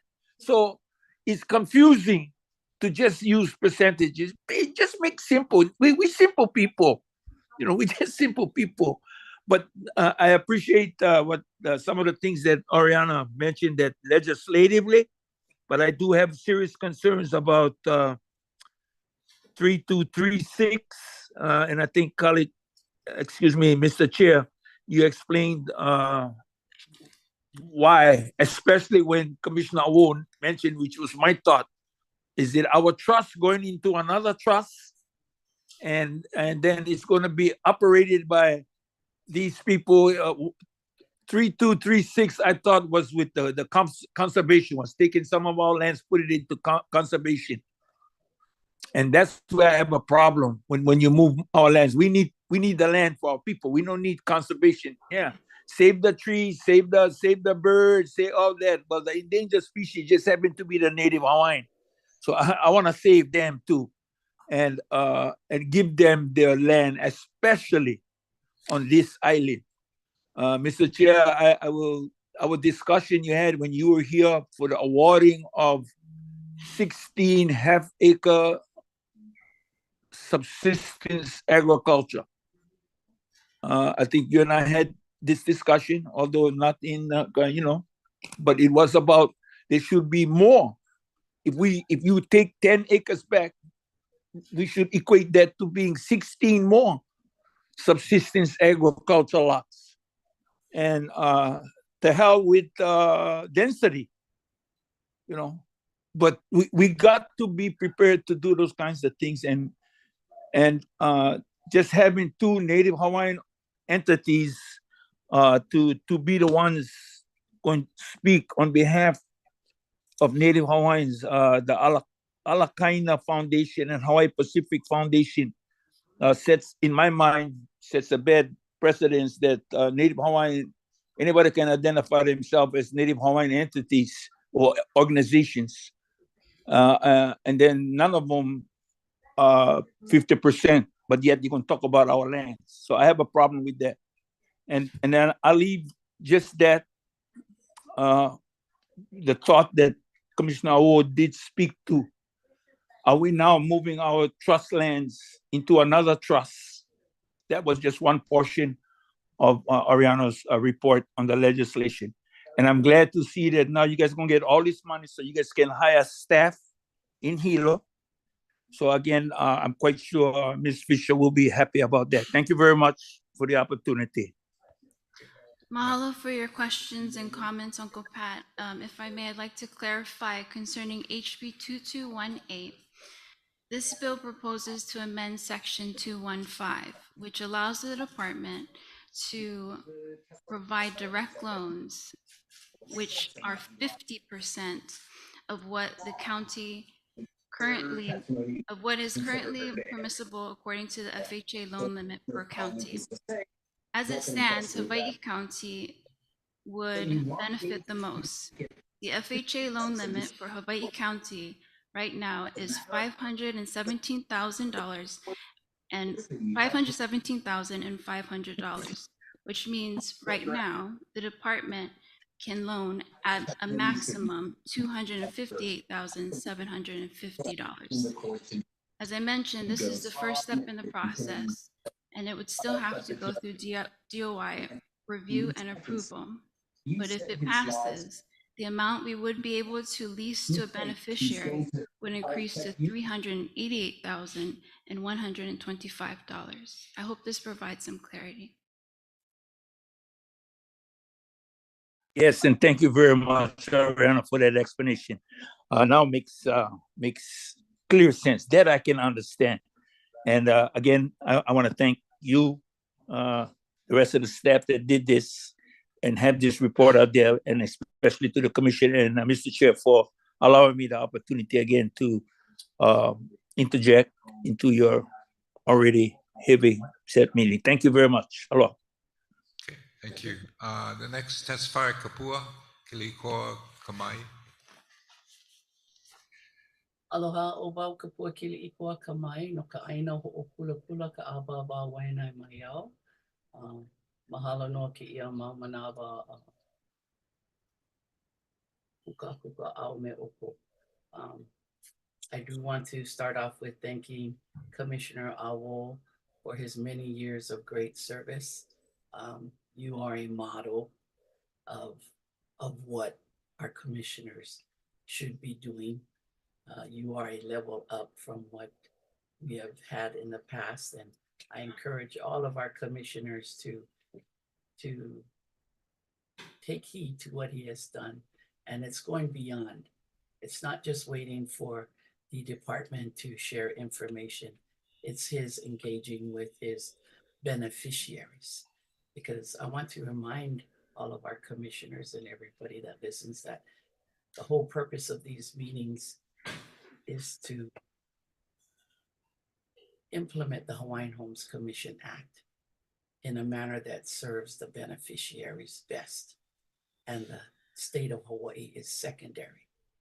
So as the commissioners, please listen to us and consider us when the department is sharing information with you. Is there anything more to us, or are we just following like sheep? So let us not be sheep, but let us be cognizant of what's going on. Ariana, thank you so much for your legislative summary. It was way fast. I was very interested in this particular session. And excuse me for being in and out of today's meeting. but did we get the additional monies that our director was looking forward to when we were doing all of these acquisitions and rentals? Second is regarding rentals. I thank you folks, especially Commissioner Neves, for being concerned about the details, because it's in the details that affects us beneficiaries. I have been served for over 30 years, but I am very concerned about those on the wait list. And that's what Act 279 is for, to serve the wait list.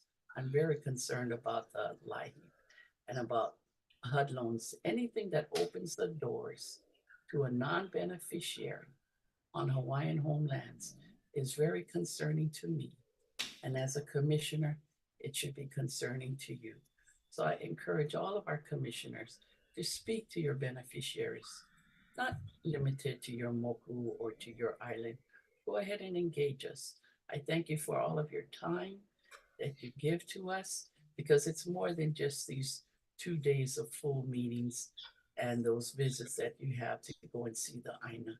It takes a lot. It is a big commitment, and I appreciate it, and all of us appreciate it. So we hold you in high esteem to do what's right for the beneficiaries, because unfortunately, we feel that the government side has not served us well enough. Mahalo. Thank you, Kapua. You know what, we have a community meeting, Jermaine Myers. Thank you. Thank you, Chair. Chair, I'd like to give testimony on this legislative update. Are we on Senate Bill 3236? I heard what Commissioner Aul had stated, and I would like to read that when it came before 3 committees, Senate Bill 3236, it came before the Judiciary and Hawaiian Affairs, and the Finance. All 3 times, there was only one testifier, one written testimony, and that was by the department, and that was by Chair Cully Watson. And I'm going to read to you what the testimony was. It says, I'm going to read the paragraph regarding put it into a separate trust. In devising a legal structure to accommodate this, DHHL has determined that it will be necessary to place certain Hawaiian homelands in a land trust. This will assist those participating in these kinds of low-income housing tax credit developments of single-family, multi-unit, and high-rise projects to obtain financing to build such projects and to attract more participants. Under this legal structure, it is critical that the beneficiary interest under such land trust be clearly denoted as real property. This measure clarifies that the beneficiary interest under such land trust will be deemed real property rather than personal property. While we believe that this interpretation is implicit in the current law, we would like to make sure that it is abundantly clear. So it's not clear to me or to any of us in reading the bill, which, by the way, the bill and when it was converted to an act, it takes effective July 1st, 3000, the year 3000. So I'm very confused about this Senate Bill 3236 and the implications. If you get a lease so that you can get a successor, but you don't pay your rent, and they terminate your rental lease, does it also terminate your Hawaiian Homes lease with that project? When you have to commit to 15 years of rental, does your homestead lease gets canceled when your rental lease gets canceled? These questions have not been answered at all by the department, by a beneficiary consultation to the beneficiaries. So my concern about the Senate bill, if the governor signs this, I will be very, very concerned, very, very concerned that this has not been vetted through the beneficiaries as far as this way of doing things, doing rentals, and that this Senate bill, what does it mean when it says effective July 1st, year 3000, and we're in 2024? So Ariana, can you answer that about the effective date, but also regarding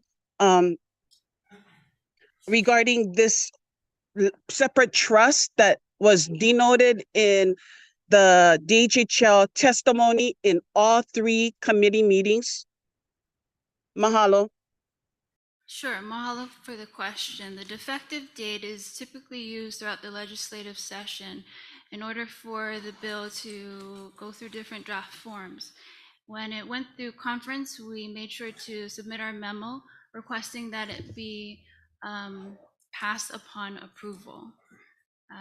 As far as what the objective of the bill is, it is to separate the land from the vertical construction that is developed with LIHTC funding and that has a 15-year compliance period that must be completed. This bill allows for the department to grant a lease to a beneficiary prior to the completion of that 15-year compliance period. I hope that provides some clarity to your question. Okay, thank That you. provides We only have one some- part clarity, but we still have not been clarified Thank with the you, beneficiaries Jermaine. understand Your how 3 this will be minutes taken, Your 3 minutes are up. executed. Okay, thank you. Mahalo. Oh, I'll make it quick, Mr. Chair. Mahalo for this opportunity regarding SB 3236. My understanding that it is currently in on the governor's table awaiting signature. And like Jermaine, the concern is in your testimony, while it's not contained within a bill, your testimony in support of this bill provides for the only way this problem with LIHTC can be resolved is by taking pieces of the homestead trust, putting it in another trust, and then redefining the capture from personal property to real property. So the confusion, I think, is that it's sounding like you're recommending that trust lands be separated and put in a different trust so that LIHTC can be properly adjudicated on that land, providing them with a lease so that they retain the right to successorship. Can we get clarity on that statement in your testimony, as well as what is it going to take to create a new land trust out of homestead lands? okay, it's your question. Mhm. Okay. Like was the objective of that particular statute, which or legislation that was put together by our legal counsel, which we paid good money, and it was their approach that we use to separate the land from the vertical construction, which we could then use the LIHTC with option to purchase financing approach. The land is going to be used and it stays in the trust. I mean, obviously, we can't take it out of the trust. And that we use to issue our homestead leases up front so as to eliminate the problem with the successorship should they die before the 15-year period is over. Now, the person that should step in, the person that becomes the heir, would have to satisfy the same restrictions and requirements in order to qualify for the LIHTC with option to purchase. So that is true. So that's the way we're handling the separation, but more important to eliminate the ability to lose that entitlement that is now not provided under the existing approach that the department is using. So anyway, that's the way it's happening. Okay. So if I could ask one more question, Mr. Chair. So what you're saying is that you're separating land from the homestead, from the Homelands Trust. No, we're not. Not, so it stays within the trust. Yeah. But this mechanism that you're looking at will allow the LIHTC participant to be able to utilize that in a lease form to be able to designate your successor. Correct. Okay, thank you. Okay, we've come to the end of today's meeting. Malo nui for participating. We did not complete the agenda. The remaining items will be taken either tonight at the community meeting or tomorrow. Tonight's DHHL community meeting starts at 6:30 p.m. at Kealakehi High School cafeteria. Tomorrow's agenda will begin at 9:30 a.m. We are recessed for the day. Thank you, everybody.